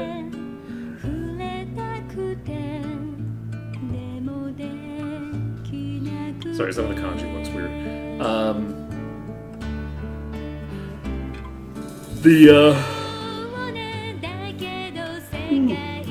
I can't read kanji. I can technically read hiragana and katakana, but not well enough that I could do it while there's like, there's like this sequence here. I don't know what that says. I'd have to like have it access to it for long enough. That's probably a poo or something. Like they set up the weird symbol there that those have to be a P sound.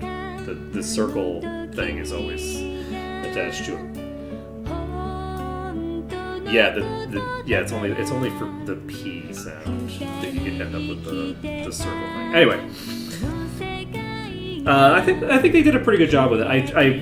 It would be very interesting to see what the end of this game was meant to look like, because it really is not finished. you can see like little pieces of like, okay, this sequence was supposed to happen in a different location. This sequence was supposed to happen at a different time during the playthrough, stuff like that. Because like I don't think that the final battle area was meant to be in the castle. I'm pretty sure that that's meant to be in a different location. Like they basically just took a set that they were intending to use, and they're like, oh shit, okay, we'll just put it behind the curtain. Because we're never going to establish this location now that we would be doing the final battle in. But yeah, I think that this is a pretty good game. They really heavily utilize extreme resistances to physical in a way that is kind of interesting. I think that I would like realizing that they have so many enemies that are so resistant to physical in the end game. I think that making the protagonist a caster build makes a lot of sense, because a lot of those enemies that are very resistant to physical are also very resistant to breath weapons. They're not just resistant to physical; they're resistant to ranged, melee, and breath. They usually don't have as high a resistance to breath, but you can't increase the damage of your breath weapons that much. So, and then they have like 1 or like somewhere between 0 and 2 resists to magic. So they're like taking 75% less damage from physical, and they're taking at minimum full damage from spells. So